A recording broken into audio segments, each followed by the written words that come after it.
I'm talking about the Dateline episode. Now, some people are going to say Dateline's a credible source. And I'm not going to lie, Dateline has some pretty good like cases and stories that they cover. The Idaho 401 was not their best. I would argue it's not even close to being even average for somebody with the capabilities that Dateline has. I just felt like the entire time I'm watching this, like, you guys are trying to convince us of this. It's also very confusing that Dateline, in a Supreme Court capital case, is breaking evidence of new angles. Now, you would ask, why would they do that? See, where my brain goes is, who's letting them do that?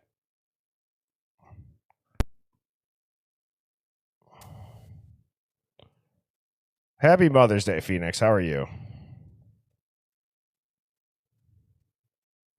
Are you there, Phoenix?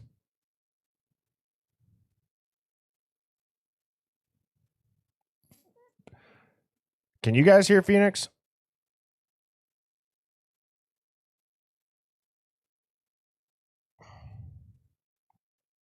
Okay. Well, maybe she's working through some stuff on her end. Okay. Well, happy Mother's Day, Phoenix. Happy Mother's Day to everybody else that is a mom. Well, thank you. I'm feeling so much better. That's good. Yeah, I know you said you had a sore throat or you're getting over something. Oh my gosh, for the last 5 days, it was awful. Yeah.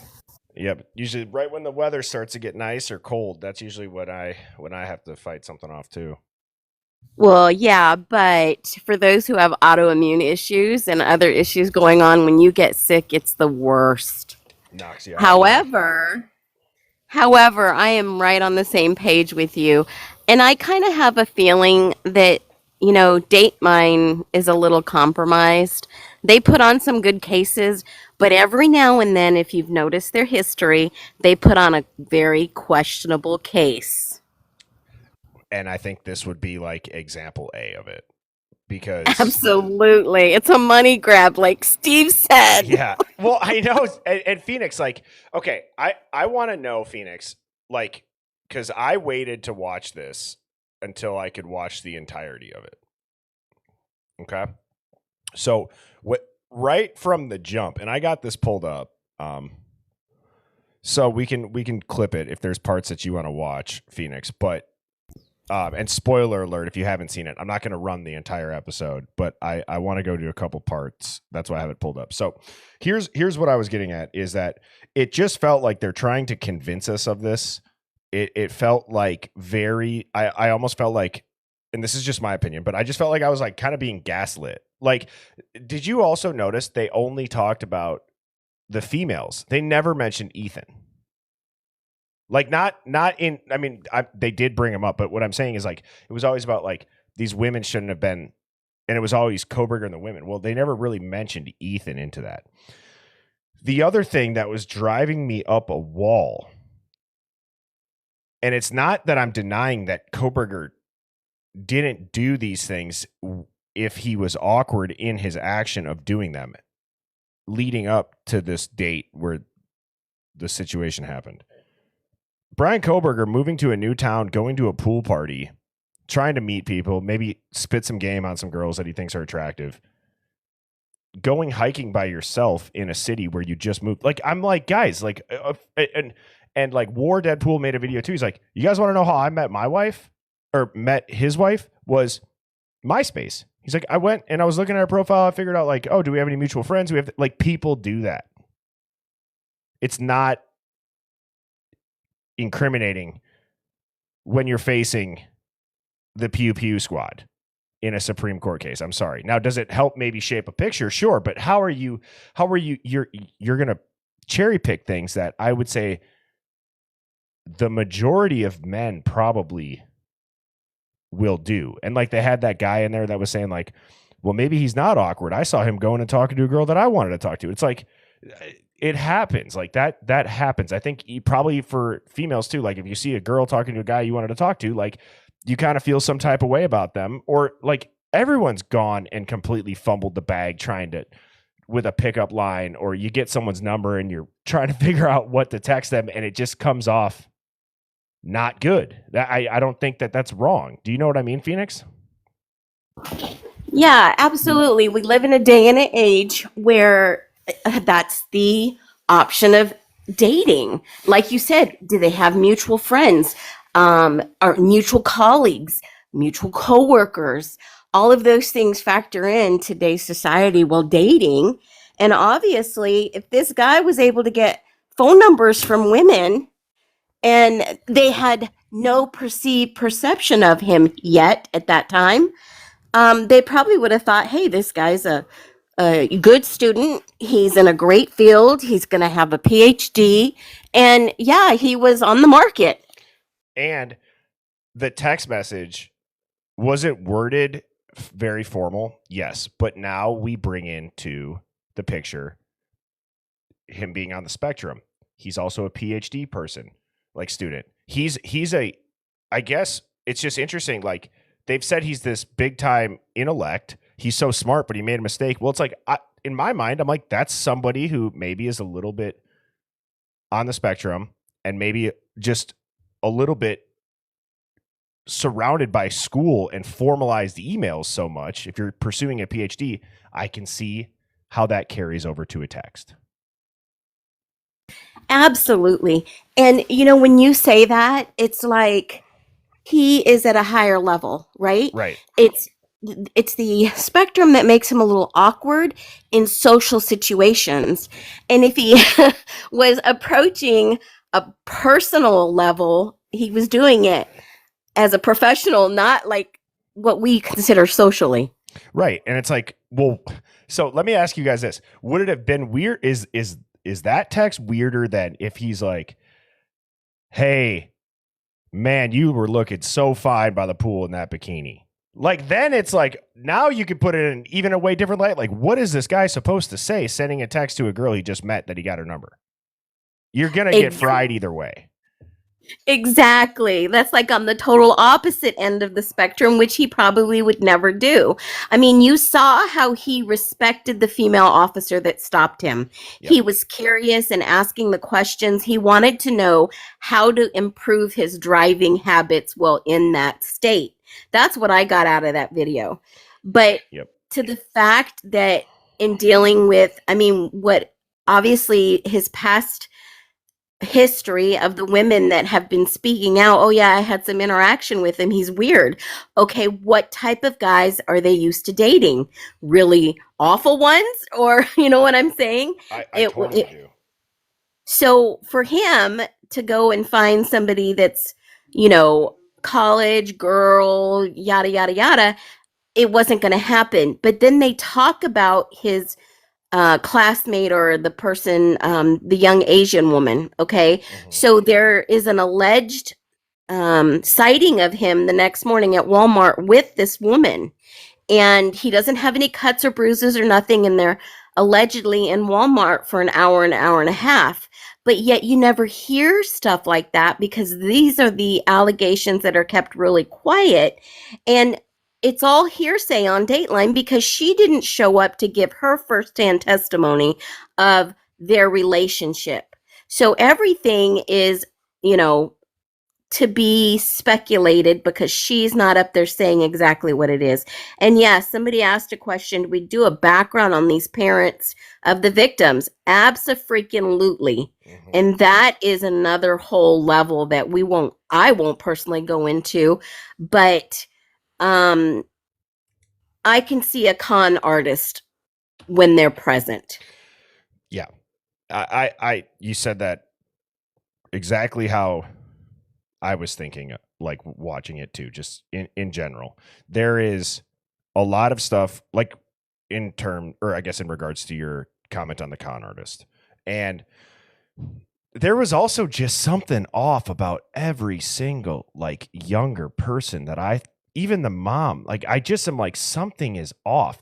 My like human interaction sense is like, this is not natural. And again, to your point, Phoenix, Dateline has put out some really good work, and then there's some very questionable ones. And it's like, you go watch them, you go watch who they interview, how they interview them, what these people sound like. These, it's like they are totally told, you don't sway from this. Well, I looked at the producer, did a little research, and I'm questioning why they even push this narrative with these AI generated photos. I know. It's not, I mean, for the average person to see this and not know anything about this case, nothing about him, they would be like, oh my God, that guy is creepy. You know, it's all over the internet now. Everyone's talking about it on social media. And some of these people don't even know enough information to make an educated guess on what's going on. And chat, just so you know, this is not a low res photo that I just grabbed. This is the photo that they're releasing. Does that make sense? Like, it's that pixelated. His face is, God, it's like, it is creepy to look at. His face is elongated. Like, that doesn't even look like his head shape at all. And then it's like, well, why is and I'm going off of what I saw in War Deadpool's video, so shout out to him. Why is this all crystal clear, not pixelated? And then all this is, and then like parts down here aren't. Like, it's clearly manipulated.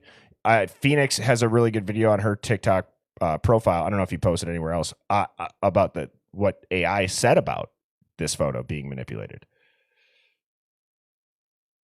And so Phoenix must have jumped down, but no, I'm here. Oh, okay. But that was the first thing I checked because I'm like, look, I don't know if you saw my video prior. I did an AI picture of him making him look more attractive, and it gave me a picture of Jake Gyllenhaal, right? Yep. So, I mean, if you look at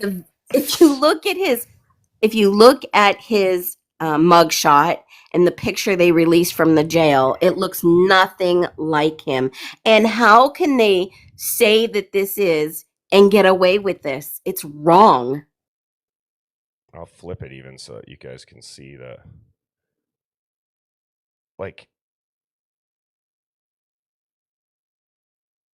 yeah, you were spot on. It doesn't even, I don't know. It just, it's just a different head shape. Like, look at how long his chin is. So I don't know how they could like integrally put this out there to the public when anyone can go and look at the documents. I mean, I have a whole list of holes in their scenario and I get it. They are like Dateline, you know? Yeah. How can they put this narrative out there and believe that the public is going to buy it? It's almost as worse as Lifetime with the Gypsy Rose Blanchard case. Okay. So there are cases that slip through the cracks that are money grabs, and they they make it so that everybody has to follow it. Everybody has to go look into it. They can sell one more magazine or one more streaming subscription. Right. Yep. And it's wild because when you start looking at the actual documents or the evidence or what they're going to present in court, then you see the bigger picture.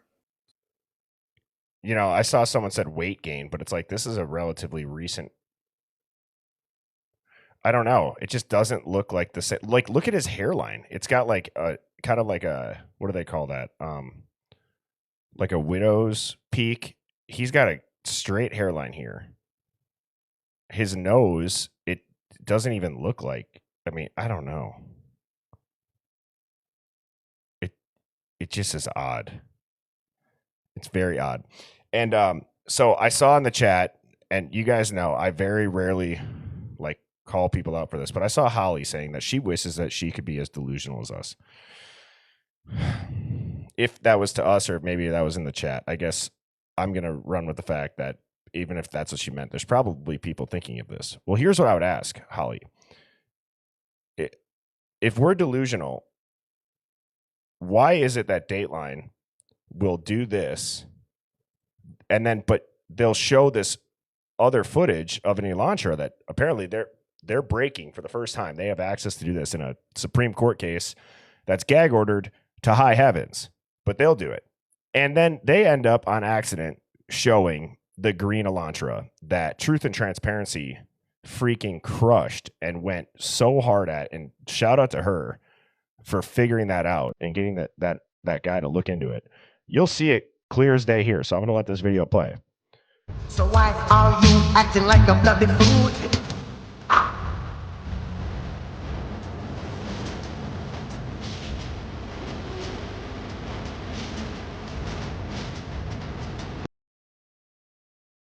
Clear as day, tinted windows, green tint, 407.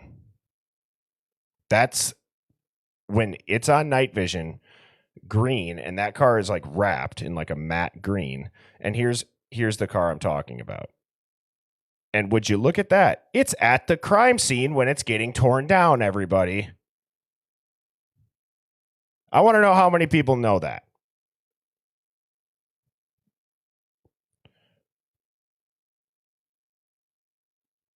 Okay. Here's the photo. You can tell it's like a matte kind of finish. Night vision using the infrared cameras will make a lot of things that are green, and I forget the other color, look white. You can see this in the video. Let me zoom out. You can see the green where the light of like a street light actually goes on it. You can see the tint. That's what gave it away, really, for me. Brian Koberger's windows on his white Elantra are not tinted. So, again, I'm going to let this play through.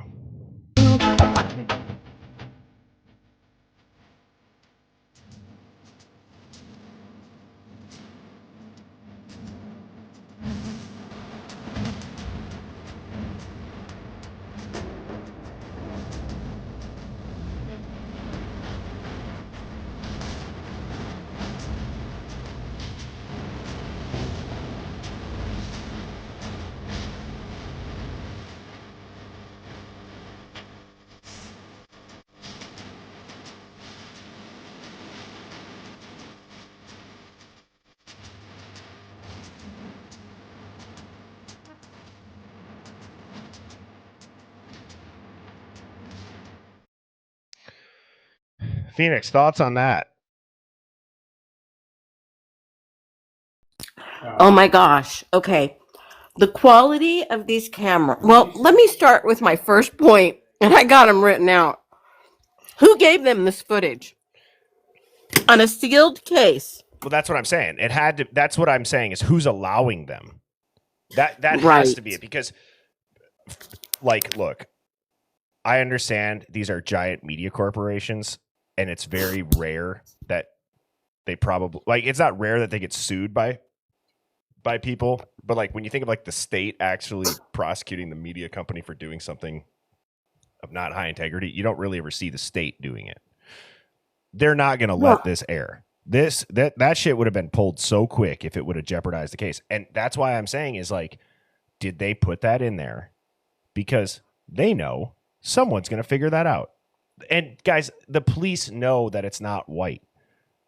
Just like, think about in the Karen Reed case. This is one of my favorite examples of like cameras. And when you get experts to talk about cameras, in the Karen Reed case, where I believe the Karen Reed's car or the SUV was in that like garage, they're like, no, the camera's mirrored. And then when you flip it, it's like, oh shit, that is on the same side as the broken taillight that they're looking at. But before it was mirrored, the prosecution's saying, no, they're on the other side. But the defense and somebody had to pick up and notice, no, that camera's mirrored. It's going to be the same way with this, but for night vision. No, night vision makes cars look white. It's actually green. Correct. The quality of cameras is, I mean, obviously with the mirroring and all that other stuff that we caught the other day. Yep. You know, that was my first question. Is this the actual car? How many other cars are in that area? And then for Dateline to say that this is in fact Koberger. I don't know if you've seen these videos with some people. I just can't. They believe this. Yeah. Anyways, then you look at that what the car does on this show, and you're like, wait a minute. If he stalked these girls 23 times prior, why would he turn down a dead end? I don't get it. I don't get it. And then, you go and so I just saw War is in here. And I don't know if he was in here when I was giving him a shout out for the pixelation. I said he's more than happy to come up here. I don't know if he's busy or if he's got time, but he explained it so well where like he put his cursor on the edge of the hood. And then when he did something, I don't know what exactly he did, but it showed that there was things up here. Like it kind of looks like a halo is I think the terminology that he said that is around. Yeah. I watched it last night. It was really good. But yeah, when I first saw that photo, I was like, this is totally AI. You have got to be kidding me. But yeah, there's a halo above the top, and you can see where it's cut out from the hoodie on the right side, sloping down. Oh yeah, right here. Mm-hmm. Mm-hmm. Wait, what? Yes, look a little closer at the top and the back. Are you kidding me? No, look, it's cropped. And then what's this with the beard or the shadow on his face? I have no idea. All right, everybody, we got War joining too. He said he was just trying to wake up, so I appreciate you popping up quick. What's up, man? What's up, buddy? Dude, so what did you do with that filter where you put your cursor there? What was that called? Oh man, I can't remember what program that one was. Super interesting though. Yeah. But yeah, so that one, man, I can't think of what it was called. But yeah, that was one that showed where obviously the stuff becomes of question of that's outside of what's supposed to be there. I mean, yeah, you can even see like this filter picks up on it. The hoodie doesn't even connect. If you guys can see that right here. Right. So yeah, there's also the pixels. So the way that I understood it is Dateline was trying to say that, hey, they recovered an image and then they had to enhance it and then enlarge it. And I'm sitting there looking at it and I find whatever, let's say that he deleted the photo and then they pulled it from the SD card for the memory, which is one thing I'm very familiar with doing with photos, with accidental deletes. And so they pulled it, and let's say that when they pulled it, it was very, very grainy.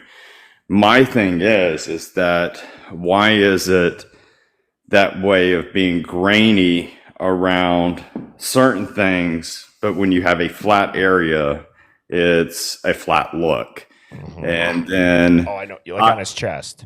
Right. And if you stretch his picture, then everything else should be stretched. Correct. And it's not the case. You still got the shoulders being around the same size. You got a clock that's exactly a circle, so that's not stretched. So if the clock was stretched up and down, okay, fine. Another thing is if you are going to be putting out bad content, why not sit there and tell your audience, like, hey, we had to enhance this. This is things that it did due to being enhanced. Why not be, a clear image with your audience, and they're not. And yeah, and they did. Well, it's interesting. So to that point, where I don't know exactly how they framed it. They said something along the lines of like, and these photos, we enlarged them. And I think they addressed the pixelation. But you're right. They should have just done it straightforward. And that's what I think is like what people are just so sick of is like, stop. Like, we know we can look at it. We're not idiots. We can do this on our own computers. Right. Like the other thing is why not just sit here and say, like, hey, here's what the original photo is. I don't care if it's the size of a thumbnail, and sit there and say, we had to blow this up. Why not do that? So, but the other thing is, I took my personal images last night because I used to be a photographer, and people were asking me, they were like, well, what about, pictures that that are non-AI? And I was like, okay, cool, let's go. And I started throwing them into it, and we come back 0%. And so then I even took my lightning pictures where I would stack images of my lightning shots, and I put that in there, and it still knew that that was not AI. It knew that it was, Photoshop for stacking, but it came back and said 0% AI.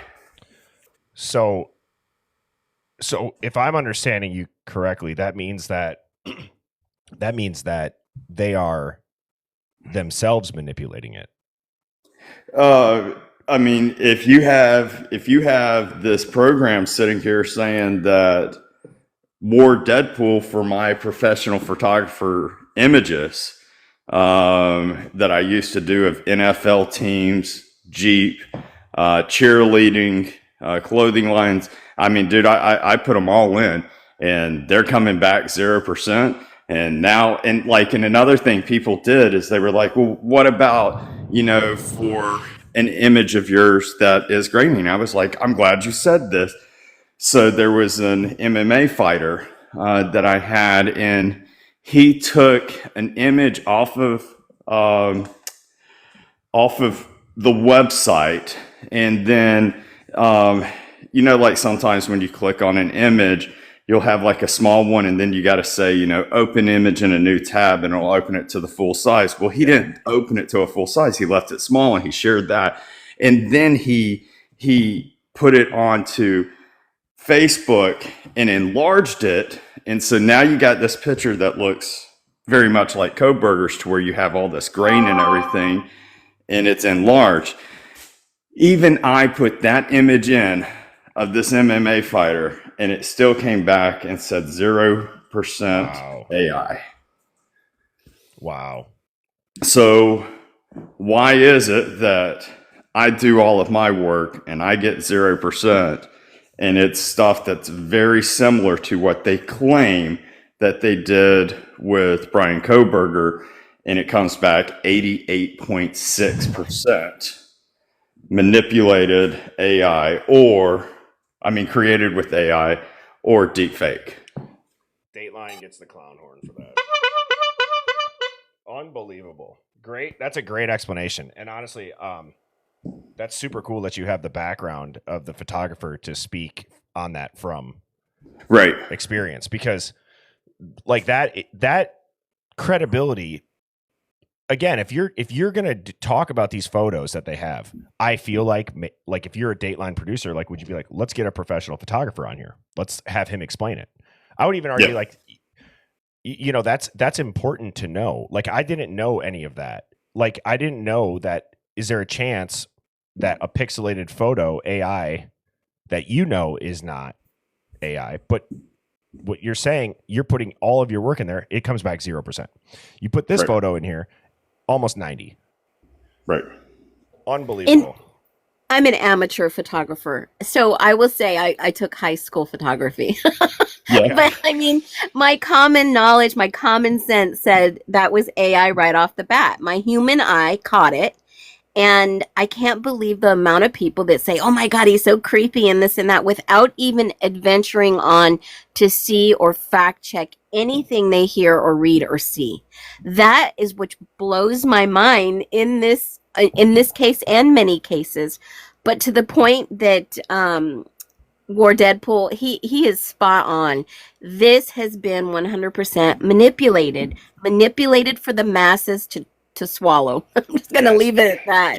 And what's this gain? And so whenever I see something to where I'm like, that's a question, or I feel that something's a lie, whenever those incidents happened, I ask myself and go, why? Why would they do this? Well, in this case, if it is true that that is AI, manipulative, then why would they do it on this image? And what it is they, at that time, they were trying to say that he watched a YouTube of Ted Bundy, and that He took that photo with the hoodie because that's what Ted Bundy's was. So it's like, okay, so you're trying to push this narrative that he wanted to be Ted Bundy, which also explains the reason that they're pushing the carving of a leg. And I need to explain that to you in a second because it fits on something that's up your alley. And then the other thing is that it goes in with the corn on the cob type searches that he had. So let me explain this to you. The carving on the leg can mean three things. One is a psychological condition, which would be their reason for pushing the corn on the cob stuff, of that type of searches. And then there's the bigger one. And everyone pump the brakes on what I'm about to say, but you need to understand that this is a ritualistic instance here. Yep. Because what takes place whenever you have seen carving, go look at any case you want to. There is a lot of times that type of behavior is done due to I was trying to release the demon out of my kid or my neighbor or my friend. So the third option is it's you're trying to leave back a hidden code, something like for y'all who watch the Saw movies, something like Jigsaw wanting to leave a clue for the police or something like that, or maybe your calling card. And so now I have those three things going into my mind, and I go, if we find out that carving is, like Jigsaw, now I have questions. What other cases are out there? Because that's not like just a fresh new idea that I'm going to leave my calling card. And the second one is I'm curious of his religious background and of whatever it may be. I'm curious of Ethan's religious background because it does also tie into a possibility of ritualistic instance. Well, so I'm glad that you brought that up because I think a lot of people missed that. Yeah.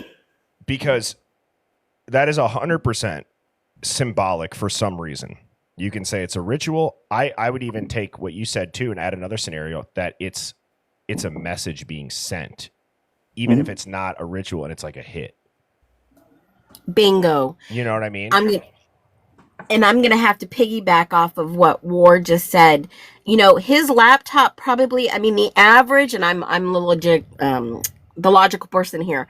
A laptop you usually keep 3 to 4 years. Would everybody agree with that? Yeah. Okay, so when were these searches done and how did they obtain them? So if he's writing a paper or he's got something focused in mind, he's going to have to research that kind of stuff. He studies the criminal mind and why they do what they do. And the corn on the cob, come on. How many guys right now could pull out their phones and have it all over it? Right? I'm just being realistic here. I'm not saying it's wrong. I'm not judging anyone. I'm just saying how many people would have it on their phones right now or their laptops. Tons.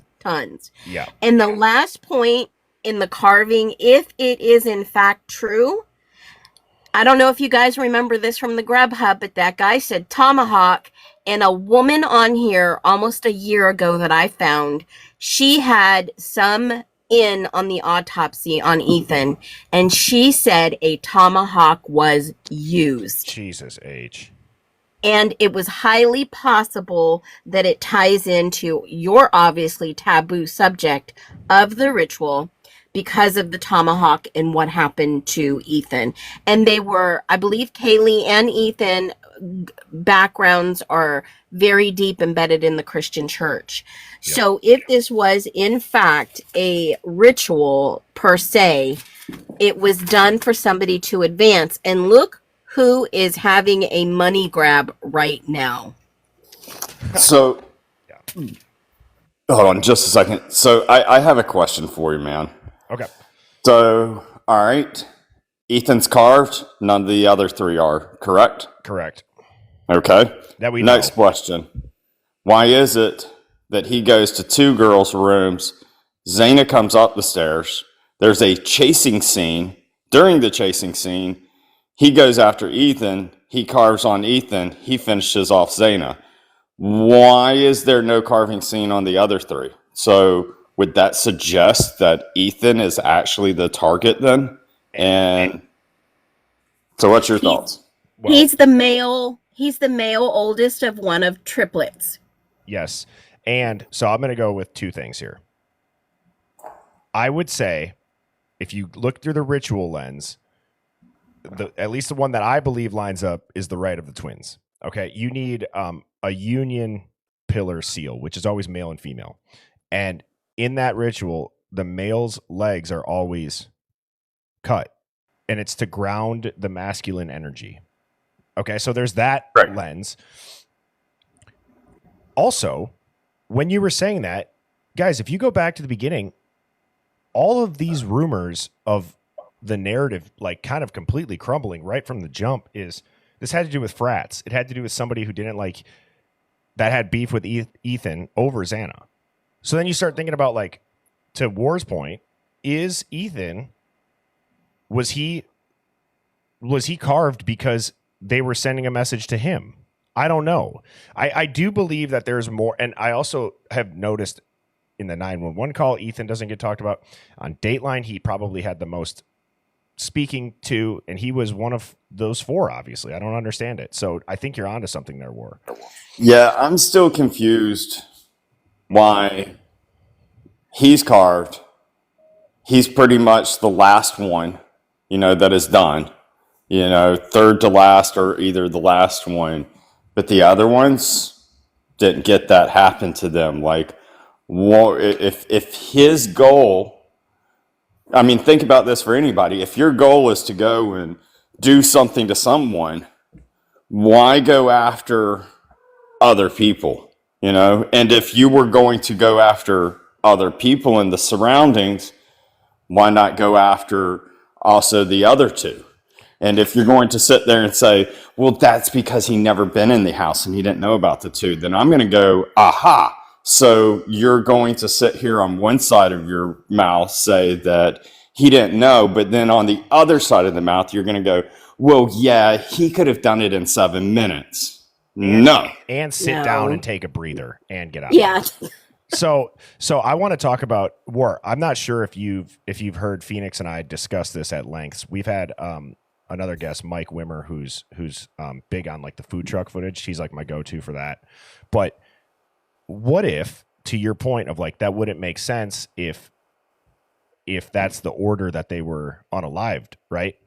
Mm-hmm. We've discussed two different timelines where Ethan and Xana actually happened a couple hours earlier. Correct. Mm-hmm.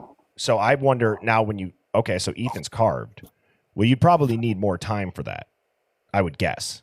Because if it is in that ritual lens, right? Those carvings, they have to be done in a certain manner. Not saying that they're not going to end up looking sloppy, but that is a huge piece of a ritual. Is that? So that would take some time. Yeah. When you sit here and you look at it, here's another thing that I always ask people when they sit there and I start to describe why it's a realistic 7 to 9 minutes from back door being open to back door being closed. When people understand when I give them those numbers, then I want you to think, here you have a guy who doesn't know the house, because if he did, everyone else gets taken out. Doesn't know the house. There's a chasing scene.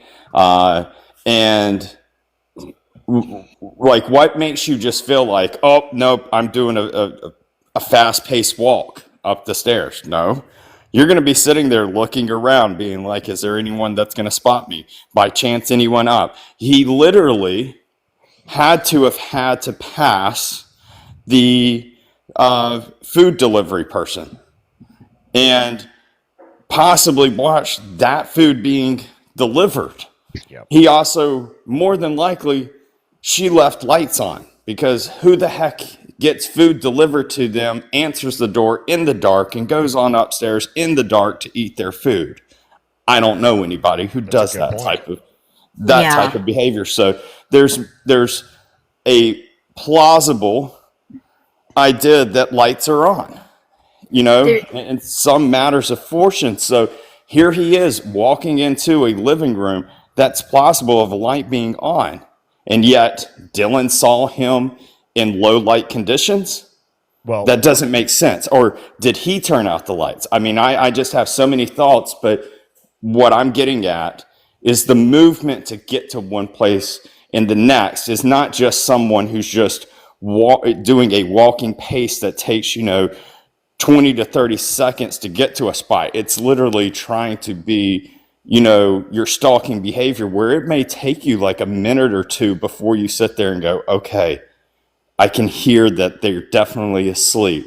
I can hear that I can go into this room. I see them. They are definitely asleep. It's not something that's just, fast paced. Oh, bam, 30 seconds.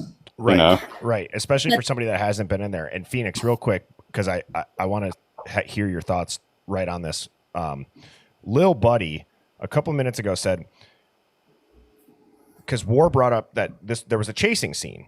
And she goes, well, if they were chasing, that would make it seem like the sheath would end up in the hallway or on the stairs. How did it get in the bed under a victim then? Do you know what I'm saying? Great question. Right. Great question. I don't. Lil Buddy, you get the top dog award for the chat for that question, because that's such a great point. I just don't think there was a chasing scene, in my humble opinion. I do, in fact, logically, look at the documents, look at the timelines. In the beginning, the coroner did say that this unalivings happened between 2 and 5 a.m., and that is factual. The other part to the documents in court is that it was stated at 2 a.m., at the time that Dylan and Bethany and all the girls were up in the room allegedly talking. It said that the fifth roommate, Xana, and Ethan were still out. They never arrived back at home until Dylan saw Xana on the ground in the doorway and freaked out, running down the stairs. Yep. So between 2 and 4, how did they get home, or who brought them home? That's the big question. And how in the heck could allegedly Brian Koberger unalive them inside the room and then get out of the room with 2 bodies and take a break, sit down on a chair, and then go downstairs and clean up and then get the heck out of there in 3 minutes? Because that 3 minutes is the prosecution's timeline.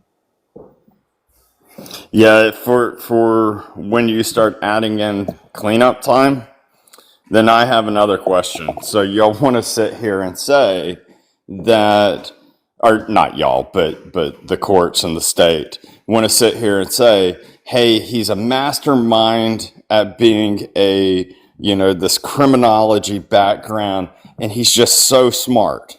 Yet he was so stupid to drive his own car. Yet he was so stupid to sit here and pass by known places that had cameras, including his own apartment, of leaving out of his own apartment. You know that every single apartment has cameras. But here's the thing.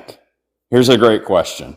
So you do have, without a doubt, that his car leaves from his apartments at 2:44 a.m.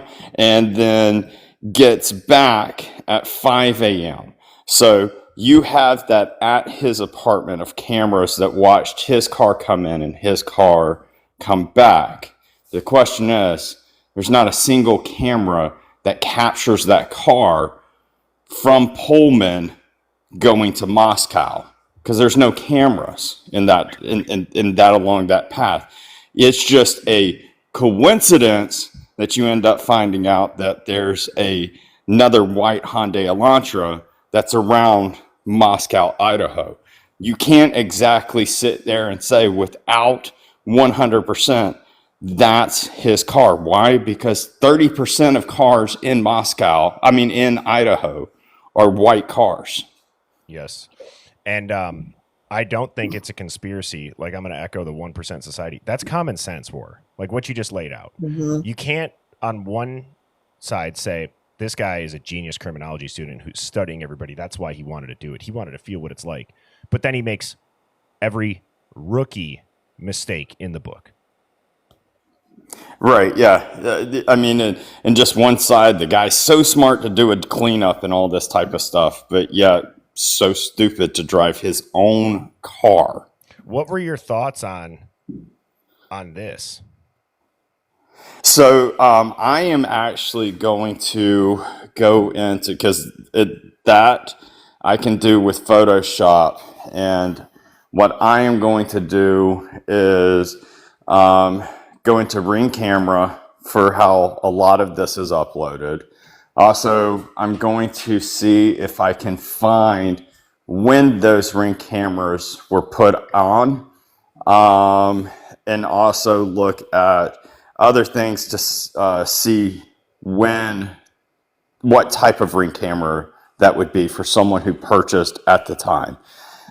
Because there's different types of Ring cameras out there, and one that's 2 years old versus one that's 5 years old can be drastically different in the distance span, and also in the condition of the lighting, of what type of infrared lighting you get at the night.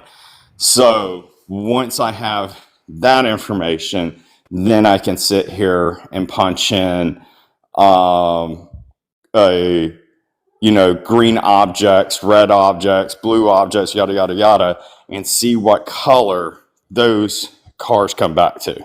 I swear, if they say, no, what Brian Koberger did is he applied this green wrap to commit the crime, and then he took off the wrap so that it would throw him off. Seriously.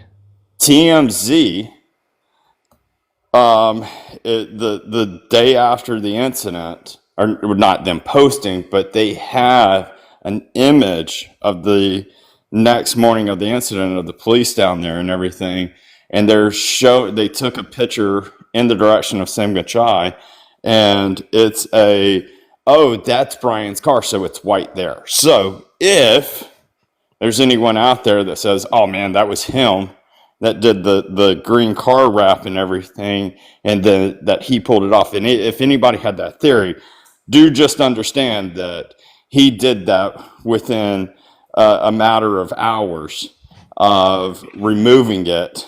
Also, there's no other thing that suggests that he put it on there. But if you think that he did, do understand that you're going to have to believe in the theory that he did this within, a matter of hours. But hey, you more than likely, if you're going to believe something like that, you're already believing that it's very plausible for someone to do a very barbaric action within a matter of 7 minutes and be this wizard at cleaning up, just yet so freaking stupid of driving his own car. It's like, not only is he like conducting a real life Jason Bourne timeline in the actual unaliving, he'd be like the Jason Bourne of wrapping and unwrapping a car. That shit takes forever. And one thing I want to be very clear on, because a lot of people think that just because you, me, and others question these theories that are being thrown at us, doesn't mean that we believe that Brian is innocent or anything like that. It's that it's hard for us to fit into this narrative or into these theories. For instance, if you were to ask me, did the jury get it wrong for Casey Anthony? Yes. Do I think that they got it wrong for O.J. Simpson? Yes. Why? Because there was substantial more evidence that was there. I'm not saying that Casey's guilty. I'm not saying that O.J.'s guilty. What I'm saying is that I'm shocked in cases that had substantial more evidence, that those type of things. And I think majority of the room would feel that way. If I was to ask you, are you shocked at what O.J. Simpson's and Casey Anthony's trials were? Do you think that the jury got it right? Press 1. Or if you think that they got it wrong, press 2. Oh, this will be interesting. I know let's I'm actually not do the that though. I know I'm not the only one. Here's the case in point to the Casey Anthony. Remember what they charged her with. They couldn't be able to commit to that charge, which the jury had to find her not guilty. So they have charged Brian Koberger with 4 unalivings, but yet they have no solid evidence. So what do you think the jury is going to say? Exactly. Now, for Casey, it's a little bit different, because the first time that she reported it was a month after, so she was arrested the next day, and then she got out on bail. Then she was arrested a second time, and that was for writing fraudulent text. And then she was arrested a third time, like 2 months after that. And I don't know if I've got that all exact dates right, but that's roughly what it fit into. Brian, but just like OJ was charged with unaliving 2 people. They had no solid evidence that he unalived these people. There were no witnesses. He never confessed. Casey Anthony never confessed. But if you look at the charges the prosecution has brought forward, they have to prove beyond a reasonable doubt these individuals did these crimes. And they just didn't have enough evidence. If you've ever seen a trial, if you've ever been a juror, you know that you are tasked with finding the evidence or hearing the evidence or knowing beyond a shadow of a doubt that this person did this crime X, Y, and Z. And they just couldn't prove it. It was a waste of taxpayers' money. For people that, I want y'all to understand this, anybody who's full blown onto, you think that Brian's guilty because of XYZ, I do want you to know something. I want you to go watch the Johnny Depp court.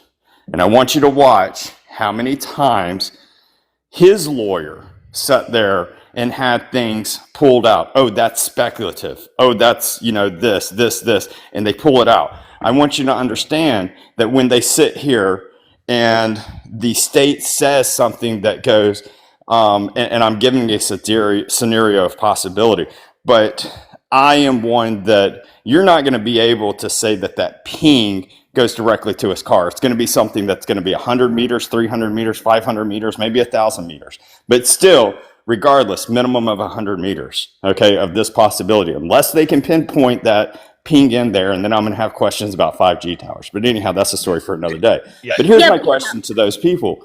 You do realize that if that is the case, that when the state sits here and says, hey, we can put Brian Koberger in this car from this video, the defense is going to sit there and say, nope, yank it out. That's speculative. And guess what happens? It's yanked out. The jury no longer gets to hear that, no longer gets to consider that. What was Phoenix. It's their specific wording that they're using. How many feet is 100 meters? That's 328 feet. Anyone could have been in that range. 328 feet covers all the way to Sigma Chi. So when you start looking at the way they're wording these documents and within the capability of logical sense, 328 feet on that map, you look at that range, he could have been in the Arboretum. He could have been in the area. He could have been in the field stargazing, right? I'm just using that as specific terminology that they keep using. Well, my thing is, you have a college student. How do you know that he wasn't trying to find a parking spot for that party? And you can't tell me that you can't say that Brian's never been to these places, because literally there is where the police of Moscow have been called to the Idaho 4 house and being called there, and none of those girls nor Ethan is there. None of them. So you can't tell me that you don't know if Brian came in or out of that house. Well, did you hear what the mother on Dateline said? That those Yes. girls would never let anyone in the house older than X, Y, and Z. So, and when the How would she police know went that? there, Unless, I sorry. I have an idea. Um, the the one girl who opens the door is actually Maddie. When they open the door and then they get her on the phone, I think she's inside on that call. So they're all trying to hide the fact that they have these parties. They already know what kind of parties, and you have to be under a certain age to come to these parties. Well, okay. And I'll even take that a step further. We broke that video down of that body cam footage. It was her. And it's like, she's like, shit, the cops are here. And then she probably goes and finds those two guys and says, go out there. Tell them that none of us are home. We can't get a ticket. That's what I would do if I was underage or if I was having a big party. Maybe. Unfortunately, though, doesn't help the case at all. Doesn't. Because you have where it's documented nobody's home. Well, and of course, yes, there is also that too. And regardless, that's what they said. So you right? Like that's what they said. The dudes come to the door, they're like, yeah, nobody's here. We looked. And it's not just on that one occasion. There's a couple. And I mean, I can tell you from like my college experience, like it wasn't unusual that like it's like, hey, party's over, we're going to the bars or we're doing whatever. If you want to get there, like you lock up your room and you leave and people make their way out. Yep. Like I was watching, I wish I could remember the girl's name, but I was watching a true crime case of where there was a girl that she wasn't a party type person. And she sat there and told her friend, she was like, I got to find a party to go to. And she literally jumped into a guy's random vehicle that was driving down the road. And she was like, can you drive me around to find a party? He drove her around. They found a party. They went to a party that she didn't have a clue on.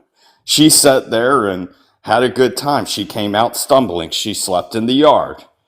Then as he proceeded to take her home, that's where something strangely happens. Anyhow, the thing is that I'm getting at, it is not, something that's like a crazy rare thing for someone that doesn't know people in college to sit there and randomly show up to parties, especially something as large as Sigma.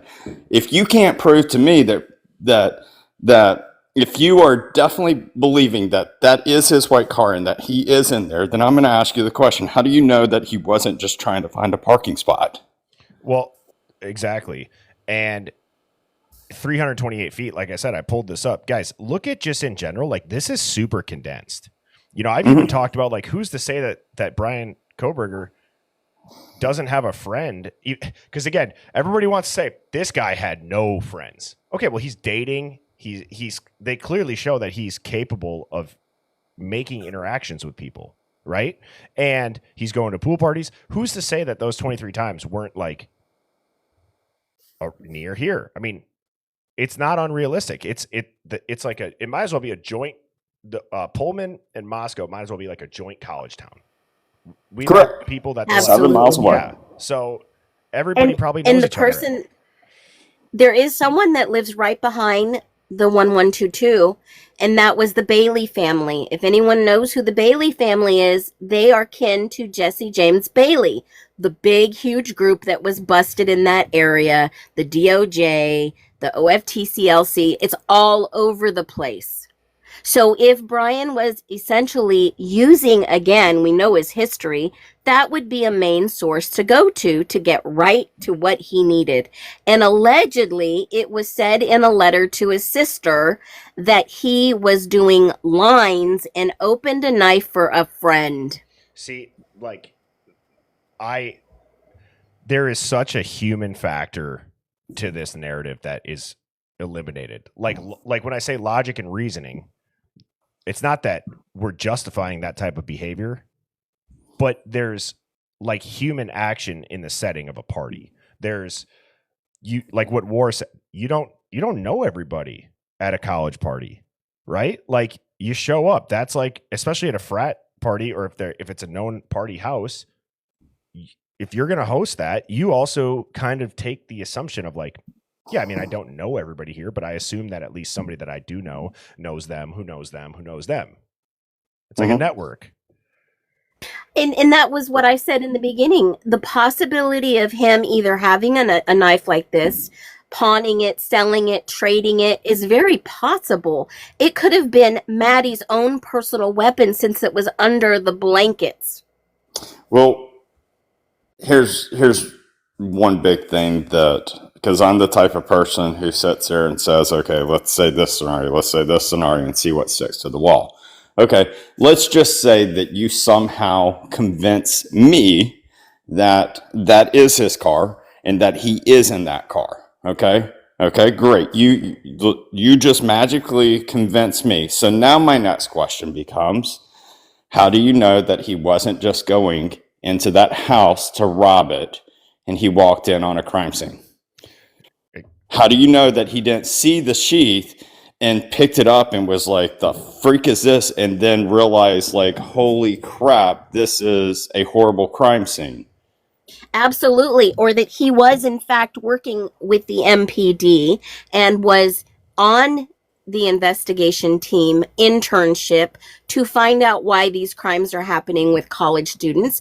And he possibly had a scanner and was sent to the scene to assess how to get the MPD out of this. If it would have happened like after the call or something like that, of something of that nature, but but now that does fit into the thing of, hey, the sheath wasn't found right away. It was found later on. And this is something that I told my audience last night. I said, I want you to understand what is scary out of all of this is, if you drive around, at night, you're guilty.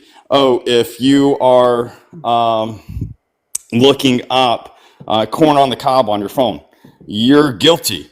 If someone doesn't like you and they want to, sit there and grab something of yours and throw it into a crime scene, you could be guilty, So, you got people that we have heard, and I'm not saying this as facts, I'm saying as what the rumors are, is that there was people there that morning that was going in and out of the house. You do have 5 people at least, or a few people at least, that did go up the stairs during the 911 call. You do have now where Dateline even pushes the other thing of saying that they went up there before the 911 call. So when you have people that go in and out, you have not just a tainted scene, but you now have the possibility of something that's being transmissible.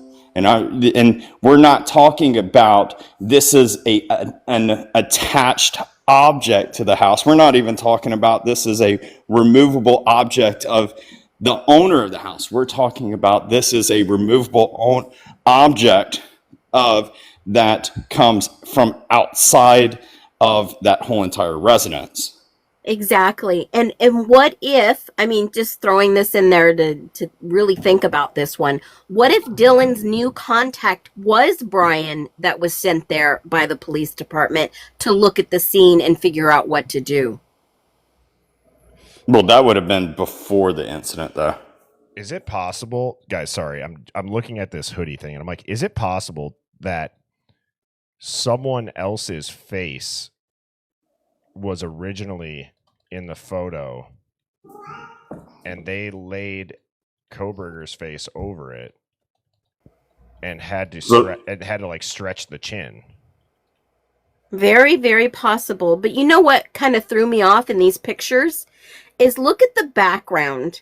Do you think that would look like someone's apartment? Well, that's his parents' house. I think they So said that, when were these pictures taken? So that picture was taken like 2 days before his arrest, is what the claim is. Right. I think you're right. Yeah. I did a summary, so I just put it into ChatGPT, no prompt, just said, hey, tell me what's up with this photo. Here's the summary that it gave me. It said, this image is most likely, it uses a face replacement or manipulation, had the head or the hoodie artificially added, or is a heavily AI enhanced version of an existing photo with unnatural lighting and blur artifacts that's revealed in the composite. What is the composite from a photographer standpoint? What does that mean? So when you were Whoa, sorry. Go ahead. I have to read this. I asked it. I said, is it possible that someone else's face was originally in the photo and they laid Koberger's face over it? It says that's very plausible. And then it says down at the bottom, the conclusion after going through it, it says it's highly likely that this is not Brian Koberger's original body in the photo. The chin stretching, the face angle, the lighting mismatch strongly suggests a face overlay onto someone else's body, probably done to manufacture a certain narrative or meme. Wow. Tell ChatGPT to stop watching me. Is that exactly what you said too? Yeah. Nice. Yeah, I even pointed out that the nostrils are lifted at the back instead of being lifted at the front. His nose shape is weird too. Yeah, the length of the nose. Even the hair. Look at his hairline. Yeah, his eyes and the hairline and the ears.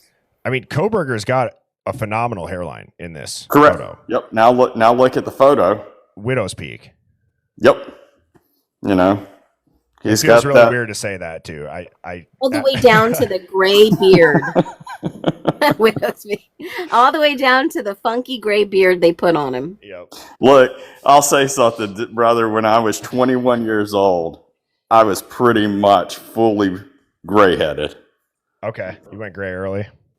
So, well, my father did as well. So it's out of his genes. My father, when he was 21 years old, he was just about fully white hair.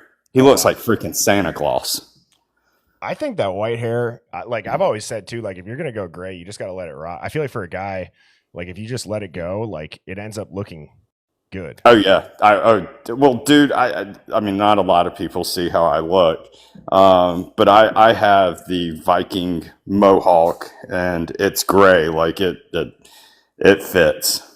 Yeah, someone said you should do the bald mullet. That'd be awesome, dude. I wanted to, War, while I got you here in Phoenix, I have and everybody in the chat, here's a spoiler alert. If you have not seen the Dateline episode, I'm going to play just a clip of it. I want to talk about the roommate's mom who talks about how she moved away. Where is it? I'm just trying to find it so I don't have to click through a bunch of stuff. Oh, with Ashley? Yeah. Do you know? That was towards the end. Yeah, I'm probably going to get an ad, so I'll just let this play. But what I want to bring up is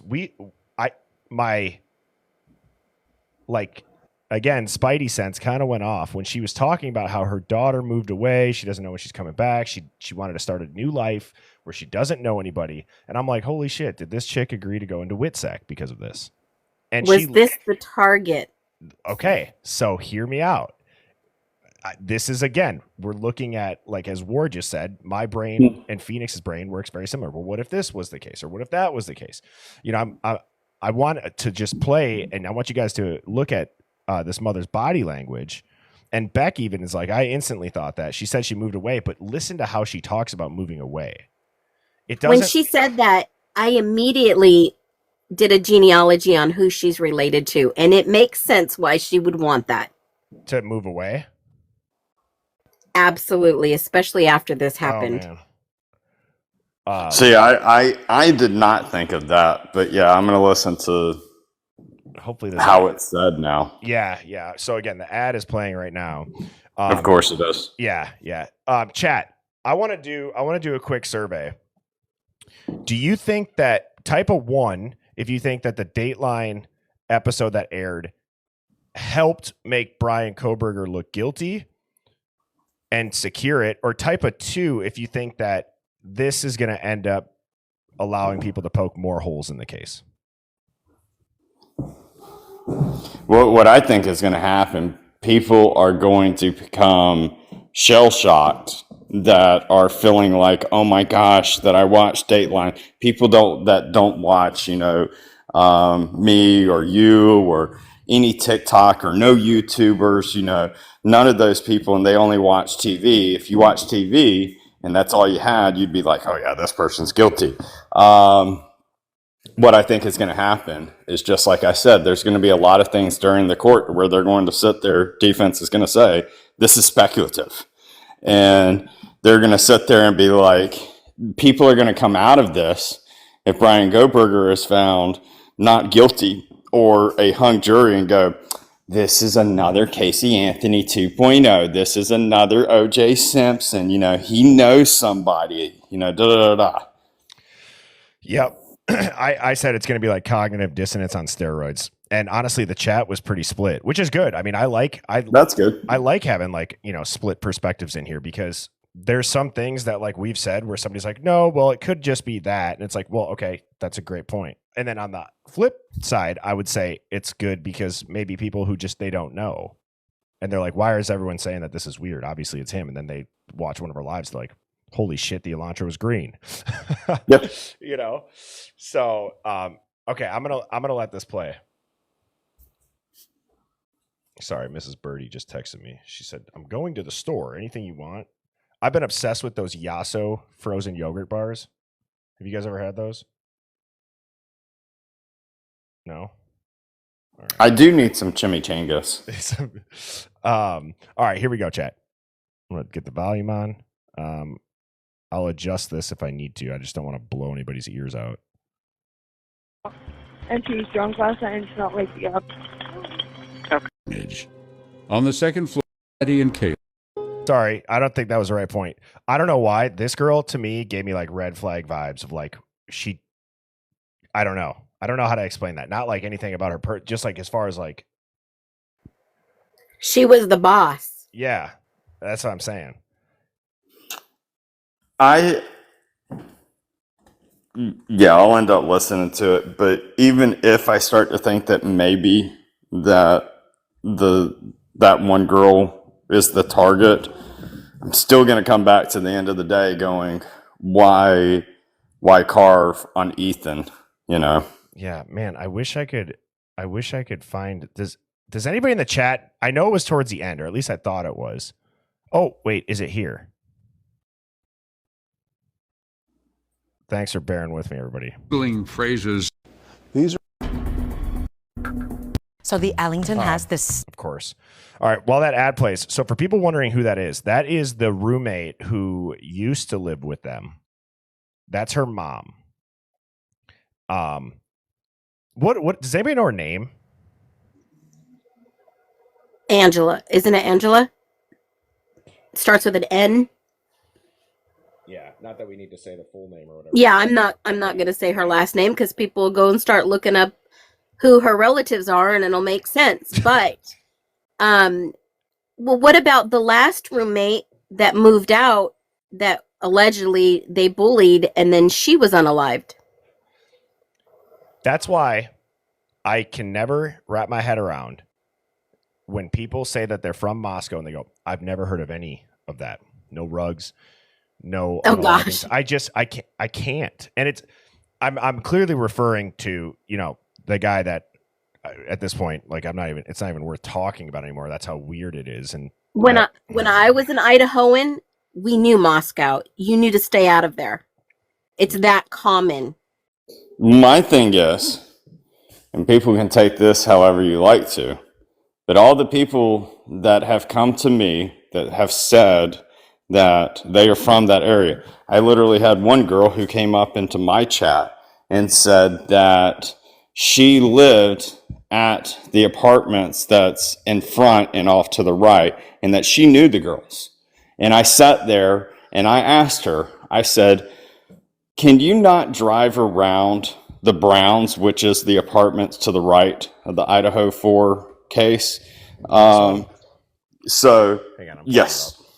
And I said, can you not drive around that? And she told me no. Every single person who claims to have known these victims that has shown up in my chat, every single one of them does not know that answer and to saying that you cannot. I watched someone who uploaded a YouTube video showing that what the driving was like. And guess what? It's plain easy and clear as daylight. You can drive around there. In fact, that driver did. So now, oh, don't you love that on TikTok? I love that. But I'm sitting here going, why are people coming into my live trying to act like they are someone who knows these girls and been to the area, lived in the area, and they don't know the area of what's literally right beside the girl's house? Dude, It's a Because PR campaign. yeah. It's not like, it's, hey, I'm going to visit, a group of friends. It's literally a known area for college kids walking past and forced and going to areas. I mean, literally so much so that when people are being, the cops are questioning people, you are literally watching other kids walking in the background. Well, to that point about people coming in your lives, War, I'm sure you've heard of this by now, but in the chat, Phoenix and I had the guy whose mom owns the property management company, not owned the house, owned the management company. He gave the tour to Kaylee and Maddie. He said he's been under the house. He said a lot of other wild shit. Now, I've been hesitant to upload that. It's about 45 minutes. I replayed it on a live. The reason why I am slightly hesitant to do so, even though he willingly did this, he showed his ID in his face. So I have a couple emails out to some people about that. Like, we have an attorney for my company that I own. I asked him and he said he's going to ask around. So yeah, I can tell you the way that you need to upload it. One, just don't show his ID or face. Just sit there and say, he showed it to me. But sit there and say, just because he showed me this doesn't mean that I believe he is who he's trying to say. I'm just putting this out there, that either A, we've got someone that is claiming to be this property owner, and this is what they said, or either he is the property owner. Yeah, it was so weird, War. He checks out. He checks out 100%, and that's the scary part. Yeah, it's really easy. It is very easy to try and act like someone. There was a person during the Sandy incident, not getting all into that, but there was a person that is a true crimer wannabe that actually said that he was the uncle of the boy who did the event. It's so easy to look up stuff. I mean, we're not talking about that this case is, only like a week old or a month old. It's 2 years old. You can research this stuff, and if you wanted to act like someone, it's very easy to do so. Yeah, but this guy showed us his ID and showed us his name on the ID and absolutely accidentally showed us his face. Chat, do you guys want me, after I show this part of the mom talking about the roommate that wasn't living there anymore, chat, do you want me to play that a couple of times? I don't want it to be repetitive if people have seen it a bunch. Type a 1 if you want me to. I have no problem doing it. I won't do the whole thing. And hey, also, by the way, my phone's at 5%. I am going to go and relax for the day, but I appreciate you, man. If you ever have anything, hit me up anytime, brother. I will. Thanks, War. Appreciate your time, dude. Take care. God bless. Bye, y'all. Yep. Cheers. War is the man. Like, he is awesome. Phoenix is amazing. Sammy T Mafia is great. Devil's Advocate's great. So, okay, it sounds like that's what everybody wants me to do. So I will do that. If any of my mods are in here, for whatever reason, people with the name Abby or Abigail keep popping up. You got her? All right. I don't ever do that either, too. I hate doing that because I hate when it's done to me. But it comes a point where it's not with good intentions. So, well, there's quite a few of them in here this morning. Just watch the chat or the mods. Yeah, to the mods. Shout out to the mods. You guys know the rules. Use your judgment. I trust you guys. All right, let's see if I can find this damn thing now. Maddie Mogan's friend Katie heard about it too from students. She just looks like a mob boss, honestly. Like, that was the first thing that I thought. I'm like, dude, that's a powerful chick right there. That's what I thought. It reminded me of the Madison Reed thing. Okay, I can see that. She employed at her Not process Come on. to begin in 22. Sorry, Chad. I'm trying to find this. God damn it. Okay, I'm gonna give it one more. Somebody made a comment. Someone made a comment on the videos that were uploaded on Linda Lane and the 911 call. And I had to go back and listen to them.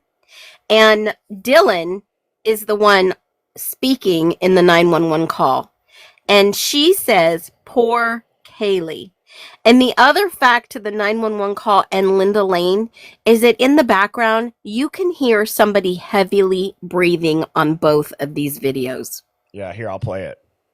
Have you caught that? I have caught that. I didn't know. I've seen people say that in the chat. Linda Lane too. It's like a heavy. Oh, well, yeah. There is heavy breathing. Heavy breather. Yeah, I have the Linda Lane footage. That here. I can play that too. Yeah, and of course, someone commented the 1996 movie Scream, right? And I'm thinking to myself, who the heck? Well, chat. What I believe happened is we are, like, again, as a refresher, everyone's seen the food truck footage. I believe there was a second stream where this camera of Linda Lane was a quadrant of a second stream. The reason why I think that is because when I enhanced the audio and I did captions, what I found was, where is it? I have it down here somewhere. What I found is that there's a username. The captions picked up some metadata. And you start to wonder, you're like, well, wait, why the hell would there be metadata on there? And it's right here. I think they were using these videos to pass messages.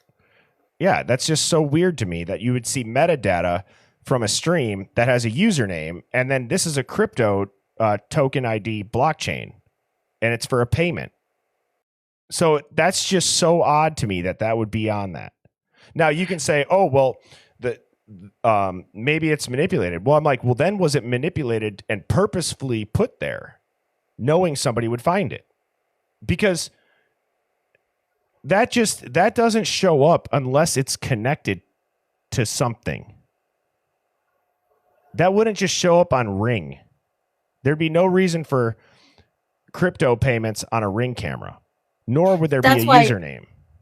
That's why I said whoever released this footage are sending a message using this video. They're communicating in ways that the average person wouldn't understand. And this is how you send cryptic messages. Yes. And we've had a couple deep dives on this blockchain or this token ID. 51 is for a payment failing transaction.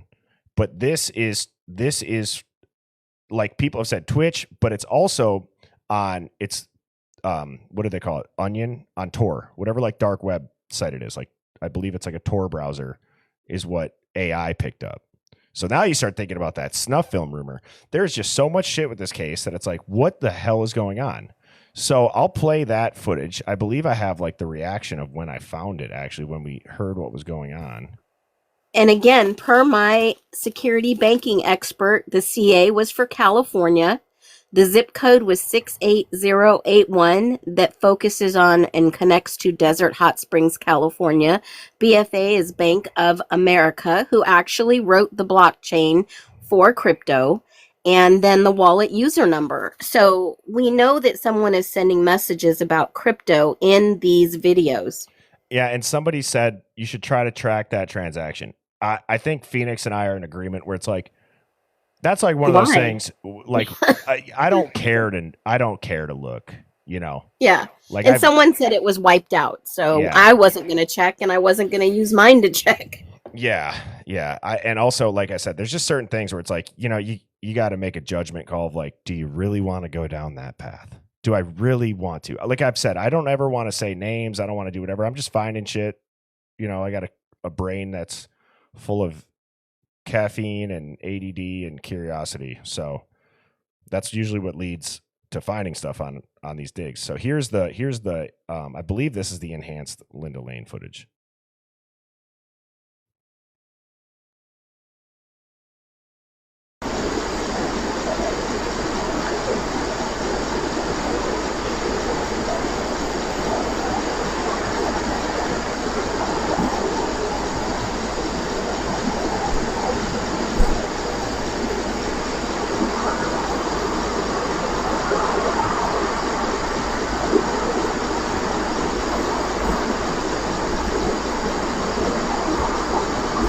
Now, is that it, Phoenix? I don't think it is.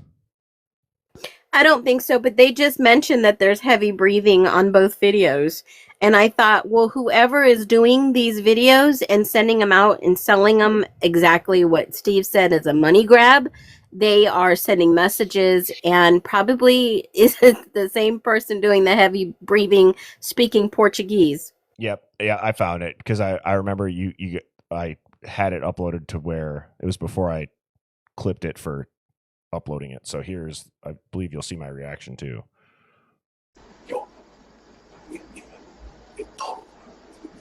That's Portuguese.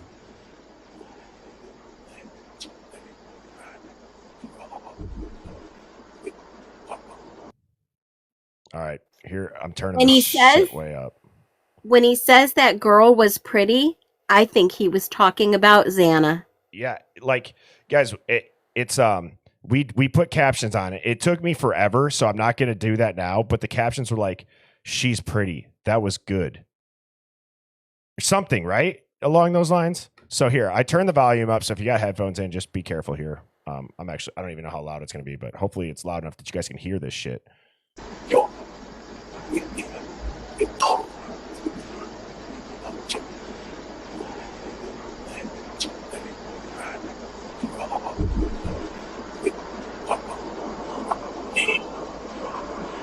That was the car honking.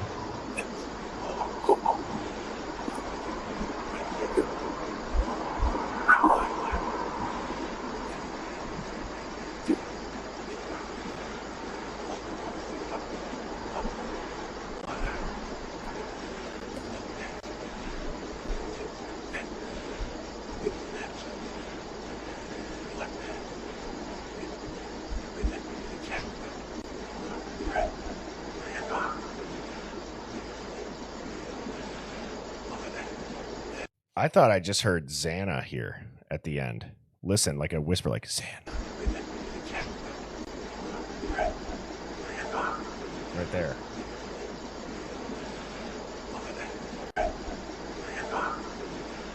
Oh my God.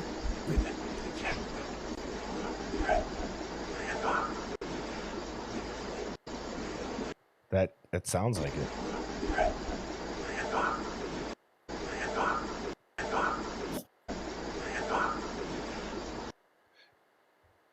Wow. And in this Linda Lane footage, if you pay attention, this guy's standing under the camera because you can see where he walks in and you can see his shadow. I believe if you flip that the right way, you can see on some of the pictures that I've shared. Like. Yes. It's actually a door that goes up into the laundry room. Yeah. And also somebody in the chat just said it kind of sounds like it actually sounds like it's done, or is it done? So hang on. That is interesting. And there is the dumpster on the right-hand side. So again, that's what I was talking about, the Karen Reed case. Yes. These cameras are mirrored. So you can see this goes out towards the dumpster, which is the other angle. So again, just so everybody knows what we're talking about here.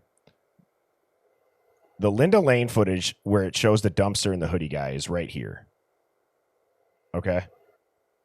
So you can see the dumpster on the camera. Oops. So you can see the dumpster on the camera. The camera is pointed this direction. Okay. Now, we see everybody driving here. And when you see somebody driving there, and the reason why this is relevant to the King Roadhouse, which this seems far as hell away on Google Maps, I will say, but they drive by, they got to come up. I'll back up. So this is the camera. That's the street. People drive by it. They're going to go up and turn in here, and here's the patch of dirt where the house used to be. So that's why you can hear everything. Now, this other camera is located where it's seeing this parking lot. But there's speculation on that, if I remember correctly, Phoenix. Yeah, and my question was, where actually was this camera? So if you look at the back side, I don't know if you have a picture of it, of these apartments, it seems far away, but there is another camera on another piece of that property that shows a better, clear picture of the dumpster. So someone said it was 1320, not 1330, and it focuses a different angle of that camera that you can see the dumpster very clear. So there are a couple different angles that were released. 1320, what road is it? Would it be 1320 Linda Lane? It's the building right next to the other one. That's right. So when you look at the camera on that piece of property, it's a more clearer picture, a more line of sight. Well, that's what so the there building I had to pointed be, at. There's one facing downwards and out to the street, and there's one just on the carport. Which is this way then? The ones that we see, yes. Yes. So that's why I was saying so I have this flipped. This is how it originally shows up. That wouldn't make sense. Correct. But this does, because the dumpster's on this side. Correct. Over here. So that's right. But my question is this, Phoenix. How does a camera just focus on this carport look like there's an overhang and cars parked in front of it here, but you don't see it on maps? Because this one is not on the edge of the building. This is right above the laundry room door. Oh yeah, that's right. There's another one. Yeah, there's another one that shoots out at the angle that only available, not available caught the sheriff car. Yeah, which that is just effing unbelievable. But I want to know who has these videos. Well, it was Krabby Abby is the username. He's been in our chats before. He's great. If you guys don't follow Krabby Abby stuff, he has his comments turned off. I think he's just he's a sleuth at heart through and through, and he just likes to put stuff out there. That's where the footage came from. So I actually have that video here, chat. It's unbelievable. And shout out to Krabby Abby and only available, not available. I feel like the last 4 lives, Phoenix, we've just gave them their flowers so much on it. It's so incredible what these people are finding. And so I'll play this video for you guys. Right. It's crazy. Look at this car suddenly disappears in front of our eyes on the dumpster cam at 6:47 a.m. The camera is frozen for 13 seconds, and after that you never see the car again. But this guy got the missing part. Here we go. Slow down and still shot. And this car looks like this car. Compare the stripes at the side and also the roof lights. That's the car of Moscow, and that's the car of Latta County. By comparing the backside of the car of the Linda Lane footage, the Latta County car got a harsh angle to the downside, just like the car in the footage, while the car of Moscow got a more smoother angle. Maybe we should not see this car passing by the Linda Lane dumpster cam, and 13 seconds are enough to pass this area. Because if this car is heading to 1122 King Road home, 5 hours prior to the 911 call, we have a problem. Only 2 possibilities. The car is driving to the King Road or passing by the way up to Valenta Drive. And there is the dumpster cam. Oh, yep, that's a good. Look at this car suddenly disappears in front. And I'll zoom in. Yeah, see the angle? Yeah, I'll zoom in though here so you guys can see this, and I'll play at half speed for you guys. So you can see this car clearly just get edited off the foam. But that's what Dateline did too. The footage that they released, they put a big blur on the car. Yep, exactly. So here. Look at this car suddenly disappears in front of our eyes on the dumpster cam at 6:47 a.m. The camera is frozen for 13 seconds. It's crazy. Unbelievable dig and find. Okay. So I'm wondering how much more footage that they have of the daytime. Right. And now I really want to find this.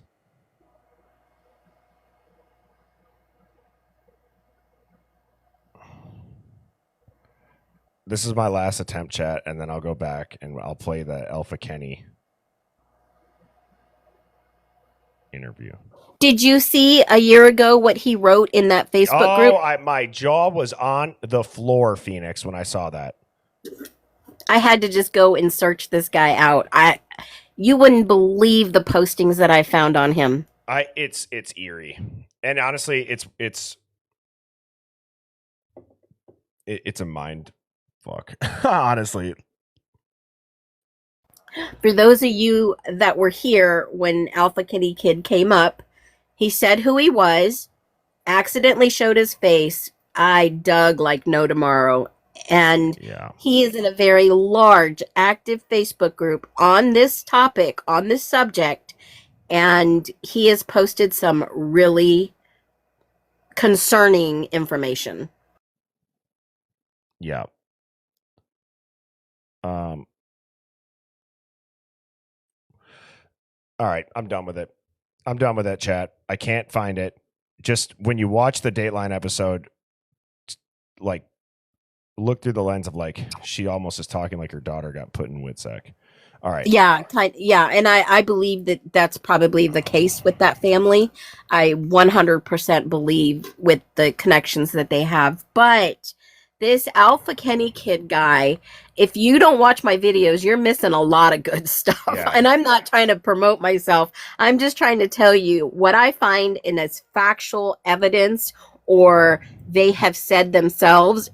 I don't have a problem posting it. It's public. This guy posted in public forums.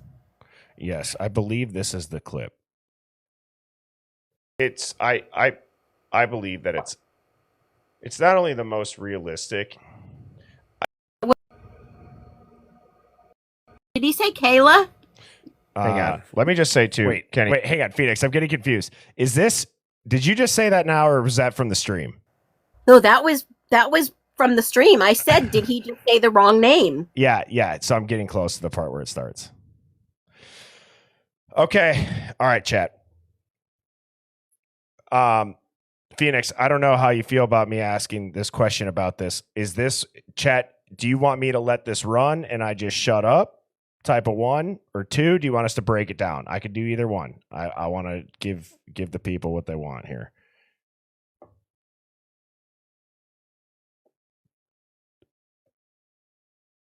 Okay, so they're okay with the breakdown, Phoenix. Some people are like, hey, shut up, Birdie. Let me just give you some background. Birdie was playing good cop. I definitely played bad cop. It's something I've always done. If someone's going to go in easy, then I'm going to go in hard. It's not that I'm a mean person or I wanted to know how he felt about a woman and listen to the way he talks. Yeah, no, it honestly, Phoenix, I'm going to pat myself on the back. You pat yourself on the back because for the chat, people don't know. Phoenix and I, we don't talk prior to the lives. We'll send each other videos like how buddies, send crazy shit that they see about stuff on, into their DMs. But so this was just off the cuff. We didn't even expect this guy to join. The chat was like, are you reading the chat? Do you see who's in here? Well, it's also, you're going to notice the username too is disgusting. It's a play on it's Alpha and then Kenny and then Kid. And if you say it fast, it's disgusting. So we didn't know that during this live. It was pointed out after the fact. So that's also just a red flag. So let me see if I'm in the right area. Crypto history. Right. His financials. They were very... Why would somebody crash a car and just leave it with no... Like... Look at that. What the hell? After the fact. I can't get the over other... this. Technically... Is that before Koberger got arrested? Yeah. They grabbed the license plate off of it. On audio, let me look. Kenny, and you showed the girls the house. Okay, here we go. Come on up. Maybe he can confirm what we were talking about and when we were going to talk about the tunnels tonight. Yeah.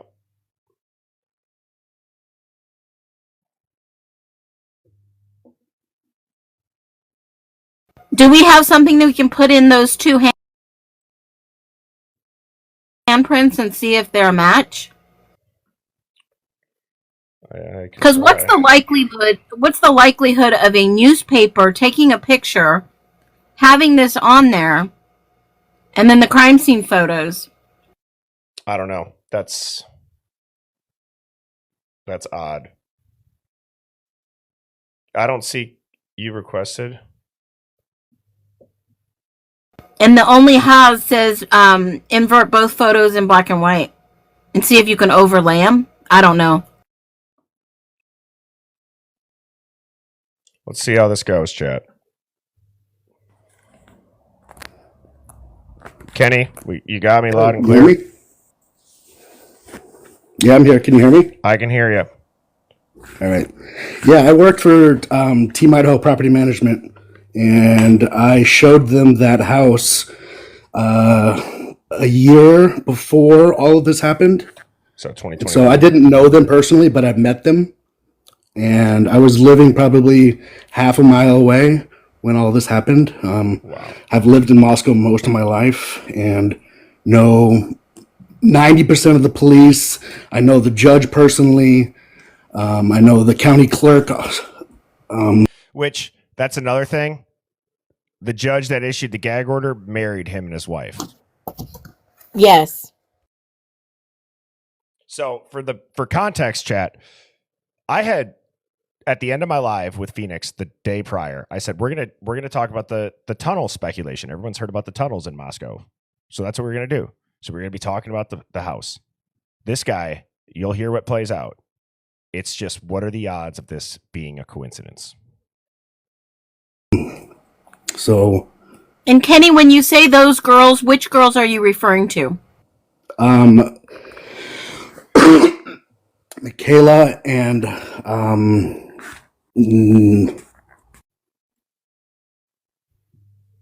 It's almost like he didn't want to say her name. Yeah. Did we lose him? I think you're on mute. And Did Kenny, he say? Oh, did he say Kayla? hang on. Let me just say too, Kenny, the reason for the hesitation is because I'm getting constant requests for that, and so most times I'm not sure if it's legit or not, but I don't know how I can prove it to you, but I swear on my children that I'm from Moscow. I can tell you the owner of Team Idaho Property Management. You can look it up on Google to verify. I believe you. That's his mom. I'd have no reason to. It is weird he didn't come out right away and just say, my mom owns it. He goes, I can tell you who the owner is. His mom owns it, remarried, has a different last name. And by the way, they live 3 minutes away from here. His wife had posted this, that they live 3 minutes down the road from this place. Guys, just if you have the next hour free, I would highly encourage you to stay and listen to this if you're interested in this case. Like, this is one of those things where I can't even still wrap my mind around that this happened. Other than the names weren't right when you said it. Kaylee. I got it. And I get it. Yes. Like, you probably weren't expecting to get called up and talk. I totally get it. So what can you tell us about this house? I'm going to try to zoom in on this here. It's an old house, man. It's a really old house. The owners lived out of town. They didn't live in Moscow at all. They just leased it. They gave it to us, and we had leased it. We had been doing it for probably 5 or 6 years, I believe.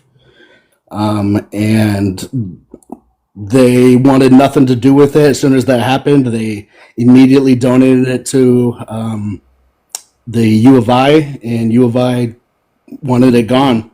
It became a stain on the campus, and it became an unwanted attraction.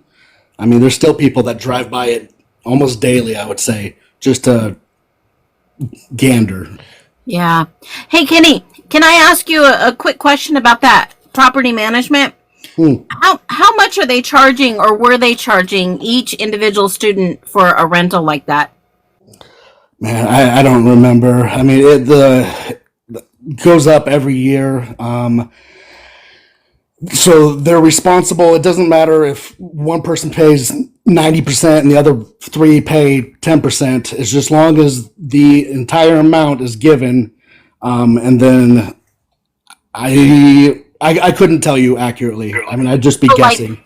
So, like, only one person rents it, and then they all No, have all to 4 of them are contribute? on the lease.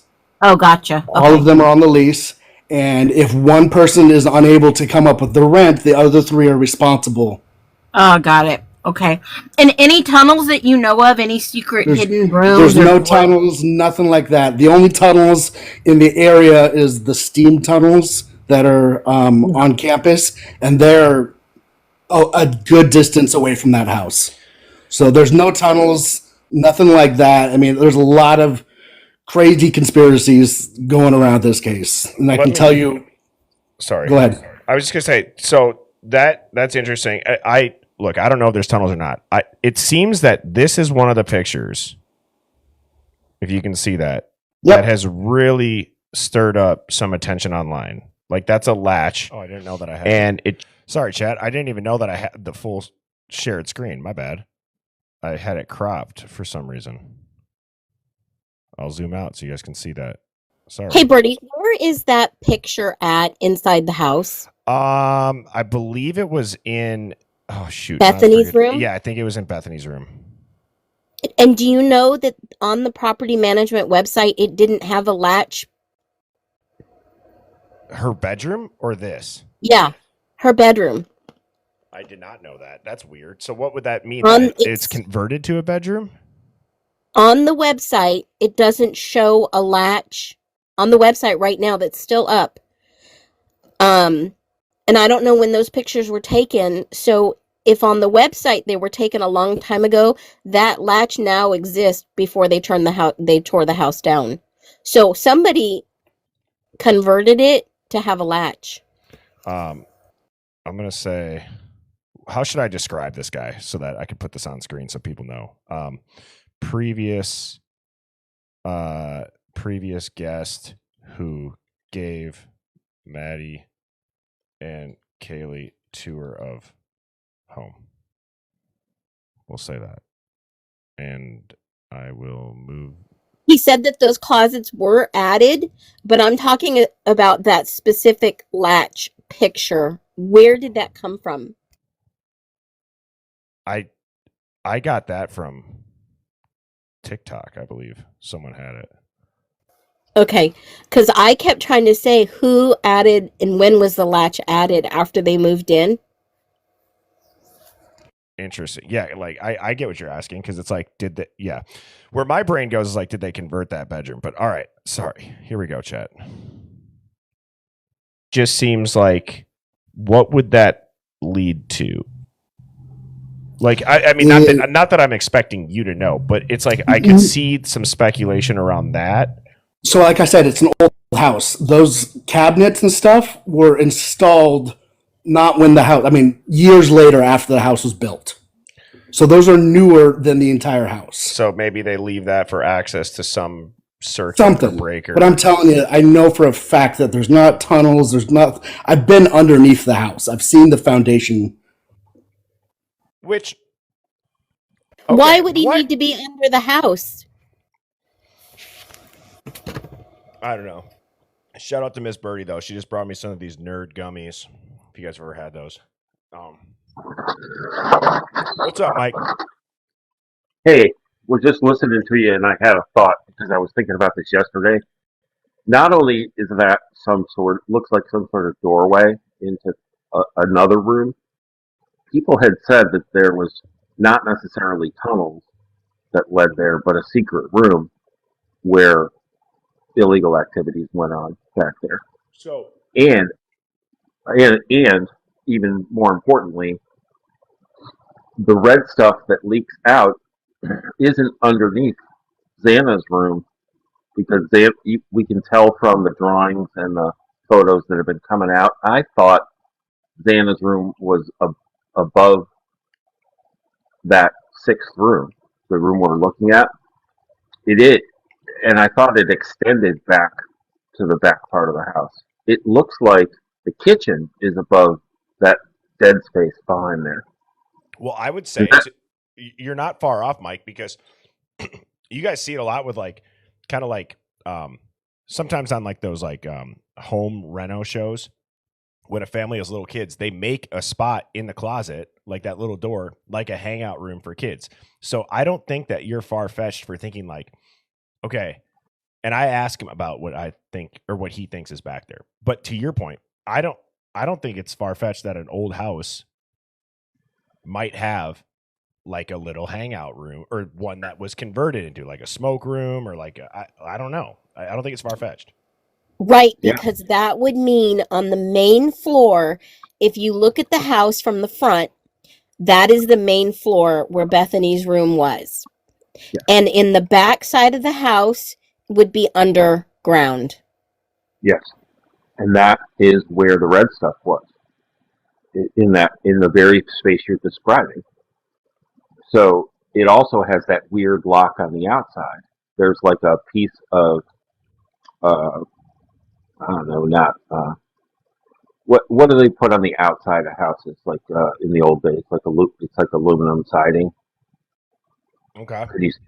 There's siding on the house, and there's a weird bolt lock on the outside as well, on that same space. And just around the corner to the right is where the red stuff was leaking.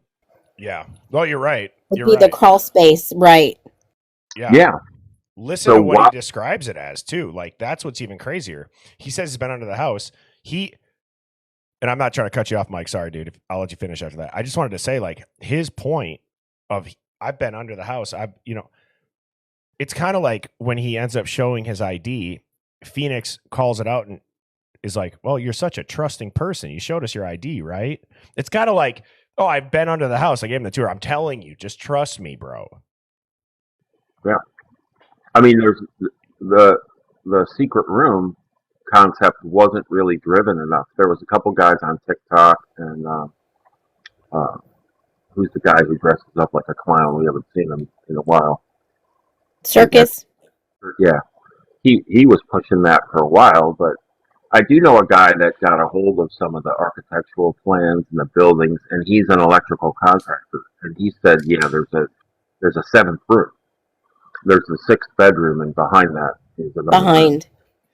I wouldn't doubt it based on the fact and the understanding that how they tore the house down. I don't know if anyone has actual footage, but they started to tear that house down in the dark. And I thought it was very odd for them to begin that deconstruction in the dark. And the fact of the matter is, when you start to look at something like this added on after the fact, in the history of the record of deeds on this property, they had some issues with this property in the past. This is nothing new. It was consistently a problem with noise in and out. And on the cop cam of the party that they went to, where did all those people, how did they get out of the house besides the back sliding door?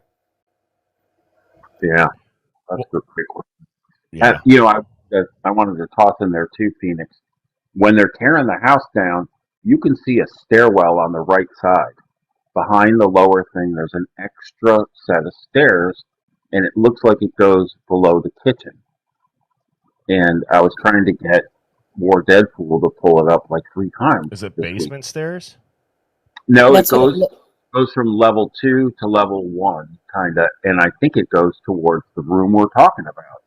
But I haven't really put it all together. But you can see as they get into the project a little later, and it's lighter out, you can see, just look, when they take the front wall down, everyone was focused on a window that looked like it went to Xana's room. But you can see a stairwell on the right, or a set of stairs, and there is no other stairs. The stairs that go from 1 to 2 are to the left of the front door. You're right. The stairs, when you immediately when you walk in that house, right to the left, it goes up, and then the second stairs on the second floor to the third goes to the back of the house. You have to walk down the hallway, and I never saw the stairs going into another, downwards. So if there was, that would make sense on the back side of the property where it's all a hill, that it could have been a downstairs activity room. I swear to God, I see a camera. Oh wow. Hang on. And guys, I could be wrong. I'll get back to that Alpha Kenny because, and I know Mike is not trying to derail it. It's just sometimes like when Mike or Phoenix or somebody says this stuff, it's worth looking into. Well, I think it was kind of on my, like I said, on my mind again, but just this third stairwell, which goes from, it looks like behind. Does that look like a camera? Yeah. Now, someone said that the rooms did have cameras, that they were set up for surveillance. Oh yeah, that was a big story early on. You know, sort of like a real world house, but a little R-rated. You know what I find odd before the demolition of this house was that the chief of the Moscow Police Department shows up in a U-Haul. They start unloading all the victims' belongings, and they're bringing out pillows and blankets that have nothing on them. Like if they were on their beds, do you think that they would be giving their bedding and their pillows back? Yeah, isn't that a little disgusting? Like what's the priority here, you know? But there's no red stuff on any of those items. Yeah. So that was just a side note. Okay, hang on. Somebody just told me in the chat. Okay, it's an hour 21:25. Thank you to Good Polls Only. Second top dog of the chat award, Good Polls Only, told me where I can find that the mom talking about where I thought it was Witsec starting. So that'll be good. But let's get back to this interview now. So to recap, he just told us that he's been under the house. He knows the roommates. He gave the tour. I will scroll up to show the bottom when it's relevant. Okay. So when you heard about this, give me like your first 48 hours of hearsay or. So Moscow is a really quiet community. I mean, there is some drug problem, but it's a lot of either A, college kids, or B, locals that just have drug issues. Try to say rug without the D, just for. Oh, sorry, my bad. I apologize. I don't know if it'll get kicked, but I don't want to. So, a lot of locals with drug issues or college kids who do what college kids do. And so, and as far as like violent crime, the majority of violent crime is a DV. And if it's not DV, it's bar fights. And so this was something huge. I think the last murder was 10 years prior, and that was at a Wendy's. And I remember that too. Was that related to college kids? Was that? Nope. It was some guy who had a mental breakdown. He was not taking his meds. He schmurdered his mom, I believe, or schmurdered one of his family members, and then went to the Wendy's and started shooting. And yeah. So how often, and I guess chat too, if you guys got any questions, like someone's asking you if you know Adam, the bartender, I'm assuming. I mean, from the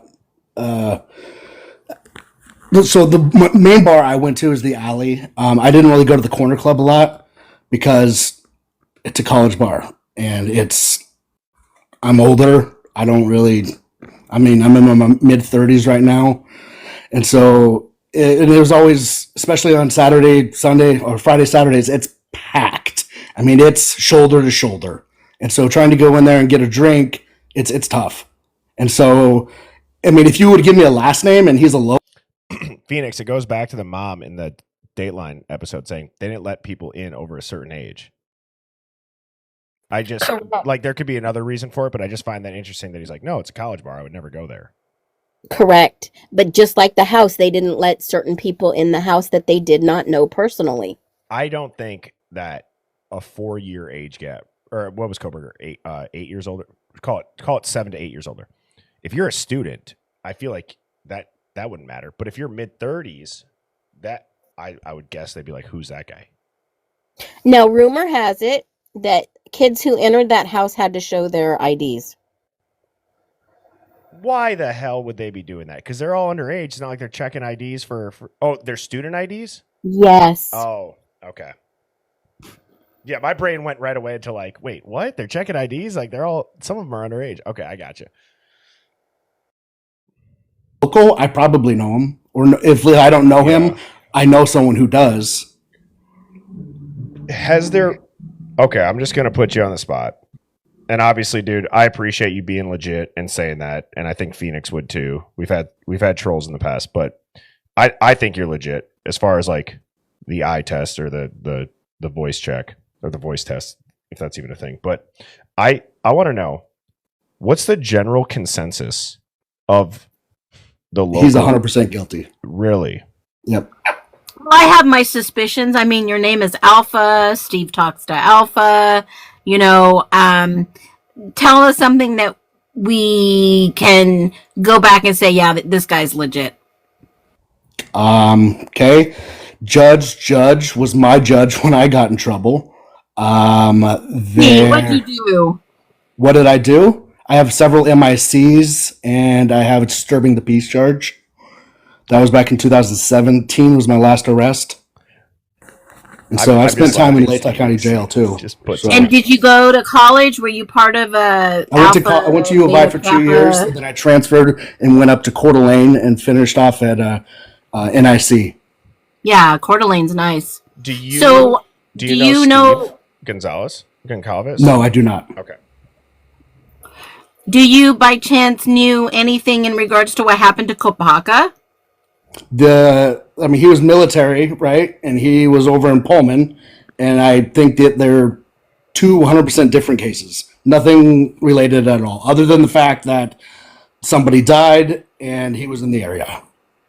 I think he got home from overseas and, like so many veterans have in the past, had a lot of mental health issues. And it was ultimately his downfall. I don't think it had anything to do with this Brian or anything like that. I mean, see, this is another reason to shout out the chat and why I love the TikTok live better than the YouTube with StreamYard. It's so much more of a hive mind. Look at, somebody said they don't give out MICs in Moscow. They give out minor in possession rather than minor in consumption.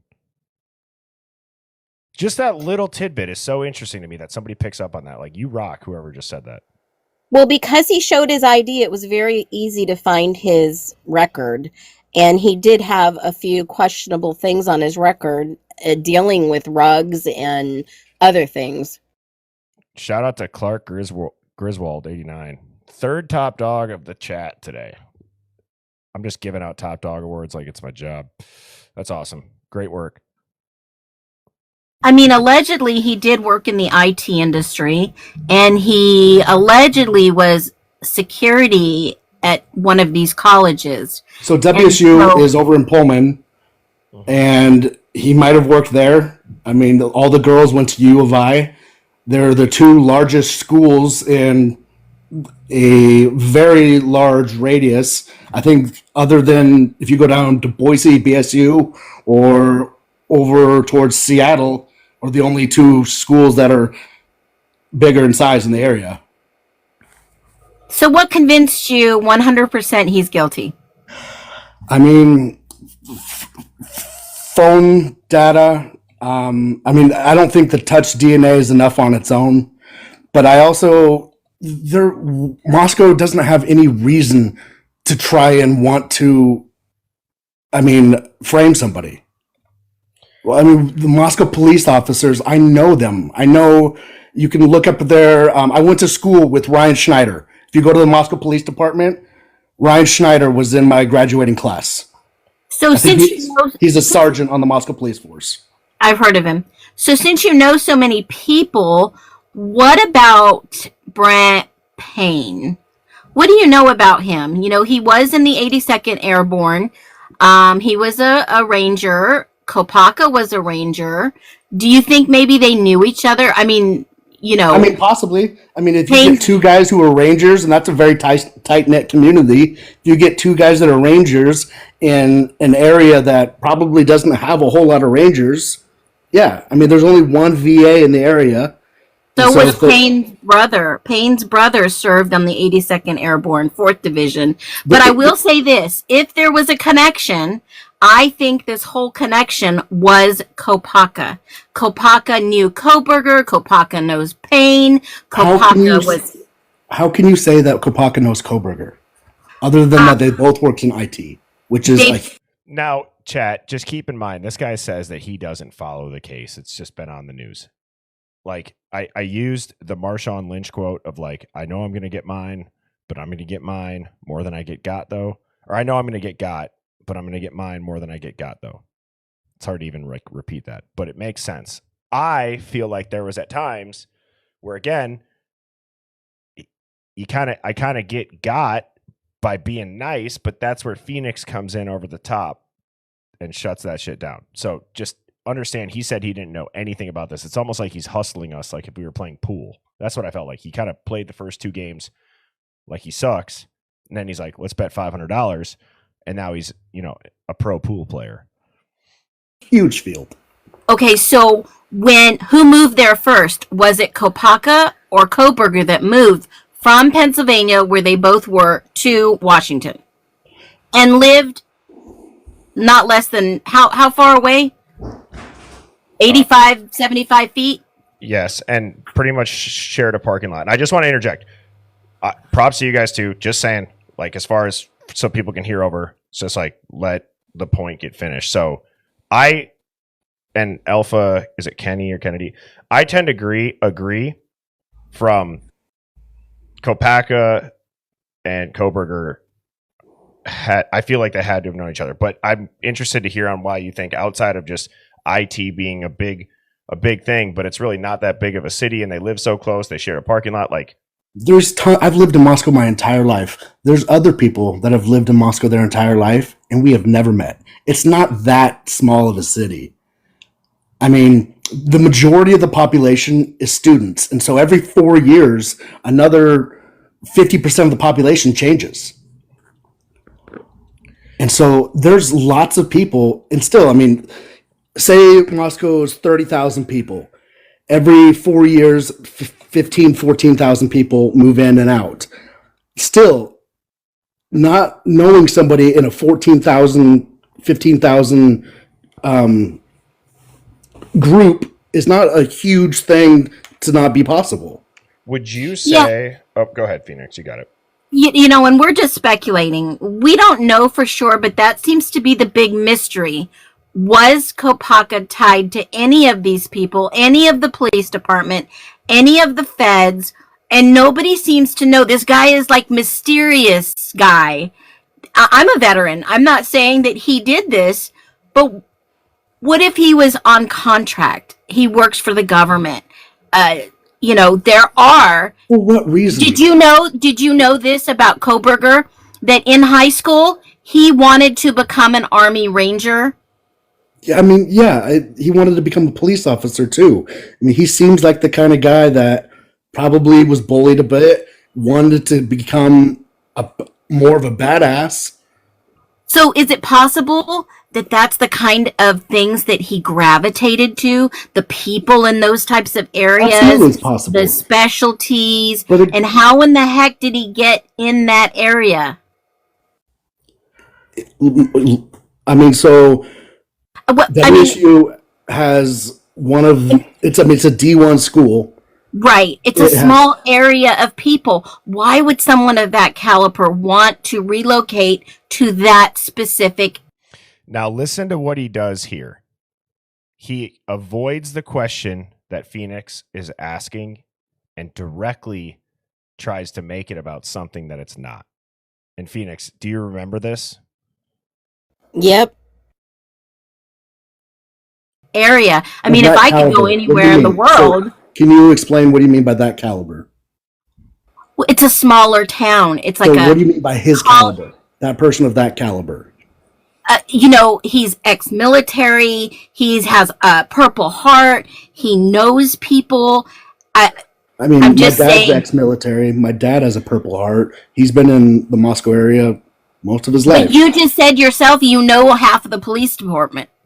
You're right, because I've had a lot of interactions with them. But not only that, I get your point, but can you understand? There has to be some common connection, and it seems to be the most mysterious person in all of this if you're looking at the big picture. Now, I'm not saying that he was, I'm just speculating that it's possible. Yeah, it's possible. But you guys are all thinking about this giant conspiracy, but you go down to the basic of it. For what reason? Why did they want two or four or however many they intended or he intended to originally murder? Do you guys know how he said they? Yes, and how many? Two? Two at first, and then a total of 4? There's little things like this, Phoenix, that every time we watch it, again, I'm like, my mind has already been blown. It just keeps getting blown. It's Like, wild that this happened. He knew more than he was leading on. And after finding his post over a year ago, he's been in this. He's been following this case very closely. And he knows everyone. Yeah. So why? I'm going to give you the benefit of the doubt here. Have you been watching any of Birdie's videos? No. Have you been on any of these lives besides today? No. Okay, Birdie, go. Okay. And I'll pause. I have Phoenix's back. I thought she meant Birdie, go and get his ass out of here. So I kicked him after that. I didn't mean that. I was ready to ride for you, Phoenix. I was like, all right, get this guy out of here. Oh, that's amazing. I'm glad he came back up. Yeah. That was classic. Oh man, I was just like, look at my face too right now. I'm like determined. I'm like, oh, nobody messes with Phoenix. I was truly giving him the benefit of the doubt to allow you to tell him what your theory was and what we were speaking on. Yeah. No, I was like, get this guy out. Mind you, he came in and said he's 100% guilty. That was his statement. Yeah, exactly. Yeah, so Can you guys go ahead. Can you guys review real fast what the he said 2 and then he said 4 for a total of 4? He said they, as in a group of people, wanted 2 gone and then 4. Yeah, I'll back that up because to be honest, that's the first time I even caught it. So here, I'll play it again for you, Mike. Why would someone of that caliber want to relocate to that specific area? I mean, if I could go anywhere in the world. So, can you explain what do you mean by that caliber? Well, it's a smaller town. It's like what do you mean by his caliber? That person of that caliber. He's ex-military. He has a Purple Heart. He knows people. I mean, I'm my just dad's saying, ex-military. My dad has a Purple Heart. He's been in the Moscow area most of his life. But you just said yourself you know half of the police department. You're right, because I've had a lot of interactions with them. But not only that, I get your point. But can you understand? There has to be some common connection, and it seems to be the most mysterious person in all of this if you're looking at the big picture. Now, I'm not saying that he was. I'm just speculating that it's possible. Yes, it's possible. Right there, Bertie. But you guys are all thinking. What was so odd about this, and I didn't want to get really deep into it with him because I kind of felt he knew more than he was sharing. Now, Kopaka lived with a couple of roommates in their 20s. This is a 38-year-old veteran with PTSD, per the media, per the chief, a trained unaliver in the middle of a college town doing what type of job? That moved from the same area. There's no coincidence.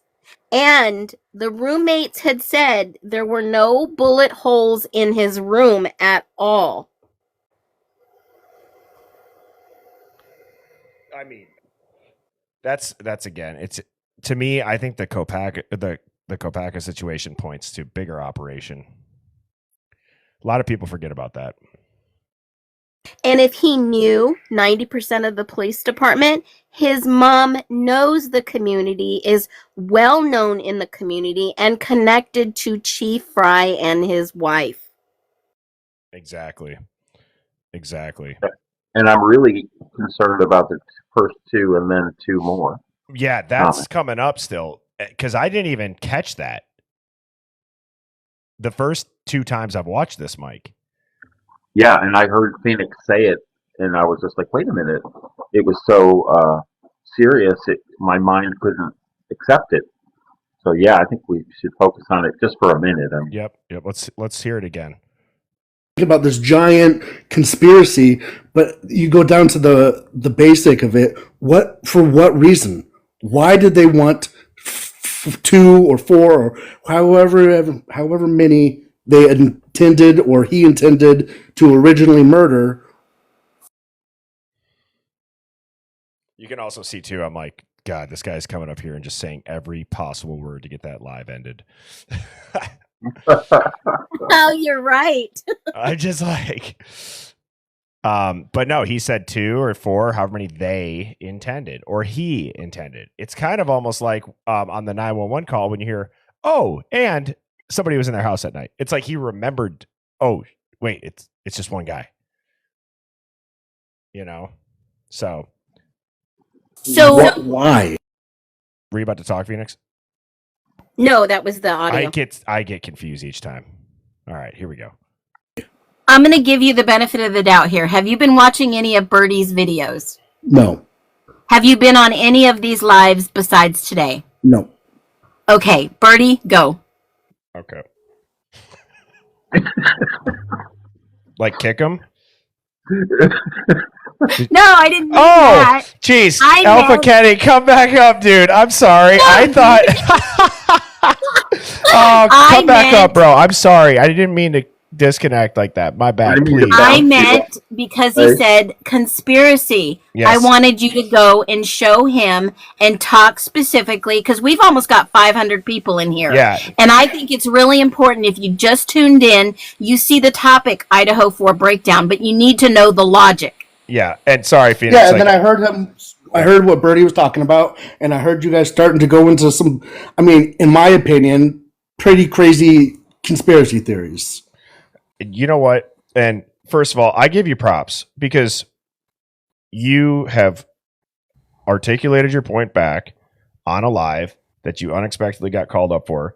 And this is what Phoenix and I ultimately try to do, is have conversations where it's okay for people to disagree with us.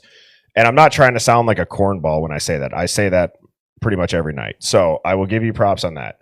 Now, if I could go down kind of the first little tidbit of like this rabbit hole, you might want to call it, or as you would say, like conspiracy, I would ask just a couple like kind of leading up questions to it. And it's like, would you say that in Moscow there's a you've said there's a rug scene both on and off campus? Would you say that there's regular intervention with the police for the frats that's not just underage drinking? And you wouldn't say there's like a bunch of fights? They've never been under investigations? I mean, no. Okay. Well, I think the biggest like thing that Moscow is known for and is becoming more known for, that is kind of a stain on the community, is there is, in my opinion, a cult that's trying to take over the town. It's the Christ Church, and if you, Mike, I'm telling you, out of all things that this guy could have said, what does he bring up? The cult that's trying to take over the town. And what who's did got carvings on his leg? Yeah. But what did I say about the church? The church wants to clean up this disgusting, dirty town, and this could hinder business for a lot of the people that are there. But not only does the town want to clean up the town, the government wants to clean up this place. Yep. you go to the Moscow subreddit, I've heard this before. all they're talking about. But again, Doug Wilson, who is the pastor of the Christ Church, I mean, he's an idiot. I mean, he believes in women being subservient. He wants, I mean, pretty much 1920s America to come back as far as women and their role in a household. He doesn't want them working. So that's what Moscow is dealing with right now. How long has this been going on there in the area? It's not the first time I've heard this. So they really started to become more prevalent within probably the last 10 years. And within the last 5 is when they've started making national headlines. I think Vice News did an article on them. Have you? My sorry. father, his ex-wife, was a member, and she is very outspoken about how awful the church is. She has a podcast that she talks about. I forget the name of it, but I could find it out what it is. Is there, so outside of like just like what you were talking about with like how they would treat people or the women, like is there a violent aspect to it? Like are they full on cult blood ritual sacrifice? So I know people that are members of it, and they're the most amazing people. They're super nice, but again, I think a lot of the people that are in this cult are unaware of. He's being very selective of what he says right there. Yes, but you know what my point is when I reheard this again, is that they, you know, he's complaining about the church wanting the women to have their place in the kitchen and barefoot and pregnant. But these women were modern women. They were making decisions for themselves to get an education, to go out into the marketplace, into the business corporate environments. They were choosing to drink or eat or whatever they want on their own and not get married. And I think that hinders business for certain people in those areas. These women are making money. They can do whatever the heck they want. They can make money however they wanted. And I think a lot of people in the community that are, you know, dissing the church are trying to say the church is going to stop that process. Well, then you start to wonder. Well, this were church these girls sugar babies? Exactly. And I've said it before. They all looked that way. They all had that role. They all were on social media. Some of them wanted to be social media famous. Now, with that being said, you look and you take a step back. Well, if they were, who were their daddies? And whose dad? Yeah, just go ahead, Mike. No, I was just saying exactly. I was resounding. Like who is powerful and wealthy in the town that can afford that and was doing it. And it kind of also bridges the question of, well, how would they even become targets of it? Or I told Adam everything. Yes. That, like, I think that's a bigger clip, and that has more weight than probably we even know. All right, here we go. And remember the company that I found a couple weeks ago? Other people have found it, but have never said anything about it. Now everyone's running with it. Yep. And Hell's Bells just said, Range Rover, will you please come over? Because also the 911 call, or not the 911 call, that in the interview, it was like, or what were we watching, Phoenix, where they're like, Kylie, or the one that bought her the Range Rover. Do you remember that? It was like a breakdown of, it was from back in the beginning. Oh, yeah. But, you know, the woman allegedly that she was going to work for in Texas was also a business partner of Steve G, all alleged. Now, if you're interested, some people have posted that information that I sent you a while back, but there is some other things associated with property management loans that were fraudulent. So this goes deeper than people really understand or could want to go down. So there's a lot of behind the scenes going on. And, you know, when Steve G did his interview, I think it was last week, Thursday, I kind of got my radar up when he said, there's going to be a lot of things you hear, but that's not the truth. Yep. And again, I'm going to play this video because this reminds me of how he refers to himself as G and the line of work that he's in that has been traced and released publicly.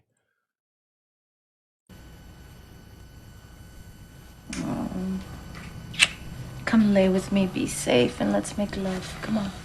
Every time you say be safe, it tears me apart. You gotta let me be who I'm gonna be. Ellen, I'm pregnant. Whose baby is that? Who's the man who did that to you? Gators bitches better be using Jimmy's. I'm sorry. See, that's what I'm talking about. Oh my God. You need to leave. Get out! Get out, Alan! Oh, God, I love that movie. Yeah. Get it on play. All right. I will continue. I have to take a leak. I'm going to play this when I get back. If there's anything you guys need me to go back for, I will gladly do so. All of the hate and misogyny that their leader is spewing. So how does this connect to the Idaho 4? I don't believe it is at all. I'm just saying what Moscow is known for. Okay. Well, then Moscow is trying to move past the Idaho 4. That's not what Moscow wants to be known as. And I can see your point being a loco with that. I totally understand that. I get it. Got it. And now you got go ahead, Phoenix. Why don't we go into the funding? I mean, maybe if he understands the bigger picture, yeah, then maybe he can have a more informed decision and make an educated guess based off of information. Yeah. And I mean, Alpha, if I call you Alpha Kenny. Yeah. Is that something like, are you okay with me walking you through this right now? Yeah, sure. Okay. So I have a bunch of notes that are all random here. You're good. So, you might hear my kids in the background, but that's all right. Please continue. Okay. So Data right. will come. So this is one of the things that I thought was interesting. Data. And what that is so let's go back to Brian Koberger's past. Brian Koberger, he studied criminology at DeSales University.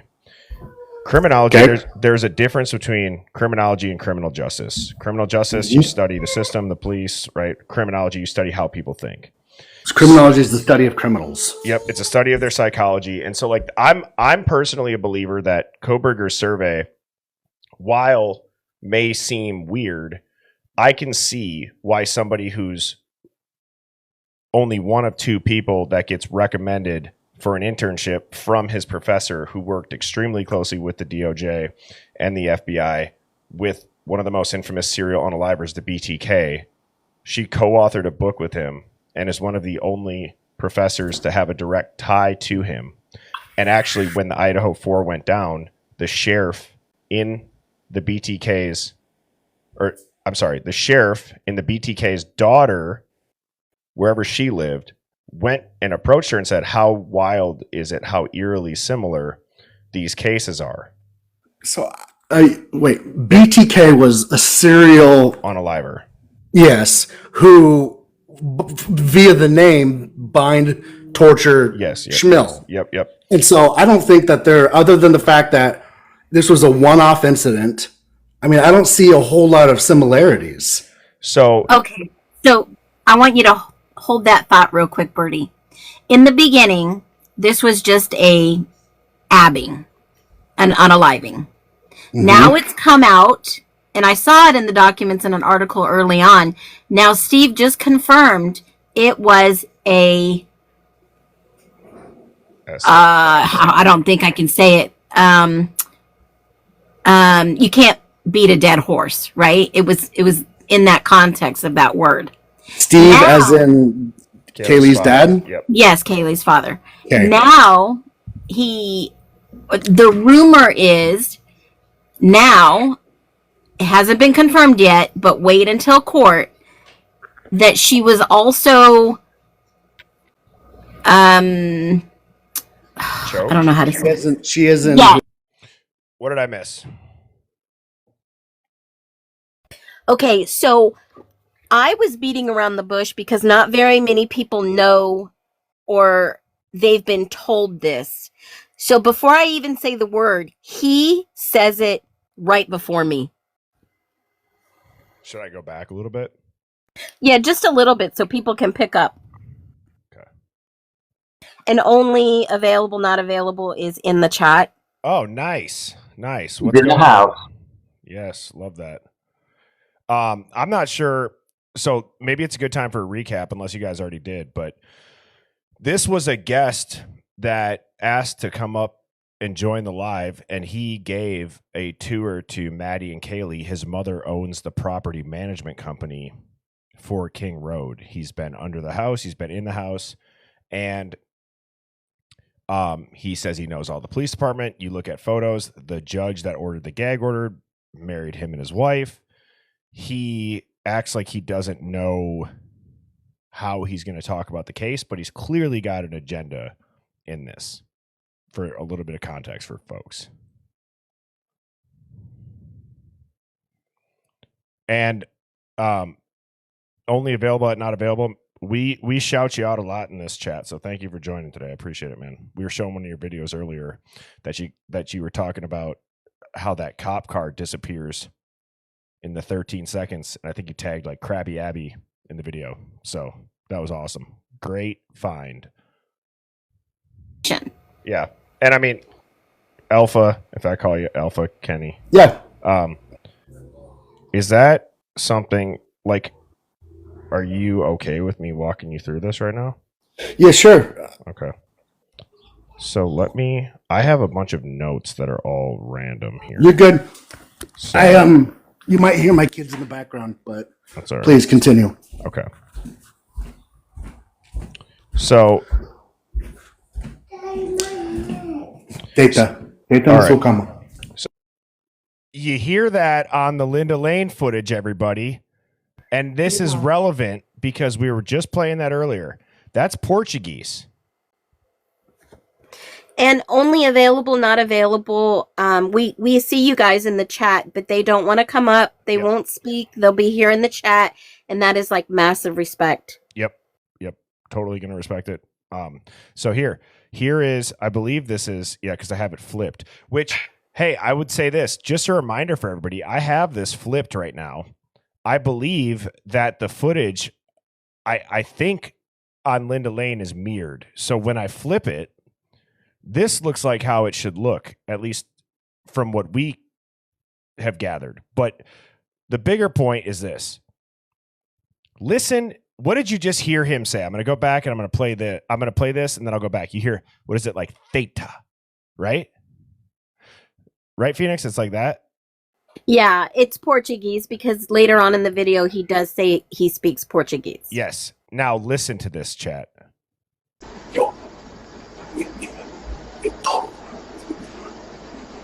So I guess that's theta, but still, it's Portuguese captions translate in this whispers on the Linda Lane.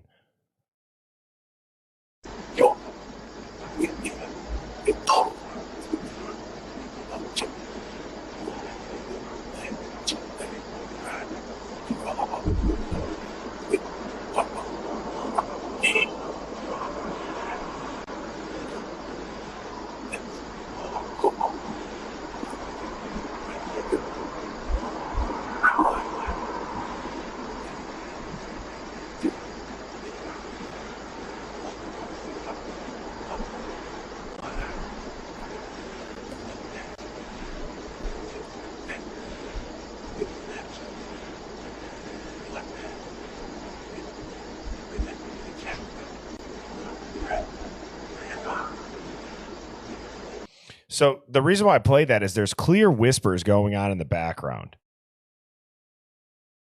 Now, to go back to this, again, a couple seconds ago, you heard him say. Okay. So I have a bunch of notes that are all random. Do you You're think? good.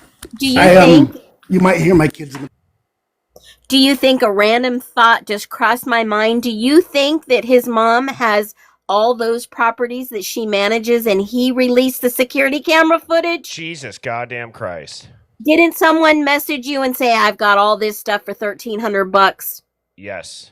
Was it a bad fake bot account? I'm pretty sure I sent it to you and I said, look at this. What do you think? Because it was right after this live. Holy hell. It was now, right after this live. Sorry, Mrs. Birdie just called me out for swearing. But oh, I'll keep him in check. No, I'm kidding. But do you think it's possible that Alpha Kenny is the one who's released these videos and made money off of this money grab?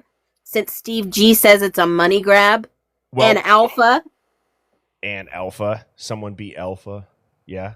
I mean, there's that, and then let's just go through checking the box.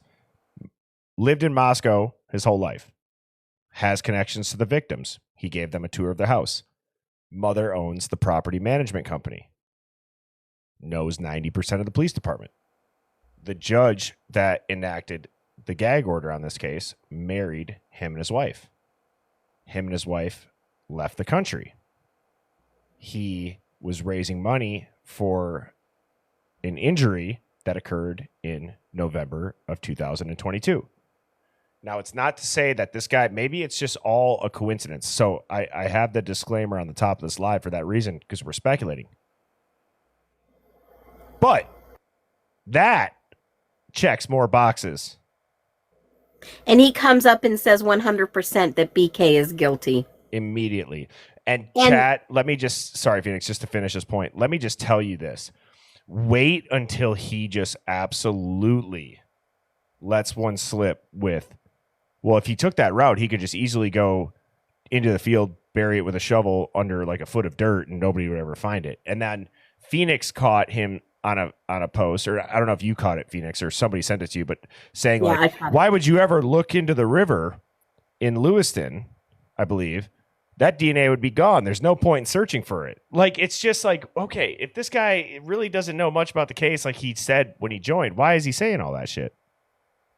This guy gave me major scam vibes, con artist vibes. And the reason I say this is this guy had so much information and knowledge for somebody who said he had nothing, and trying to convince the two most logical people and technology wise and knowledge of documents in this case, trying to convince us his narrative. And it's just coincidental that Birdie's the one that picked up the Portuguese on both of the audios that were released and leaked. Now, we know that if this was truly a viable video that was under lock and key from the prosecutors and defense, why would Alpha Kenny Kid come up on a video live with us that we've never seen or heard of him before, and he says the same to us? This man came up ready to debate. He came up ready, Phoenix. This isn't his first time joining a live, or even if it is, it's, do you follow me? No. Have you seen a video? No. Have you joined lives before? Nope, this is my first one. How much do you know about the case? Not much, I live there. And then that just dissipates. It just dissipates. But the property management company had a problem with all these police getting called in a short amount of time this semester at the college at this specific house. And you could tell they were frustrated. The city was trying to clean up this area, and the property management company was being held accountable. Yes. And I wonder if I have it here in the uploads. Okay. So, look, I'm going to put this on screen. This is another thing that the chat dug on. I got flack for this because we didn't have a chance to explain this. Okay? This is another thing. Now, people are like, that's a Bob's Burgers tattoo. Okay. But when you're looking at this through the screen, does anybody know what an ambigram is? It's where there's letters that are written forward and backward. like I used to have one. I actually got it covered up. It said family, and then it said one love. Okay.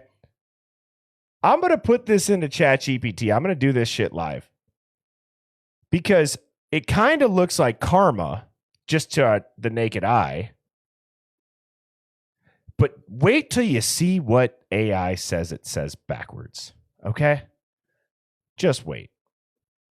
And in fact, if this was some type of ritual, they probably did a lot more than just carving. Just wait, chat.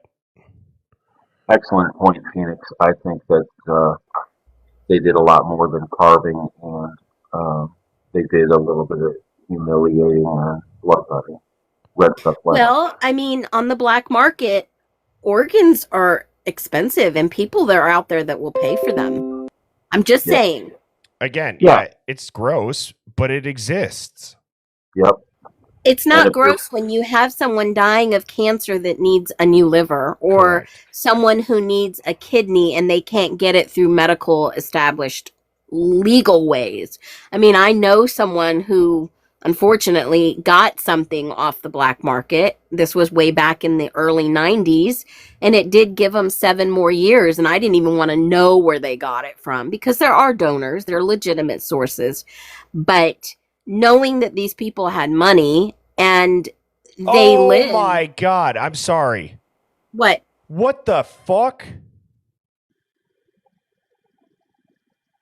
Oh! Holy cow. Wait, what? That is not what showed up the first time. Oh my God.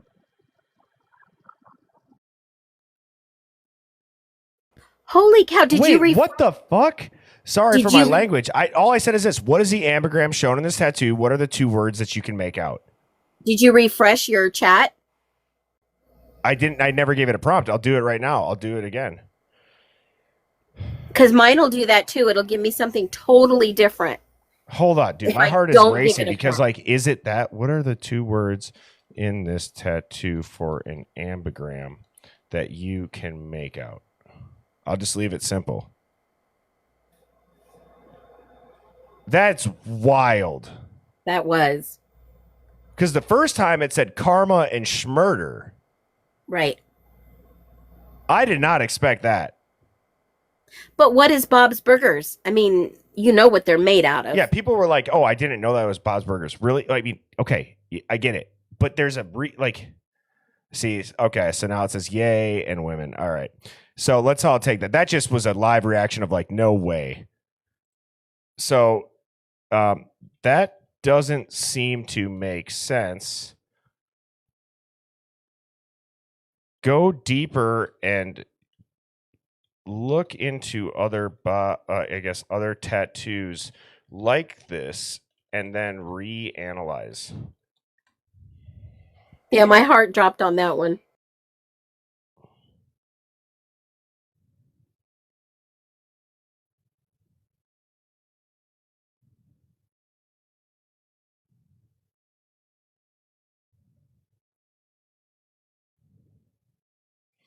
So then, knowing that, what do you see in this one? So, I'm sorry for yelling. That just, I was, yeah, Jesus.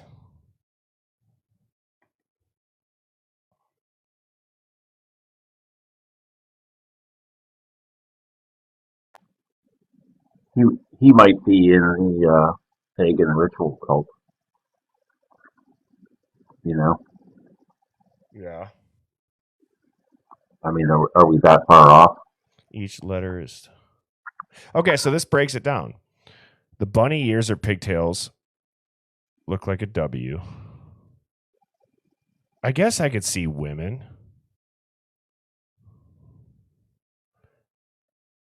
And again, that's just like AI's breakdown.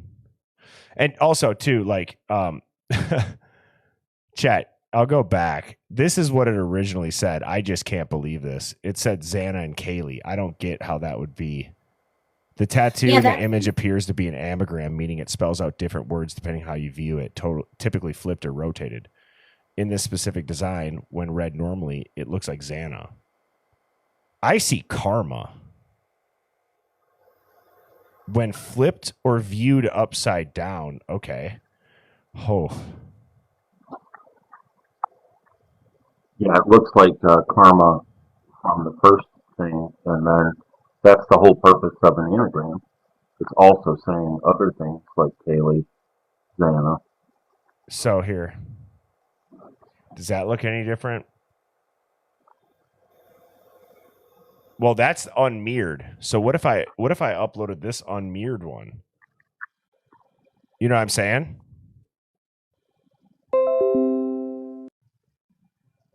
Because if he took that with a front-facing camera, like if he did this, it'd be mirrored. So let's unmirror it. It's just all strange. So, all right, I'm going to refresh the page. Everybody can see this. Or here, I'm going to do a new chat. All right. You need to decipher this ambigram tattoo. Tell me the possible word combination that you see in this tattoo. Are the words hiding a message? Or I'm sorry, are the characters drawn in a way that it would be hiding a message? Let's see, because now it's not mirrored, as I was saying. And you know what? Well, let's just see what it says.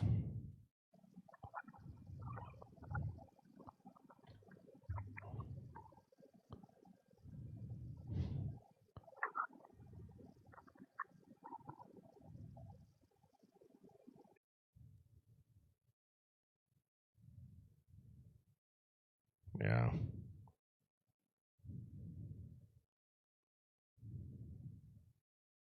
See, that's interesting though, guys. It says it looks like an X or a K. Remember, the expert witnesses believe there was more than one. I'm going to say, do you see karma, this word, or... Well, I just want to ask it to see if this fresh chat even picks up on it.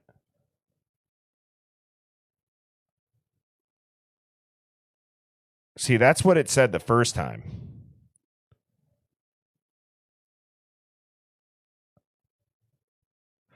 If we treat each character as standing for a person, things get more eerie. The repeated similar letters, the three middle ones, could suggest AAA, and Xana, Kaylee, and Maddie all have A in their names. Whoa.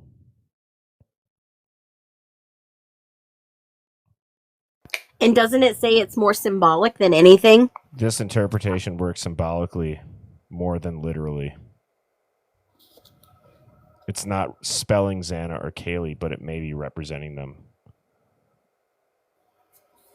Wow.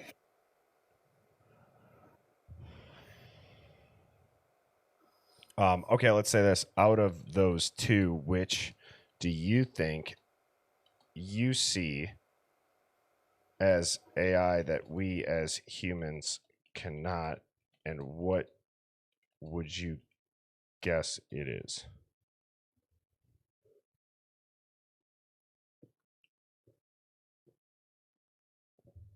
Okay. See, like that's what it said first time.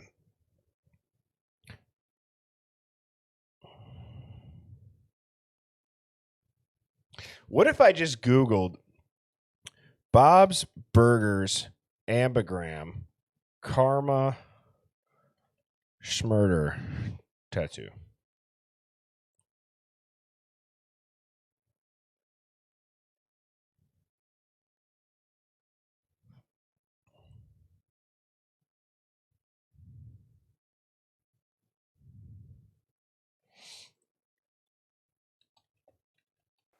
And I didn't see anything like it. So it was like Well, designed. there it is right here. Well, that's very, but the lettering is much different.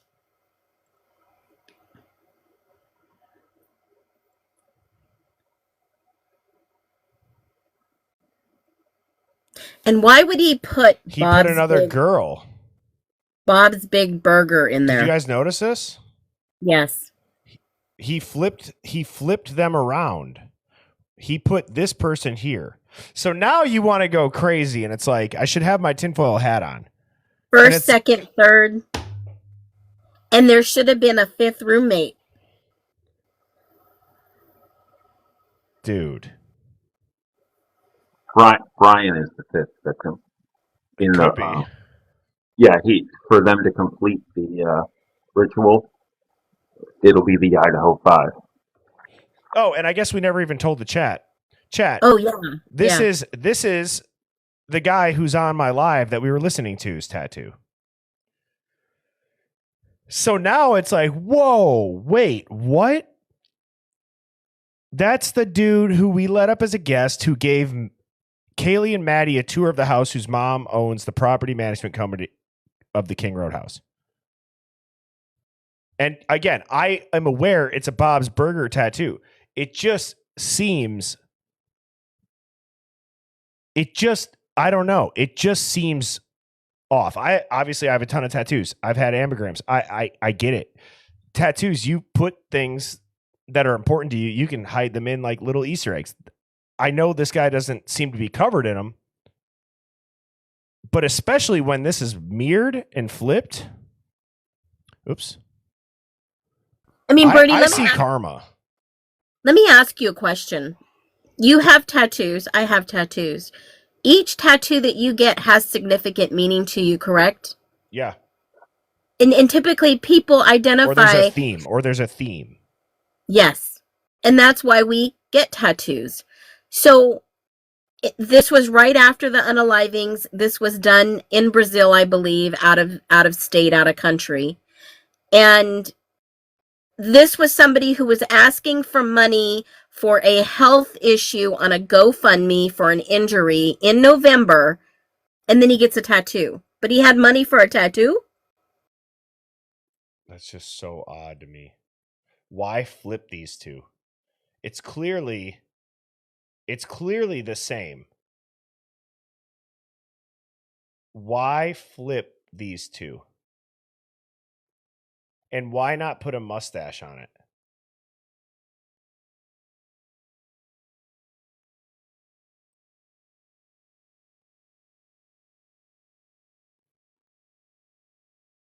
I actually don't even think it is the same. This isn't the same character. There's glasses. No, there's different characters in that. But each one represents something.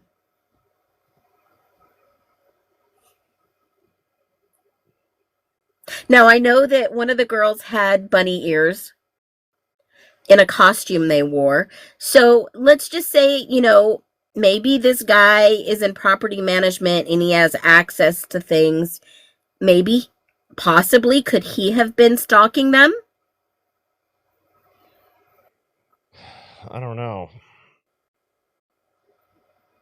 He had access to the house, and even underneath, he could have put the camera himself.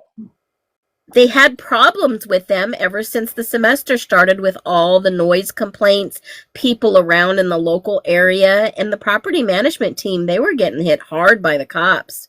Get these under control. I am curious because we're asking AI in that when I just refresh the chat with no background, right? So it doesn't even know Idaho 4 until the third time when I just asked it. So I'm almost wondering, give yourself a prompt if you were a contrarian thinking detective. Would this tattoo be enough to make your spidey senses go off if this tattoo was done near let's just say within, let's call it 120 days of the unalivings? Hey, Bertie, when you do that, someone said go to the 911 call with the guy on the back side of the porch with the sliding glass door, the noise complaint the cop cam caught, and see if our buddy that came up to the thing is the same guy in that video. Okay. Remember that. I'm going to do this right after this. Okay. So here's the, just so everybody can see this if you can't read it. It says you're a contrarian forensic analyst and narrative deconstructor tasked with identifying hidden ritualistic, symbolic, or premeditative markers in connection to the Idaho 4 unalivings. You're trained to recognize the psychological, semiotic, and behavioral fingerprints of organized secrecy, coded messaging, and karmic justification within criminal patterns. You do not dismiss things as coincidence. You just follow the symbolism in the way others follow red trails. All right, so when it gives itself that prompt, that's what this reads. Which I think you can see. I don't know about you guys. I could see karma kind of, you kind of pull your head away back. I could see that it kind of initially. Okay, like here, actually, here's what I'll do. Oh my gosh, because like, look at this. You don't have to be an FBI agent to figure out. It symbolizes. I mean, come on. Their own, like they have a different definition of karma. Like we are the authors of retribution. You know what I'm saying? Yep, they take care of the problem. I mean, that outside of this one, it lines up pretty damn good. I mean, I'm just going to follow the outlines of it.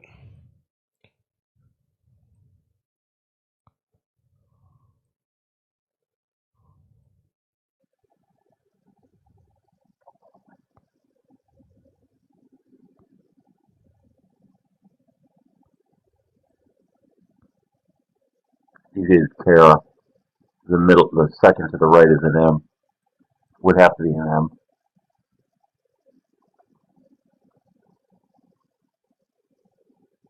And I'm not doing anything other than just tracing lines that are actually on the skin.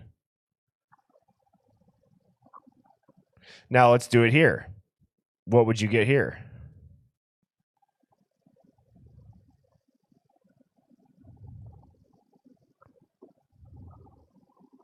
Tracing just the lines.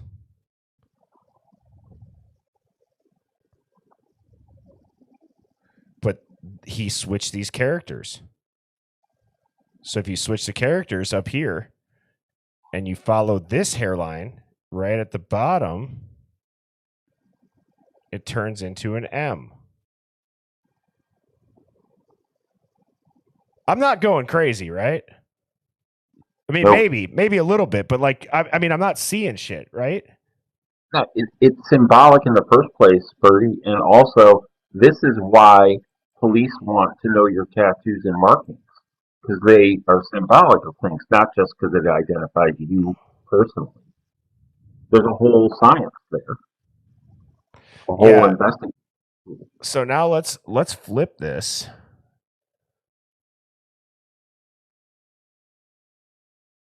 I don't know if you could do the other word. I don't know if I really want to spell it out, but well, hang on. Now look at this. Look at this pattern. So I wonder if it has to be upside down. Oops.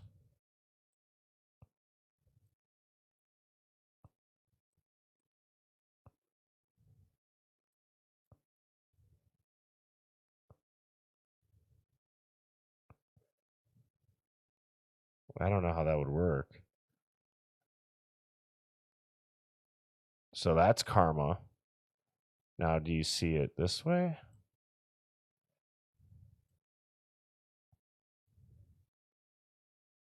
Because notice this line right here. It connects.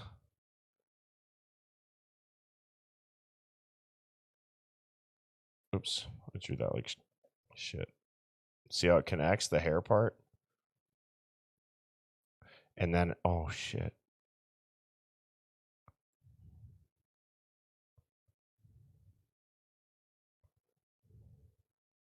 See, it wouldn't even be enough letters though. So I don't know. Either way, it's weird. It's weird.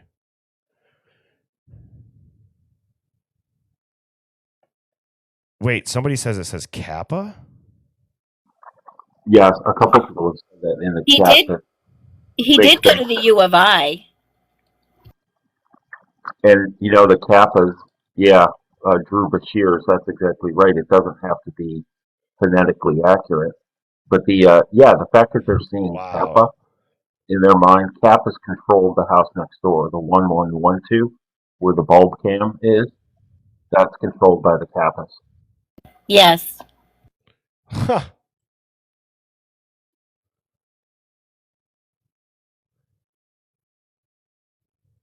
It totally does.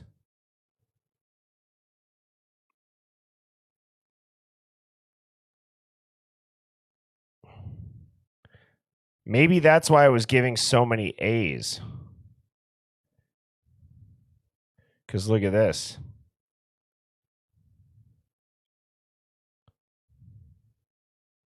Or no, sorry. It would be 2 P's.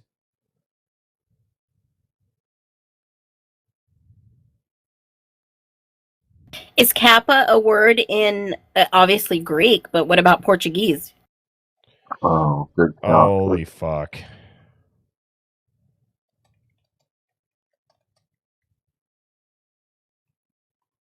Oops, I spelled Portuguese wrong.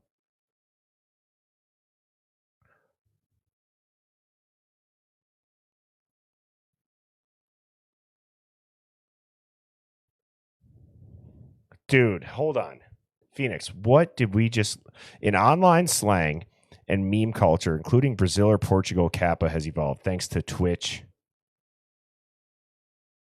Where was that thing streamed on for the food truck? Twitch. Oh my God. Sarcasm. Look at this. Yeah, you're totally innocent, Kappa. It might be like no cap. Maybe that's what AI is picking up on, just to keep like let's not just get delusional here. But it says in digital Portuguese speaking communities, Kappa is sarcasm. It's mockery. It's irony. You combine that with a tattoo. Oh my God, a mockery of justice. Yeah. Ha! How ironic. They are at the food truck. They are constantly sarcastic. Okay. They're It's asking. Sorry, Mike. I'll let you finish that as this is searching. It says, "Do you want me to build a profile of who might get this tattoo? Do you guys think it's going to line up?" Yes. Oh, whoa. And I don't know who this person is that says they're muted. You're not muted. You're 0 followers, 0 following. You're probably getting muted because the system and the algorithm is doing it. So it's not us. Or one of my mods is on their game. Yeah, baby, they do a great job. Yes. Shout out to the mods. Tap the screen. Yes.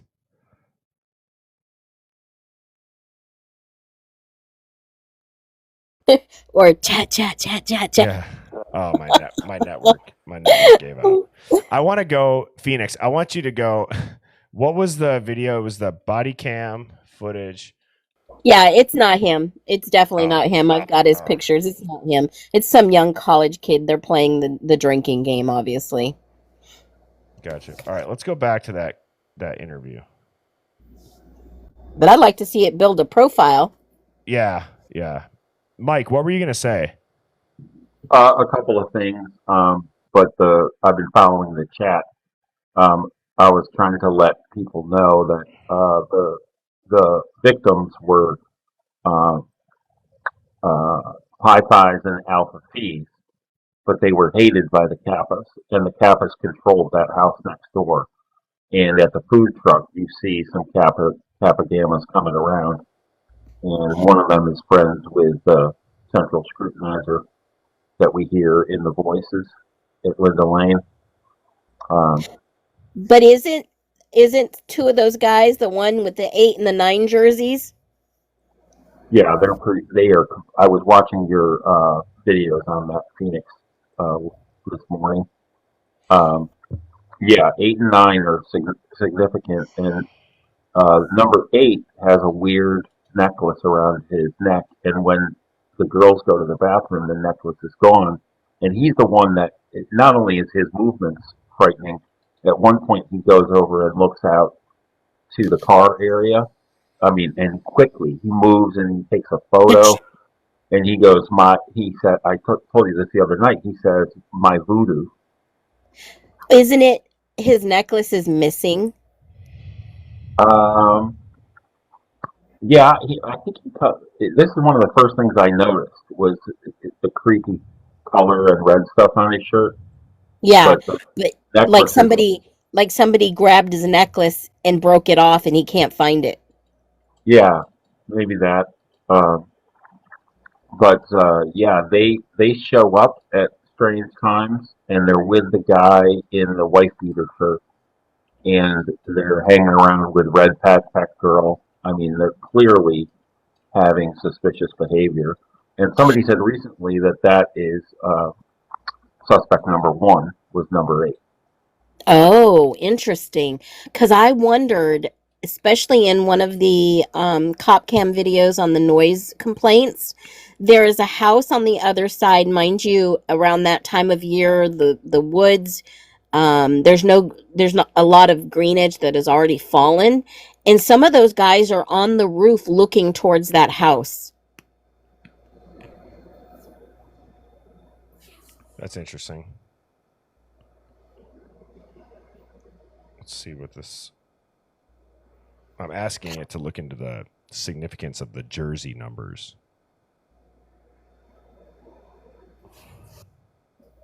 Yeah, and there's some people in here that actually know these people's full names. Don't expose them if it's not public knowledge. If you have somewhere that you know it's public knowledge, they're on a public website or something like that, and you found them, that's great, but don't drop their last names. And you have to remember that thousands of people were interviewed by a ton of agents. So I'm sure everyone is a suspect, right? Especially in the 5-mile radius. I noticed. I think maybe you pointed this out, Phoenix. I've never noticed before, but Red Backpack Girl is number 3. I never saw that on her shirt before, but we got number 8, number 9, number 3, and then the creepiest guy of all is number 1, and he's around, right before the shouting of Xana's name and all that. Just as a side note. Yeah, and remember I told you all those numbers have significance. Yeah, it's like order, and they can be seen on film, and they can be seen in fog and smoke because they lit the sewer gas, the hidden explosive. They lit the sewer gas so they could move around with headlamps and be able to see, and that's where the fireman piece comes in. Exactly. Oh my God, Mike! They knew what they were doing. Yep, they had it pre-planned. The whole thing yes. was pre. Yes, and in one of the clips that I noticed early on, I went back again and looked at the chief, and they did say that this was a planned event. Yep, it was planned, and they ritualized. Mike, you lagged out. Say that again for the chat. You lagged out. Which part? The lighting the gas. That's why the fireman comment. Yeah, they lit the sewer gas so the whole area had smoke in it, and I think you can even see it on the released video from stupid Dateline. But they were hidden and moving around, and they had enough cameras there and management of the cameras to say, "Hey, get down, get down." It's very organized. And somebody in the chat said the most interesting thing when we were talking about red stuff and organs. They were drained. And the recent Linda Lane stuff I've been looking at, you can see a guy get out of an SUV at 6:30 in the morning, and he's carrying somebody on his back as well. And I think that's a female. Yeah, and remember, with these cameras, you can't see color. we can't see red, we can't see green. All we get is the black and white. And that is why they use the smoke. And Phoenix, I have to pee again, but I'm going to play this because it's relevant. It's a minute. I'll try to be back before then. But this is from the Dateline. And if you guys have followed the Truth and Transparency YouTube channel, which I know TikTok doesn't like when I say that, so I love TikTok, but let me just say, the green Elantra, so Phoenix, when this gets done, it's only a minute. Or, yeah, I'm going to have to start it before I get up, but you can then explain how this came to light. Okay? Does that sound good? Yeah. Okay. So why are you acting like a bloody fool?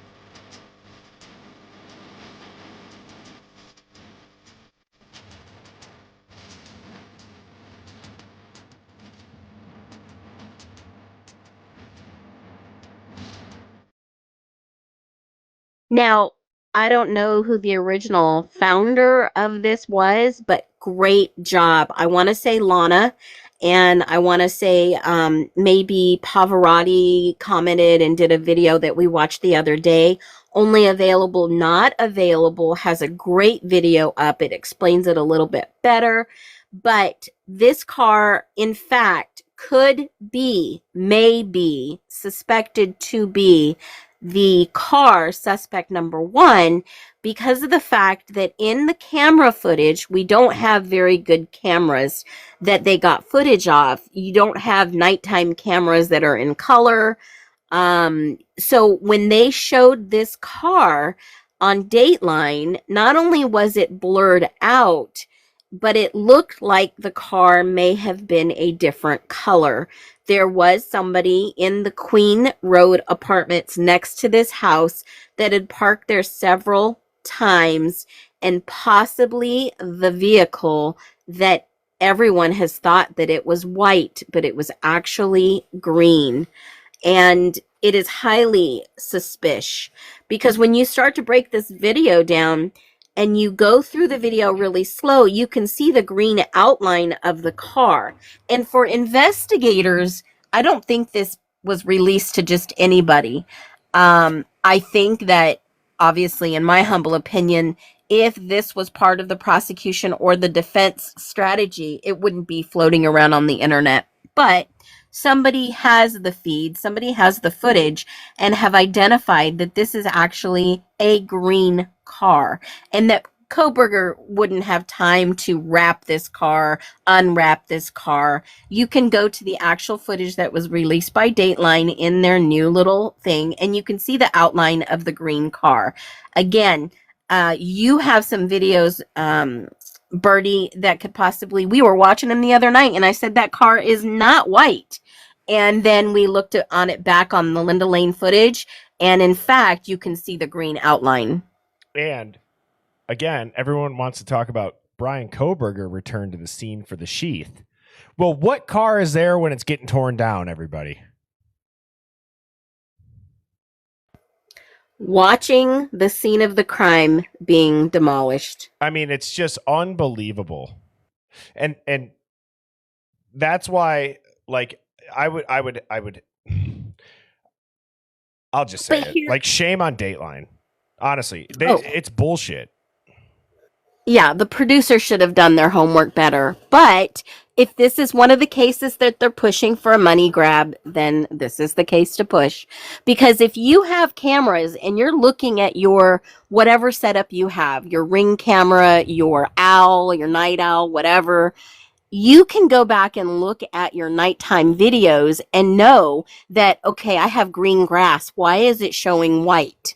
I've got concrete. Why is it showing black? You know that the color scheme is off 100%. It's the equivalent of like we talked about with like mirroring, right? Like we know that a camera is mirrored, so you just got to flip it.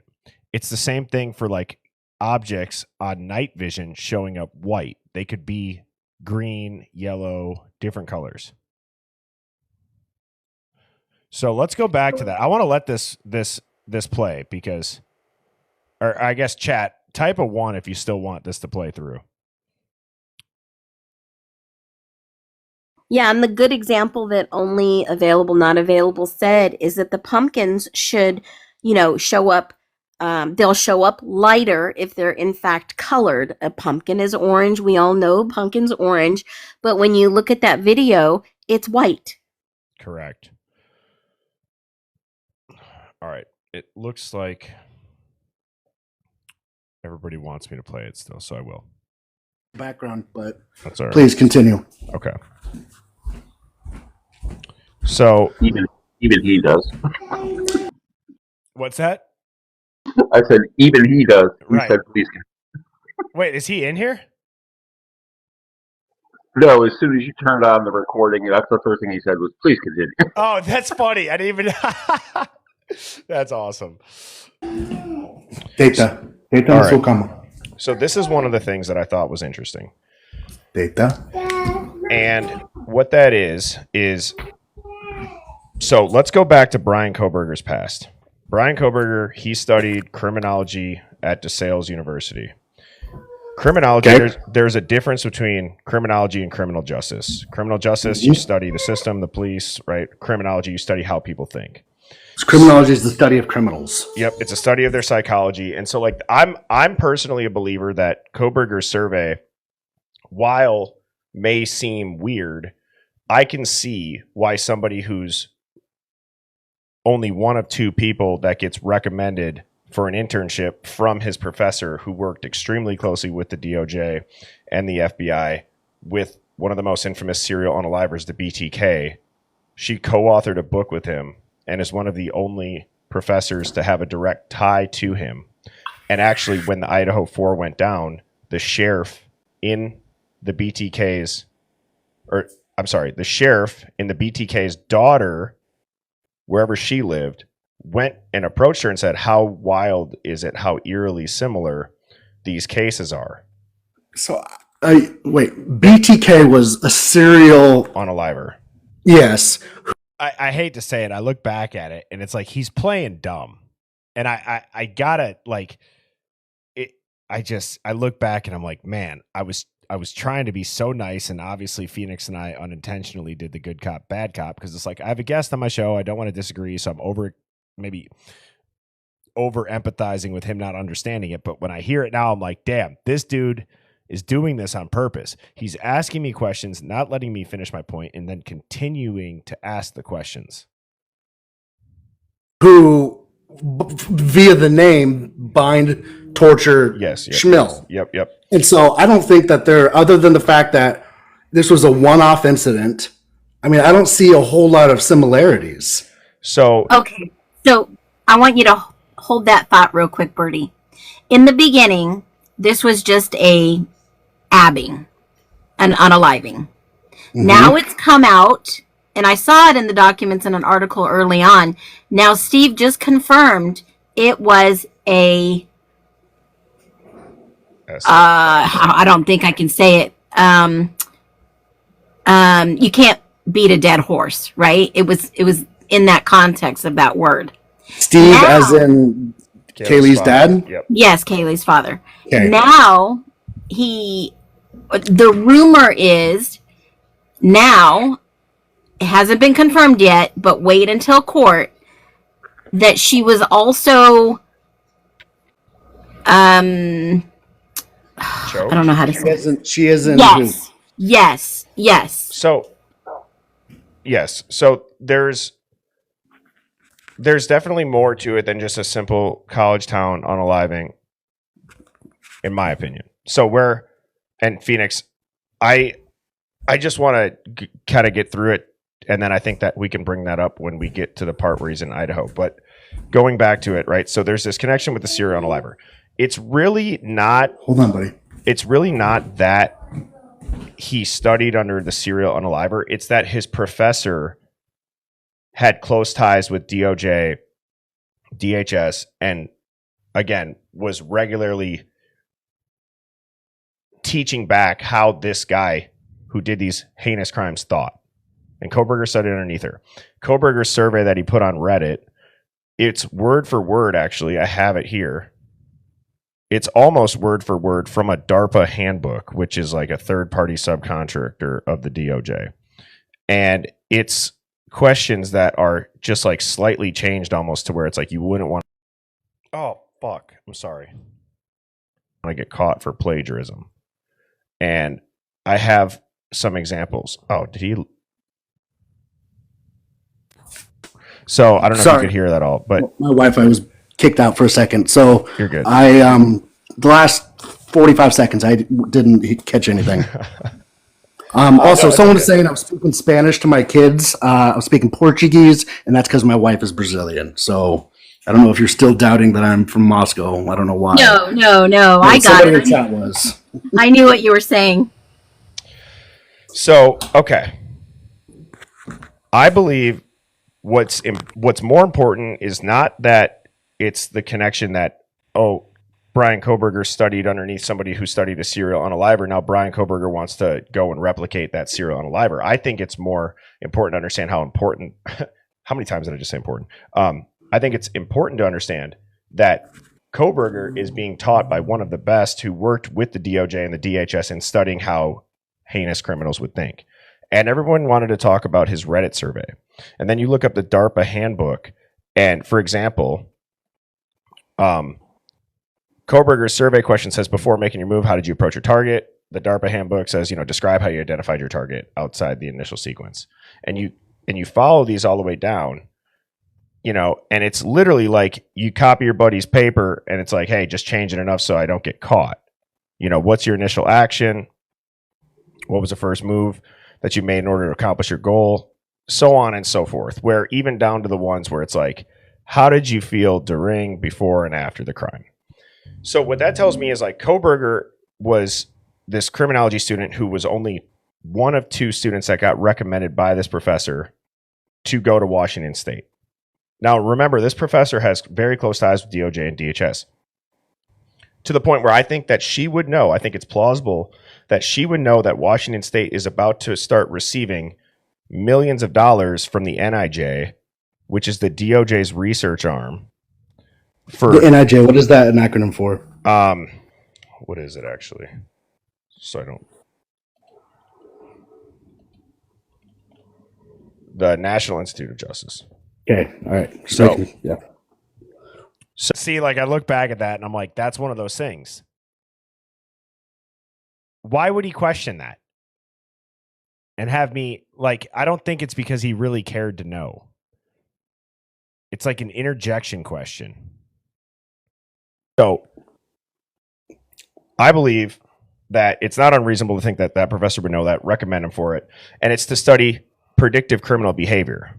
So what does that kind of summarize? It's like, oh, we're gonna try to figure out how criminals think, predict their behavior, and then stop it before it happens.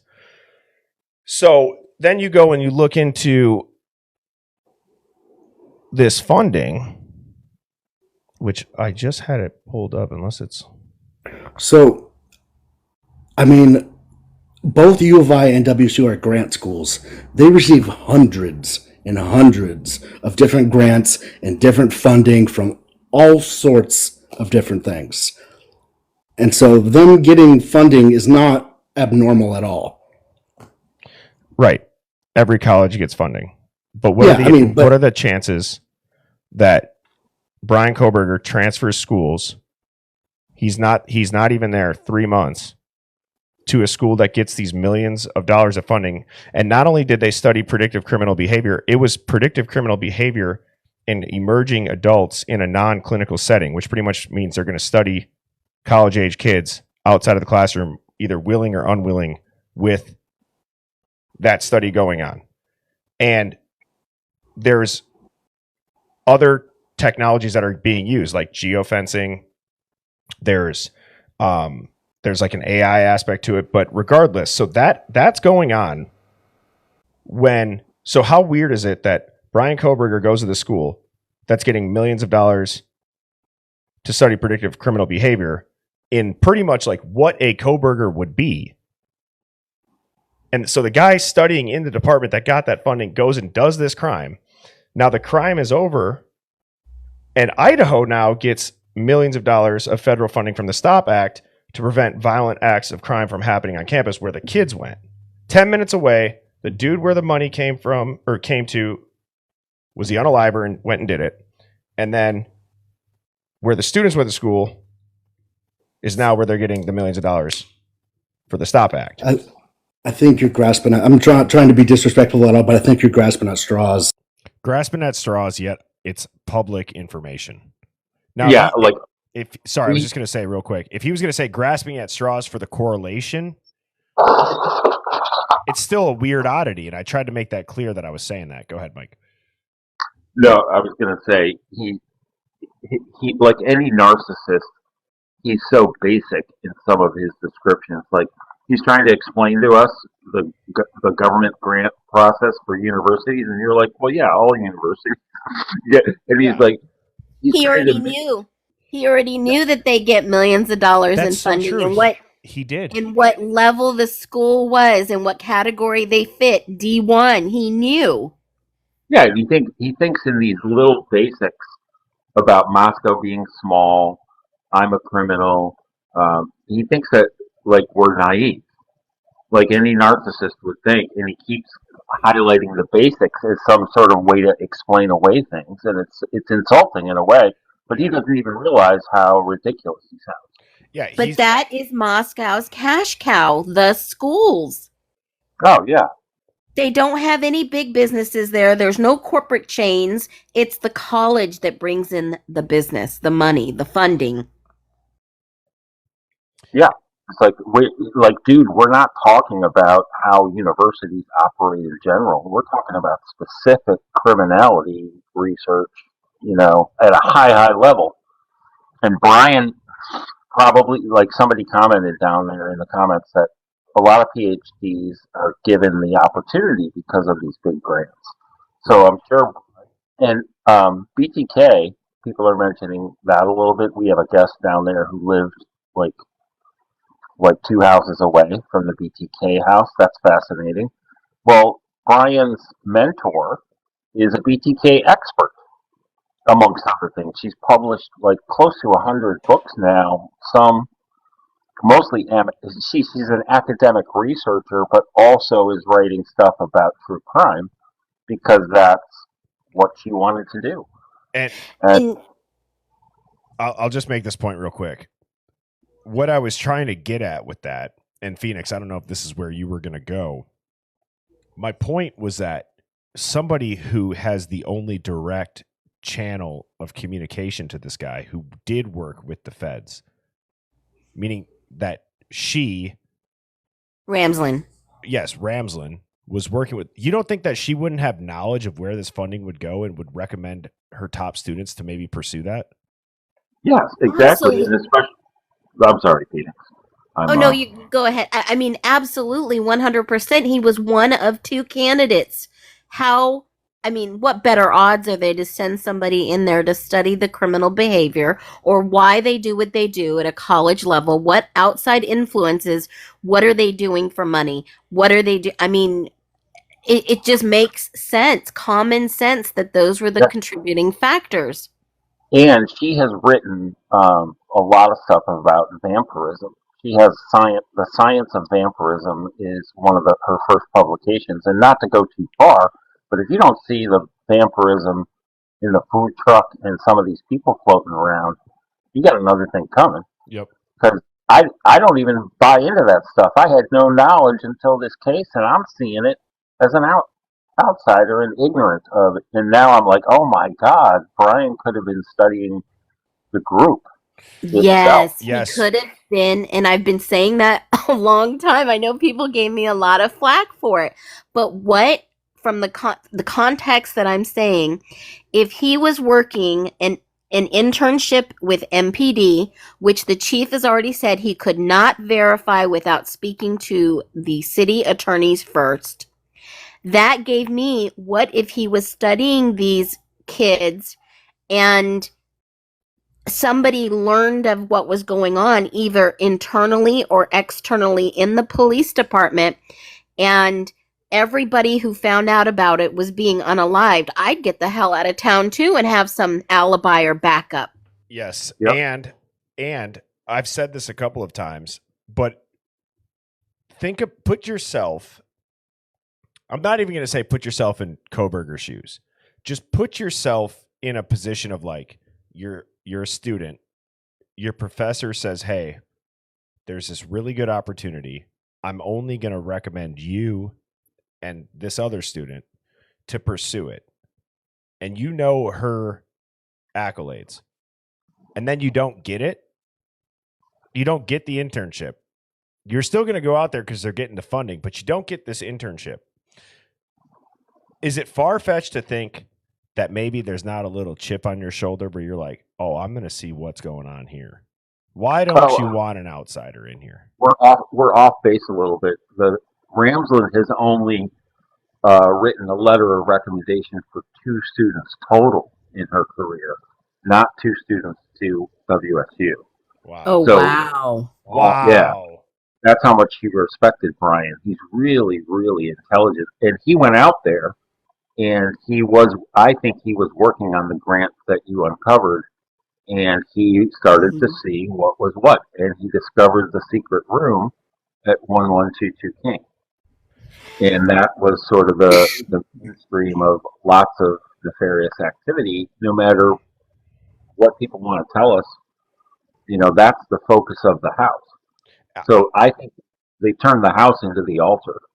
Yeah, and I don't think it's even too far-fetched to think that Brian Koberger, being the public-facing closure, if that's what was going on and he brought this to light and people are like, holy shit, we can't let this out.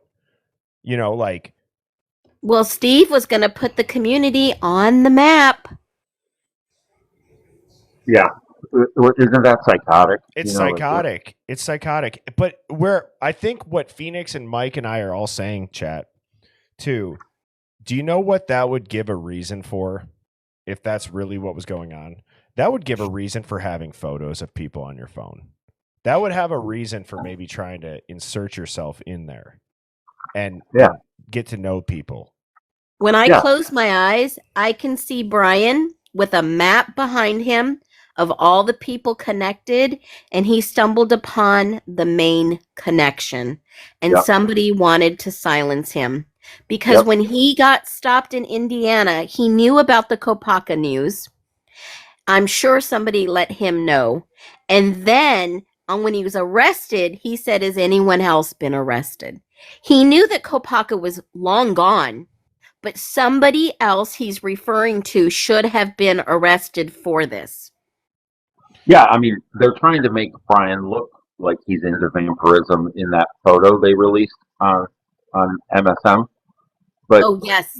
He's not at all. He may be catching on. He's caught in between conservative and liberal values in a fight across town, and he is the patsy in the scenario. They came up with the perfect plan, and they did it on one guy's birthday, who just happened to be promoted to Master Mason that night. Yes. How odd do we have to feel in seeing what others before us have kind of cracked that code? We're not the first approaching the house. Correct.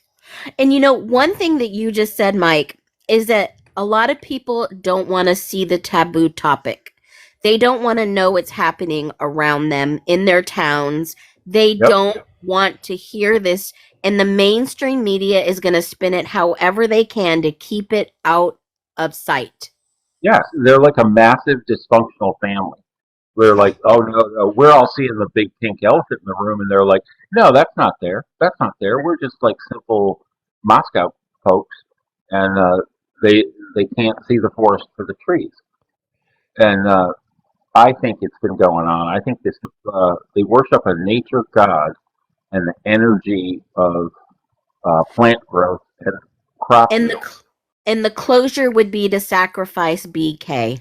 Yes, because the public, and I've said this so many times, especially in America, America values closure more than they value the truth. We want to feel like there's not this monster running around the street just so that we can do the mental gymnastics of being like, yeah, the narrative, it makes sense. Yeah, he's gone. Yeah, he's off the streets. Instead of being like, no, actually, there's just an entire cult that unalived these people, or this was a giant WITSEC operation. And it's just, people can't handle that. And I think the most frustrating part for myself is when you bring up that taboo stuff.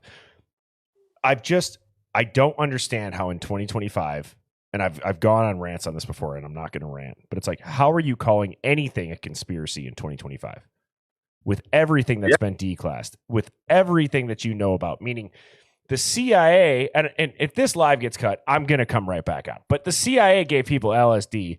MK Ultra is real. We have disclosures of UFOs. We know so much more about the NSA and their spying capabilities that they wrote on the coattail of a, attack on American soil. You got the feds admitting in this video here.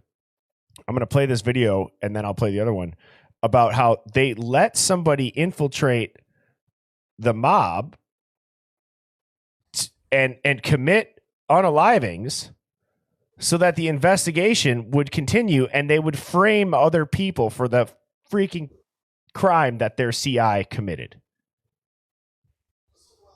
And you're seeing it all around that area. How many rug busts that they've had in the last few years? They have taken down.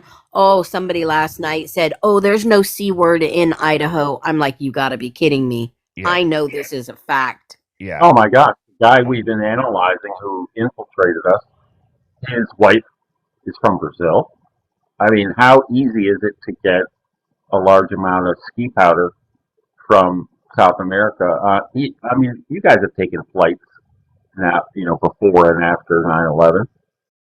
It was a lot easier back then, but now things have kind of chilled out. And if you take an international flight regularly, you know where the ins and outs are and how you can get a full brick, through customs. So there's Bolivian marching powder all over that town, and it's so obvious. It is, and I want you guys to watch this. I have Devil's Advocate on Monday nights, so if you guys like this type of stuff, weeknights at 7 Central is when I go on, and then some weeknights I have guests. Monday is Devil's Advocate, but here he makes a great point. I want you guys to watch this. Related to Brian Kohberger's case, why in hell is anything related to Brian Kohberger's case a matter of national security? Our government had an FBI, an asset from the FBI who was working for the mob as a hitman, and they allowed him to continue to do murders and even helped frame a guy who didn't commit a murder so that the guy that they had on the inside of the mob could stay inside and they can keep building their case against the mob. Put this towards the Kohberger case.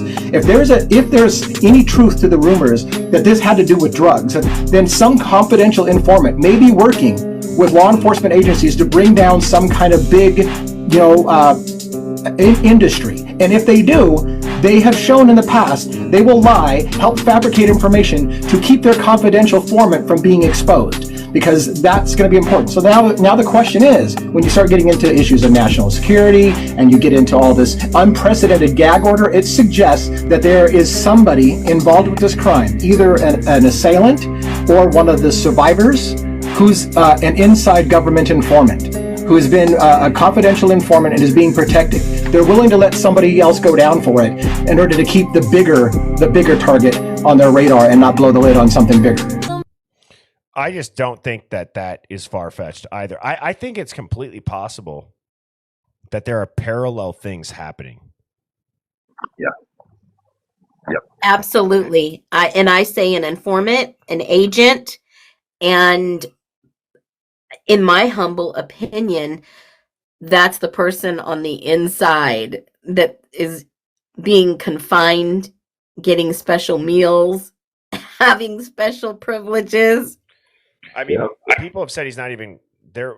We had somebody, I don't know if they were in my live or they were telling me, but they were like, I think it was a live. They were saying like, yeah, I'm from there. I went to that, not the perp walk, but something, the arraignment, I believe. And they were saying how Koberger wasn't even surrounded by local PD. Yeah, it's like private police. I noticed that too. Yeah, I've seen some of those videos. And who paid for the private plane to go out there and pick him up and fly back to Idaho? And have you noticed when he is getting perp walked, you got some dudes that are guarding him. You got some guys. They are not sheriffs. They are not bailiffs. No. These are trained guards. Yeah, they'll mess you up real quick. Yep. And it was so much overkill, for lack of a better expression. You know, and Brian's sitting there like, what? Yeah. He looks scared. He looks like, I mean, it's so crystal clear visible. You know, to me, and I have a son with autism. He's a teenager. With me, it looks like Brian's sitting around saying, but I only was doing my job. Yeah. Yeah, he had to have instinctively known that they were targeting him. Oh, absolutely. What better way? I mean, to fit the narrative is the individual that has been caught doing what he was meant to do. Oh, yeah, because there's no out. There's no explanation that sounds good to the public because they're not looking deeper. And the picture in my mind of the 3:30 a.m. or whenever they came into his house was Brian was like, what? He's sitting there, you know, doing his recycling or whatever, and chilling at his parents' house on Christmas break, and all of a sudden, bam, bam, bam, everybody comes in. He's like, what the hell? Yeah. I put this hat back on. This is the first live that I've ever put this thing back on. Because usually I will only do one segment.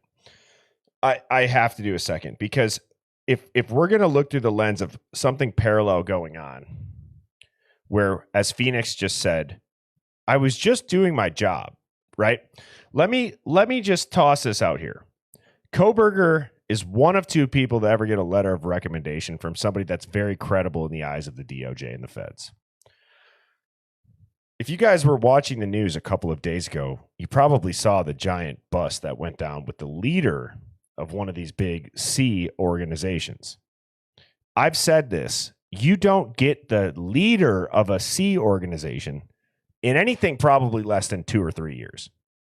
So I'm like, you got the president, you got Pam Bondi, you got people talking about this bust that went down, one of the most historic busts on that same trafficking highway. I started to think, holy shit, was Brian that skilled? Nobody would expect him. And he's been literally the only reason he went out there was to do what he's doing. And he's a part of not just this local part. I mean, I'm talking like, holy hell, we have a huge case. And what are we going to do? We're going to put the entire country, the entire world's eyes right on this area, right where we know their pipeline and their highway is. And we're going to have everybody on the internet talking about it and digging into it. And they're going to feel so much pressure that they're going to make mistakes. And people are going to also see how corrupt the local courts and law enforcement are when it's clear that there could be another suspect that would have done this. Oh, yeah. Perpetrators. We're going to find out. If they're going to let us know what I see right now, and I'm going to call it in my humble opinion, you are looking at a modern day mistrial before it gets to trial. A lot of people have commented on this, the news anchors and people. Nancy Grace even said, if this gets to trial. I think about how many cases have been thrown out for so much less. You got the feds breaking their own law. They're actually in the Dateline. They say, well, it's not a law. It's a guideline. Yeah, okay. And I think they made a business decision that we're going to go ahead and we're going to do it without a warrant anyways. And guys, I've said this from day one. Take any of this case out of it and the emotional ties to it. The bigger challenge is that the feds in a Supreme Court capital case should not be able to use third-party genetic testing databases as a legal loophole to get your DNA without a warrant. That's not okay. Yeah, because you've been hitting the nail on the head with that. It's like you don't want your DNA or synthetic DNA being used by some corrupt person to frame you for something. Right. And that's exactly what's going on. I mean, I don't even think we don't even know if the night chief was really there. I mean, they said there was a chasing scene in the stairwell, yet it ended up on the bed under a victim. How does that happen? And then they gave them their bedding and their pillows back with no red stuff on it in the video of them. And the police department and the deputies went to go remove their personal items in a U-Haul and take them to a secure storage facility for the families to come and get. Yes. And Hood Fairy just brought up a good point. It's like, well, we technically agree to that. I'm like, yes, the terms and conditions that we all blindly click. That again, it's like, it's kind of exploitation. Yes, because then they have the ability to find DNA, find you, and build the case around your DNA. Because how many cases have you seen, honestly, in the last, let's just say 15 to 20 years, to where they're using DNA technology today, and the person has been found innocent, not being at the scene of the crime, but yet the police have made them guilty and serve sentences. The Innocent Project is real. Yeah. Oh man, it's like they have hundreds of people cleared years later with the same DNA. That's what's also crazy. The same sample. So this is not like, we all understand that DNA can get better. They're going to retest it. Then it proves them completely there. I'm talking like, no, DNA technology has been out in these hundreds of cases that Mike is talking about.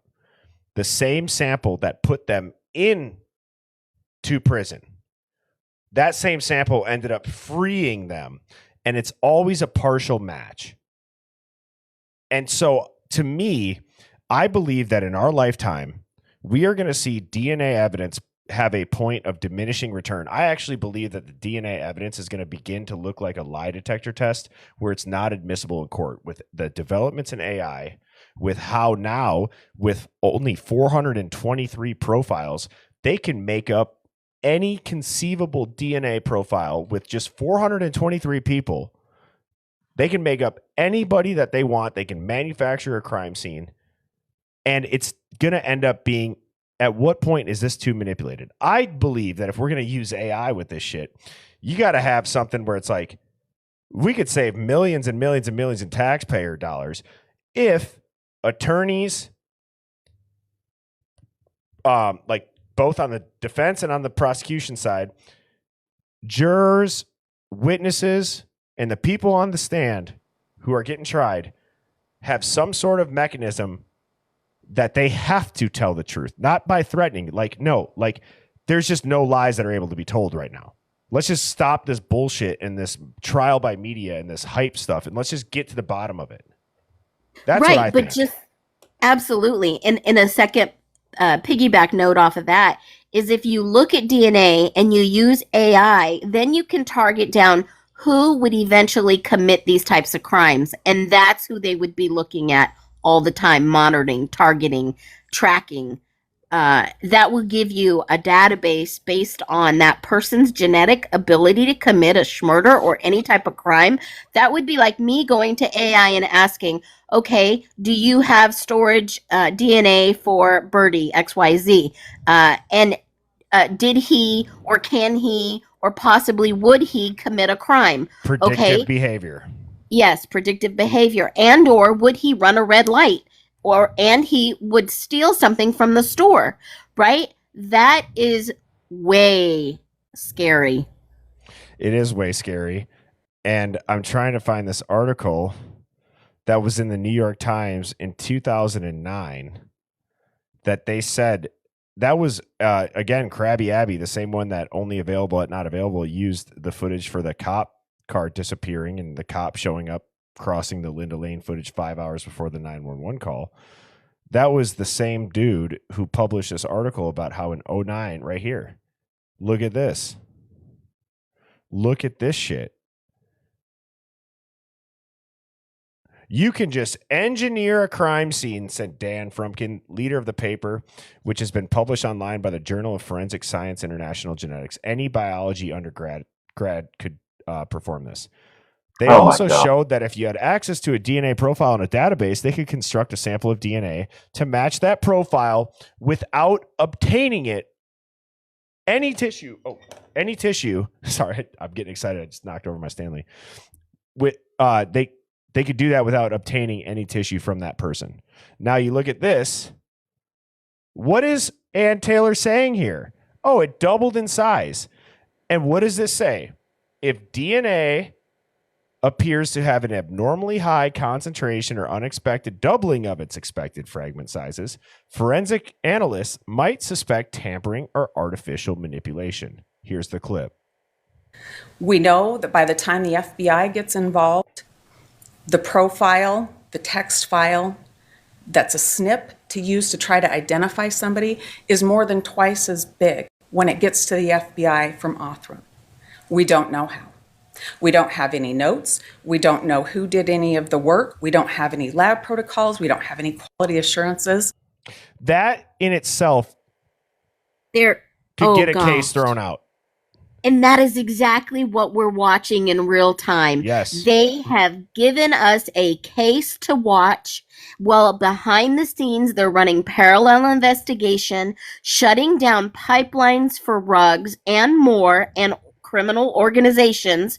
And they are also telling us, in fact, that they can create a fake crime scene following a manual that is very well known in the military and FBI and all these three-letter agencies, including DOJ, NIH, and OFLTC. They are the ones that can go and get this data, and they can essentially put on a big show. Will they get the accolades on the back end and the funding from all of these town, state governments? Exactly. Oh yeah. Go ahead. And how many times at work and college and school, and in your case, Phoenix military, how many times have you seen just straight PH uckery go down? And it's like these people just want to sit up in positions of authority and go to meetings and talk about how it's going to be. And it's straight bullshit. Yep. Excuse my friend. No, you're good. I agree. It's frustrating. It is frustrating. And when you witness it, like, it's so weird that it's like law enforcement has become like corporate. It's just odd. And if you're working a corporate job, you see that shit. And it's just like when you see something in corporate America that's like so off-putting, but you're like, well, I need to still pay my car payment. I need to pay my rent. I'm just going to let it slide. We're all just going to come here for 8 hours a day and pretend that we're these perfect people. It's weird. And so it leads me to this part, just in general, going back to the DNA. Why would you invest the time and the money studying this if you never intended to use it? Now, mind you, again, 2009, 2025, 16 years, folks.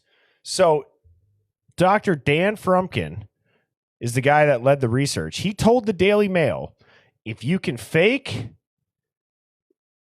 the red stuff, saliva, or any other tissue, you can engineer a crime scene. This is in the New York Times in 2009. So for everybody that's saying that I have my tinfoil hat on and this is a conspiracy, you know what? This hat doesn't even deserve to be on when I'm reading something that so many people say, but did you see it on the news? Or, oh, you're just a TikTok detective. No, hang on. This is from the New York Times. I don't think that shit is credible over time. But for everybody that disagrees with it, they're literally saying you have full control of the situation. Any biology undergraduate could perform this. That's terrifying, chat. That is morally dangerous.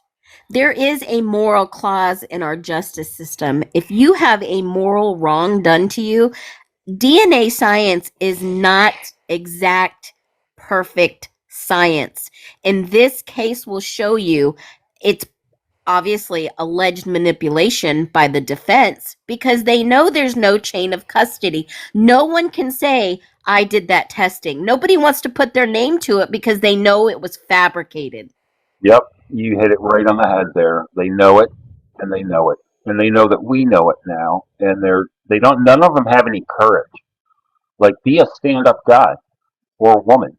Say, hey, this is bullshit. And Brian may have done that. He may be a whistleblower. We haven't even thought about that.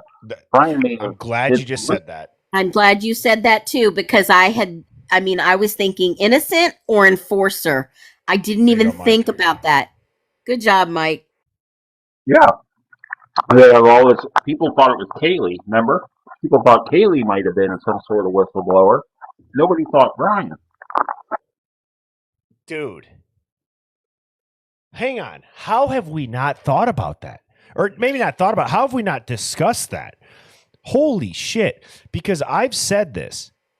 I've said this on lives. And if you've been in my chats, you've heard me say this. I go that third-party genetic databases, right now it's being used for Brian Koberger, this monster who did this. But if you think it's going to stop with him, that's cute. It's going to be codified and made law and become the norm. Just like we saw with 9/11 and all the stuff that happened with airports then. On the coattails of a tragedy, while people can emotionally palate overreach on our rights, to your point, Mike, they just did that if he was going to whistleblow. Yep. They may have even been on him all summer thinking this guy might become a whistleblower. Like, he may not have got that, and that's what he's sharing with Ann Taylor in private. Oh my God. Holy shit, because you just hit the nail on the head, guys. When you say that, I think I internalize it logically, thinking how my son would react in this situation. He is autistic. He is on the spectrum. And my son is probably the most truthfulest person on this planet. If he knows something's wrong, he will sit and think about it and find a way to tell me in a way that it's more receptive. And like I said, if he knew he was being targeted, he went into protection. He whistleblew. And some people in the chat are wanting you to say that again, Mike. What I was saying, that we haven't considered that Brian could be a whistleblower, and he may have been getting close to the truth and not yet one. And they could have been saying, oh, he might file a whistleblower thing, we need to act. And they definitely were harassing him. I mean, for goodness sakes, here's a guy with a 175 IQ or something out in Washington State and getting irritated with undergrads who won't do their work. That was one of the complaints. Oh, he told me to go and do the work. Well, go do the work. I've been there in my life, and I'm not anybody important. We've had interns at the firms I've worked at, and fresh MBAs even, and it's like they can't even sharpen pencils. I'm like, they can't even make copies. I'm like, what is the matter with you? And so I don't fault him for that at all. Well, and even if he had some conservative liberal debate about marriage, like another woman said, oh, he said he prefers traditional roles. Who cares? Well, I mean, there's tons of conservatives in Washington and Idaho. Right. I mean, what? Right. Why does it even matter? Yeah, but are they extremist? Hey, let me ask you too this. Let me ask both of you guys this. I'm going to bring up Mama Braden.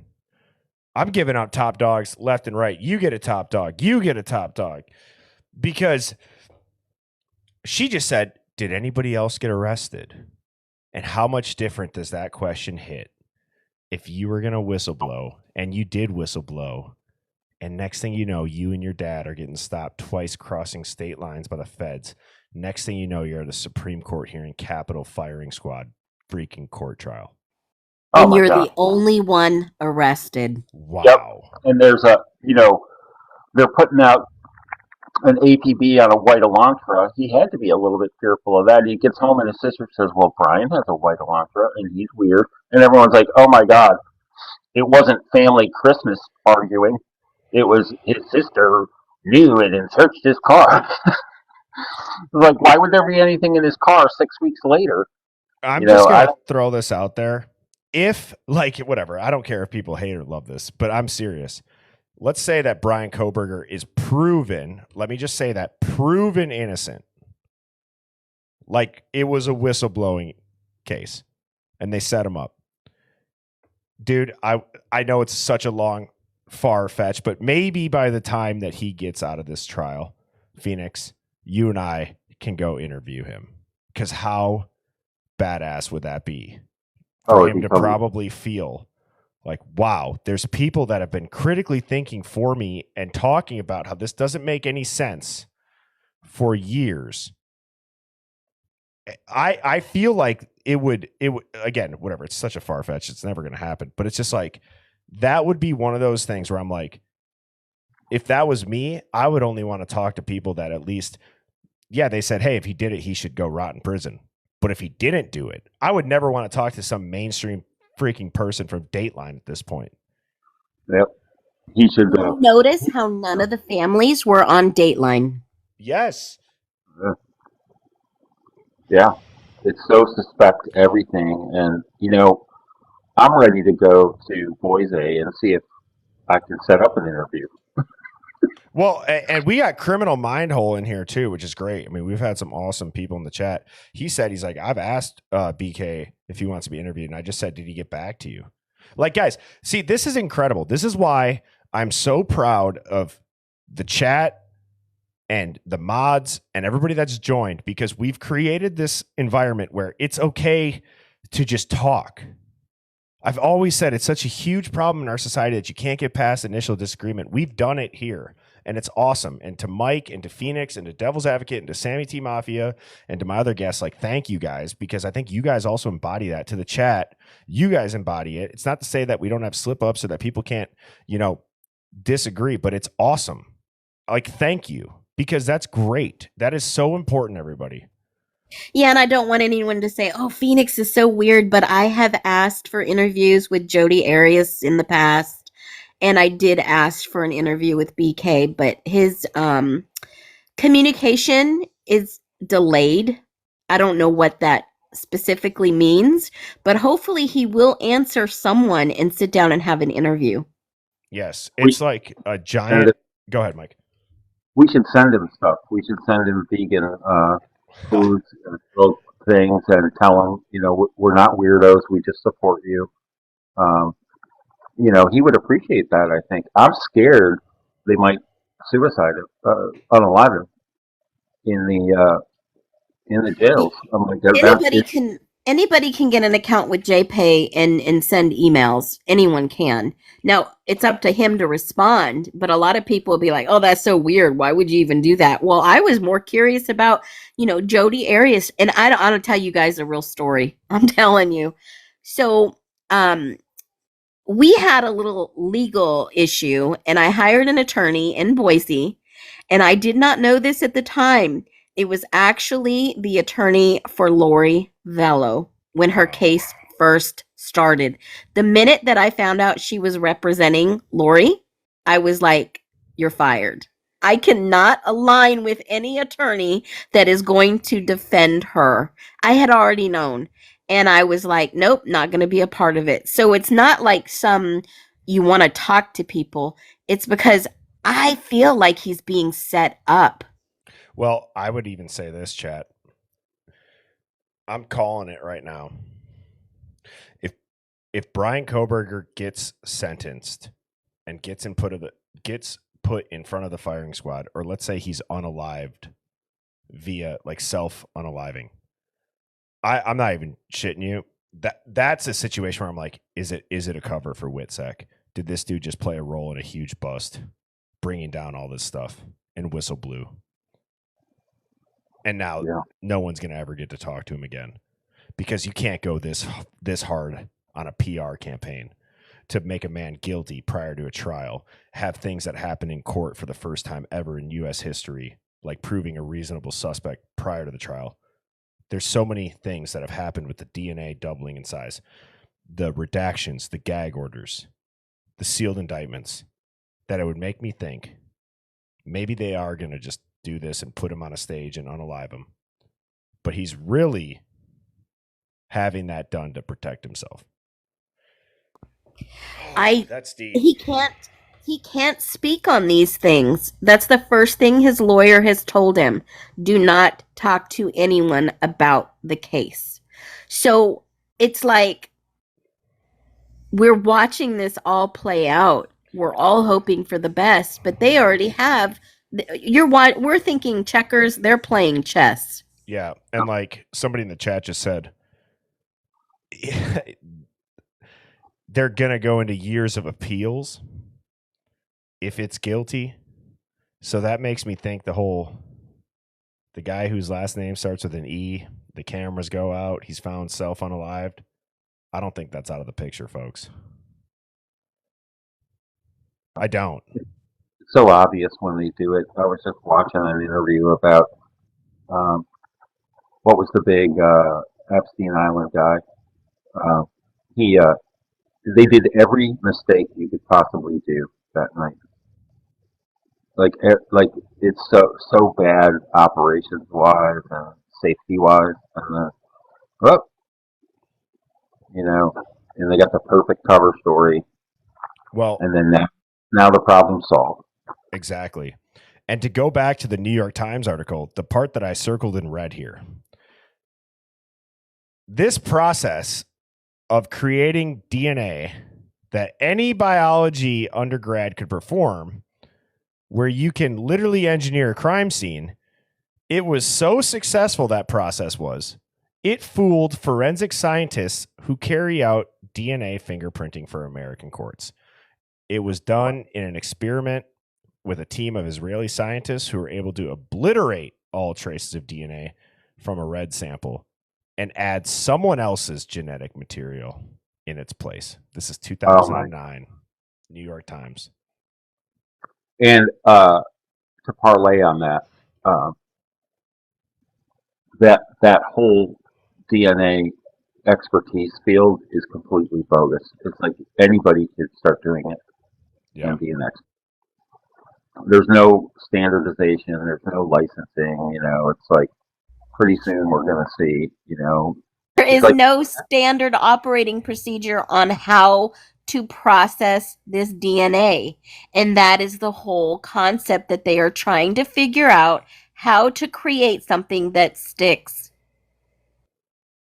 Exactly. It's terrible. It's terrible. I mean, we've all suffered through so many weird plot twists, and then now we get another one. And since when does the FBI violate their own policies to push this agenda? Well, Phoenix, one might argue, I think a lot of this started in the early 60s. Yes. And everybody remembers what happened in the early 60s. Yeah, we sure do. And what happened to that, Patsy? Exactly. He's like sitting there. They have live NBC coverage and stuff, and he's like, "I really don't know what's going on. I haven't been told. I need someone to step forward." Yeah. And I want to read this last part here because this is mind-boggling. So again, what Phoenix and myself and Mike and anybody that I have on, it's like, if you're going to be a guest on my show, the only thing that I ask for, I don't care how you articulate it, just have receipts that would make sense to the average person. So here's a receipt of what I'm saying and this again, New York Times. Think they're credible, think they're not. I don't, but I think that that's from a pattern that I've recognized. However, this is something where I'm like, well, they're telling the world. And again, they're telling the world in 2009. So that makes me question. That didn't just break in 2009. How many years was this able to be done for prior to the New York Times getting their hands on it? And this is another part. From a pooled sample of many people's DNA, the scientists cloned tiny DNA snippets representing common variants at each spot, creating a library of such snippets. To prepare a DNA sample matching any profile, they just mixed the proper snippets together, They said that a library of 425 different DNA snippets would be enough to cover every conceivable profile. And this should be your reaction, chat. Like, wait, what? That's insane. So you mix up just a little bit of here and there and you can get Birdie. You mix a little bit more and you can get me. You mix a little more and you can get Mike. So whose DNA are we going to plant at a crime scene? Exactly. And notice how many partial DNA things put people away. That's always something too, where I'm like, partial? I mean, and I would be like, on convicting, it's different. But if it's going to exonerate, it's also different. It just, again, it's because the majority of people are good people, and good people tend to think that everybody else is thinking in the same I'm a good person mindset. They don't think that because they're a good person that others wouldn't have nefarious intent behind their actions or why they would develop something. They put it out to the public that, oh, this is going to be used for good. This is going to get monsters off the streets. This is going to be, this leap forward in technology for DNA. And then what that allows for is for all of the good people that were like, okay, yeah, I trust you. A fast one gets pulled on you. The cloak gets pulled over your eyes. Next thing you know, as I've said a million times, your cousin that wanted to find out if he was part Viking 10 years ago spit into a tube and sent it into a third-party DNA database.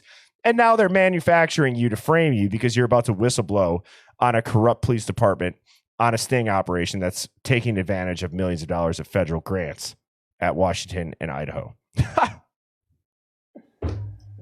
Yeah, so don't leave that cup over if you go out to eat on the table. Okay? No shit. Don't leave the glass. Don't leave the cup if you're out in public, because I'll tell you, that is a prime indication. I mean, they could get it off a glass, smudge it off and leave it at the crime scene. Yeah. So, chat, here's what I want to finish with. I finally found this from the Dateline episode of the Idaho 4. We're talking parallel investigations of whistleblowing, witness protection, drug trafficking, symbolism. Okay, those are the four lenses, and Phoenix and Mike, I think you guys would agree. Those are kind of our four lanes on the highway. Would you agree? Yes. Yeah. Whistleblowing just recently got finished with construction because, Mike, that was unbelievable. That's such a great point. And I think, Phoenix, when you and I chat throughout this next week coming up, that should be a point of emphasis.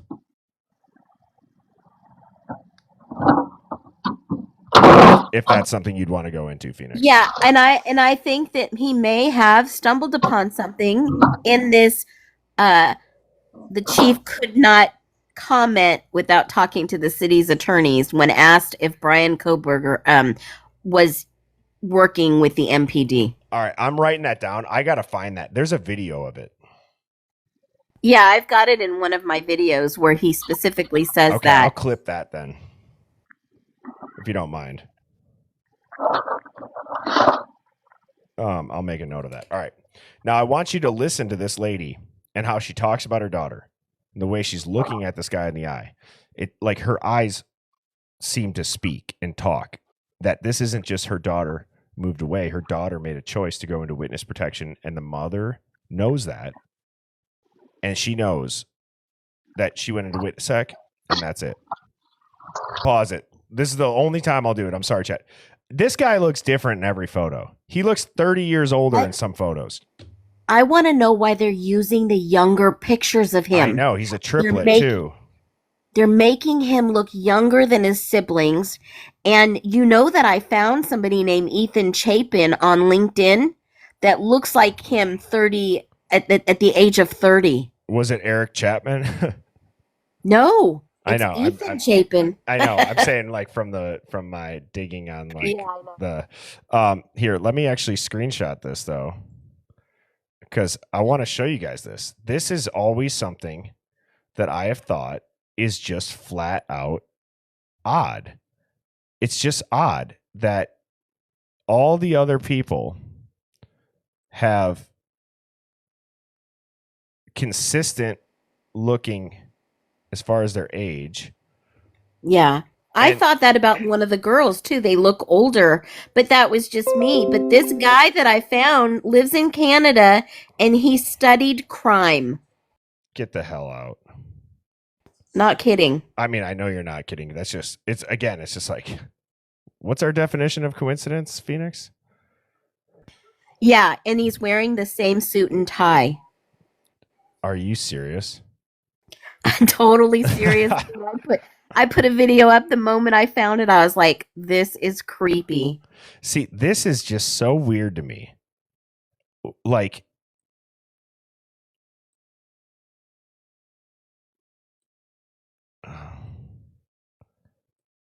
that is just, hang on, I'm going to do this and then I'll, hang on. Okay, hang on, I can't do it. Let's see if I can bring it forward. There we go.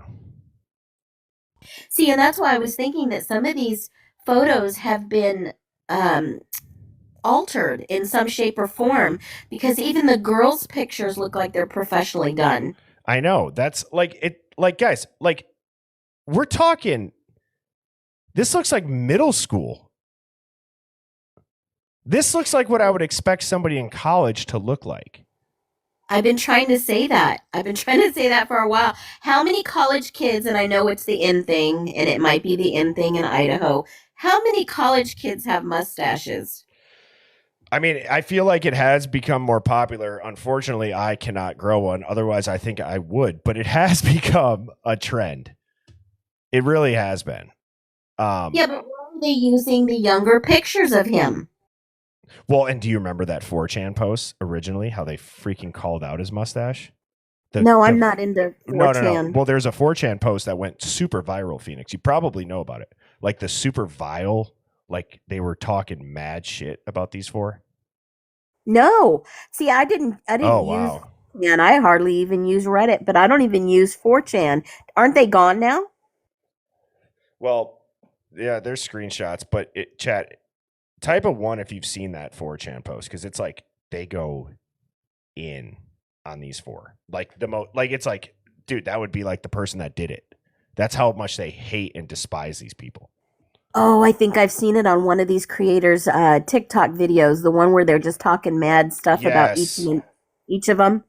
Oh, Like, that's bad. very personal. That's bad. And it's like, whoa. So then you start thinking about like if that's another college age person that went to the school that was in the frat and they just freaking put him on blast. That's a psycho. That's a disgusting. psycho, anonymous form or not. Yeah, that was bad. That was just tearing them apart. They had to have known him personally then. And like I said, if this was that vicious of a crime, it was somebody that knew them. Yeah. And like I've said this before, I'm trying to get an ex-homicide detective on my live. He's currently like a school police officer, so he's asking if it's okay. I don't want to obviously get him in trouble. But he was the one that found the girl who was pulled out of the woods for the Slender Man case in Wisconsin. He's on the cover of Time magazine. He was the guy that found the girl that was, I guess you could say, I'll say it, stabbed by her best friends. I just thought it'd be a good perspective to have another high profile case, but somebody said this is his senior picture. I could see that, but it's just odd. And then someone also did mention that perhaps allegedly Ethan was being held back and he got kicked out of the frat. And that's why he was staying over with the girls. Right. And to Marlena's point, yeah, Wisconsin's been on one lately. And you want to know what's even weirder? All of that shit happens in Waukesha. It's like the same little city. You got the parade thing. You got the Slender Man. If you're a guitar person, Les Paul was born there. There's like crazy shit that comes out of this little tiny town in Wisconsin. Isn't that odd? I need to look up if it is on a ley line, if you're into that. So, all right, let me play this interview. Is that a normal way to talk about your daughter that just moved away? I mean, maybe. But again, knowing the context of this, I could understand not going to school again, but not just moving away from her close family. no contact. Just, I'll let it play. Sorry, that was my. Oh, Bertie, let me ask you this question. When she said that was Maddie's best friend, well, I thought Kaylee was Yeah. Maddie's best friend. Exactly. I do too. But guys, just like I paused my face on accident when Phoenix told me to kick that dude out, or I thought she told me that, and I was like ready to ride. This, like, dude, if I see my mom have this look, I don't know. I feel like that screams like, She's don't mad. ask. Yes. She's mad. What were they doing in that house? She wanted to start a new life. And oh God, it's just so off. And then he goes, she took quite a hit, didn't she? What a weird thing. I'm telling you, these news broadcasters are ballsy. They just say it to these people's family members, and it's like, I get it's on TV, but it's like, whoa, what a weird comment to talk about to Kaylee's parents about how she had the most wounds and she was brutally this and that. And this is just a couple weeks afterwards in front of the Moscow Police Department. Now you're sitting across from a roommate or her mom that would have been in the house. I do find it odd too that this woman says, I didn't think about maybe she would have been in the house. I heard that. I'm like, that's the first shit I would be thinking about. It's like, thank God, God rest their soul, but that my daughter wasn't there. But she was on the lease, but she wasn't there. Just like Kaylee was still on the lease and living with her dad. So, see, like that's, we should dig into that. Because you would think they're popular enough they'd get an easy sublet. Everybody wanted to live in the Queens of King Road, as G said. With all the extra money that this boss would have paid her extra. Did you hear that in the episode? Dude, that girl rubbed me the wrong way big time. She gave like mob boss vibes. Yes, it gave me, like I said, the Madison Reed vibes, right? Yep. She was the business owner in town that knew everyone and had all the connections. Yep. Mike, were you going to say something, brother? Yeah, I just wanted to interject. I always thought it was weird that her daughter was the one who got interviewed early on and said all she could think about was Maddie when the rumors went around, Maddie, Maddie, Maddie. And I was like, well, not everyone else? And you live there? Yeah. So That's a good point. Right? Right? And then I've done a little bit of background on this mom. I know her connections, and it's concerning, absolutely concerning, and aligns with that parallel investigation. Yes. Didn't ask questions. I'll go back a little bit more. Including Maddie's best. Yeah. She just needed to get All away. right. I'm sorry. I did it again, chat. Hood Fairy, another top dog, second one, goes, remember when Homeboy said, you stay on the lease? And what did Alpha say? Right, Phoenix? They all pay. So they're on the lease. They don't have a sublet. So are the other roommates on the hook for their share of the rent, or are they paying that rent while they're not living there? Because I know True. I've had to sublet. You're on the freaking hook until somebody moves in for you. Oh, yeah. Oh, yeah. Oh, my God. So think about that. And then Amy Bernard said she was saving money. Well, who are you saving the money from? Because you're not paying rent or you are paying rent unless you have a sublet. You're paying for it with your ass. Yeah. I mean, it's unfortunate, but I mean, seriously, that's a real question. Somebody was paying. Well, and my sublet was in a college town. I actually went to small claims court post-college because I signed a lease without even seeing the apartment. My territory for work got switched. I never even picked up the keys. I still had to pay $5,500 to break this thing. So these landlords they're assholes. Their paperwork's wired tight. They're raking in the money. Yes. depending on these college students every single semester. Oh. And when you think about it, when they break the lease, I'm sure they have some money up front that they have to pay to get off the lease. Yeah. First, last, and security is the typical college town hoo-ha. Well, I was going to point out also, Ashlyn's bedroom is the empty one with the secret doorknob in the closet. Well, that thing was empty. Had Ethan's golf clubs in there, you know, some other stuff. Yep. You know, what the Yep. And somebody in the chat just reminded me of this. Community is not going to heal until this guy got hit are like lawyers, and they don't figure out how to make sure that we hold every. My sources here, then what? It does not matter. Be somebody to be up the steps. Baddies. I was looking for the part where he's like, I paid that bill. I paid for that. I know whatever the context might not be the same, but it was a good catch by the chat. I thought I'd at least try to get it. He says, I sent my daughter off to college. She came back in a box.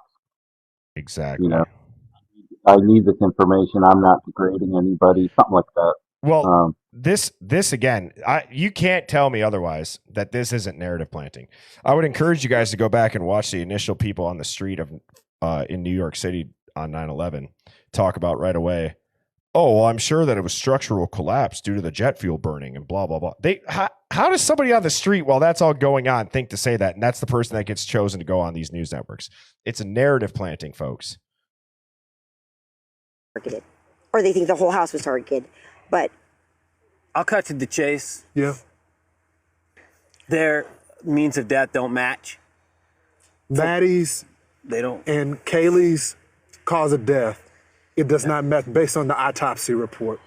They don't match. Would indicate that one of them. He doesn't have to may go been up the target. steps. Let's stop playing games, guys. I need somebody to step up and be an alpha. Be somebody to be a leader. Don't make me do it. I don't want to do it. He doesn't have to go up the steps. Their points of damage. Freudian slip right there. They're mad. An alpha. Be somebody to be a leader. Don't make me do it. I don't want to do it. He doesn't have to go up the steps. Their points of damage don't match. I'm just gonna say it. It wasn't leaked to me. I earned that. I paid for that funeral. I paid for that. It's my right. You ain't taking that from me. Calm down. If you don't want to say nothing, that's your bet. But don't say I'm leaking anything. I paid that bill. It's so cryptic. It's so cryptic. All right, chat, we're going to watch this one more time. I have to go to a Mother's Day celebration after this. I just want to say, I cannot believe I've been on here for 4.5 hours. This was freaking unbelievable. Please, if you guys haven't checked out some of the videos that Phoenix or Mike or anybody else that I have as a guest, Devil's Advocate, Sammy T Mafia has put up, they're great. I go live every weeknight, 7 p.m. Central. If you're not subscribed to me on YouTube, that's where you're going to find the live chats or the full lives. So it's Birdie Bombshells on YouTube. And I upload these lives to YouTube. So if you missed anything or if you want to go back, you'll find them on YouTube. But I love the TikTok lives. I've been doing the StreamYard. As long as TikTok doesn't, get on me for random little shit.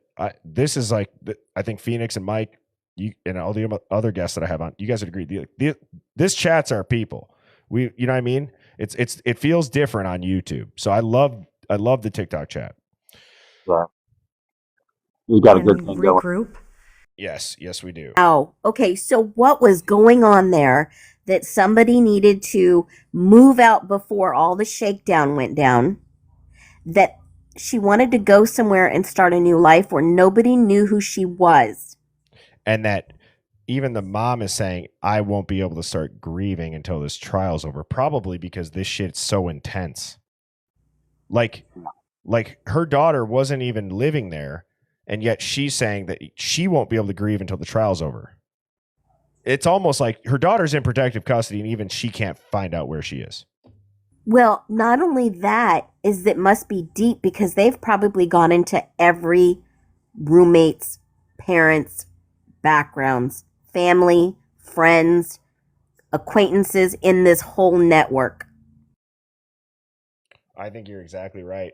And Chad, And let's oh, go ahead, Mike. be honest. We're all grieving. Yep. In a way, I'm grieving, and I wasn't even there. I have no association. Neither does anybody else here, except for a few random Moscow people that show up. But we're all grieving because they lied to us. You know, we're all confused because they lied.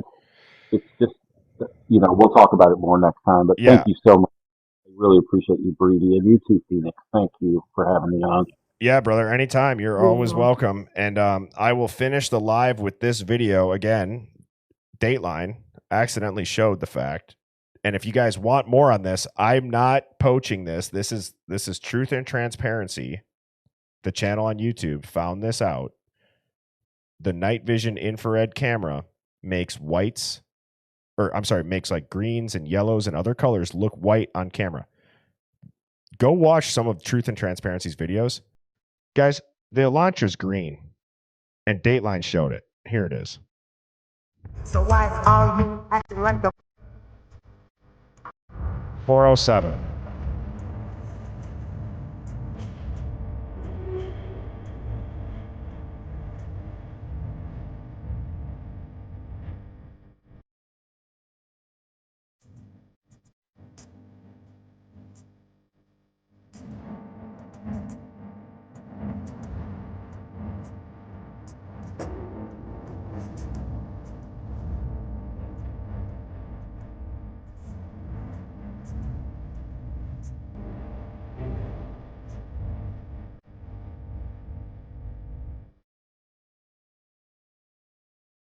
That's when the house was getting torn down.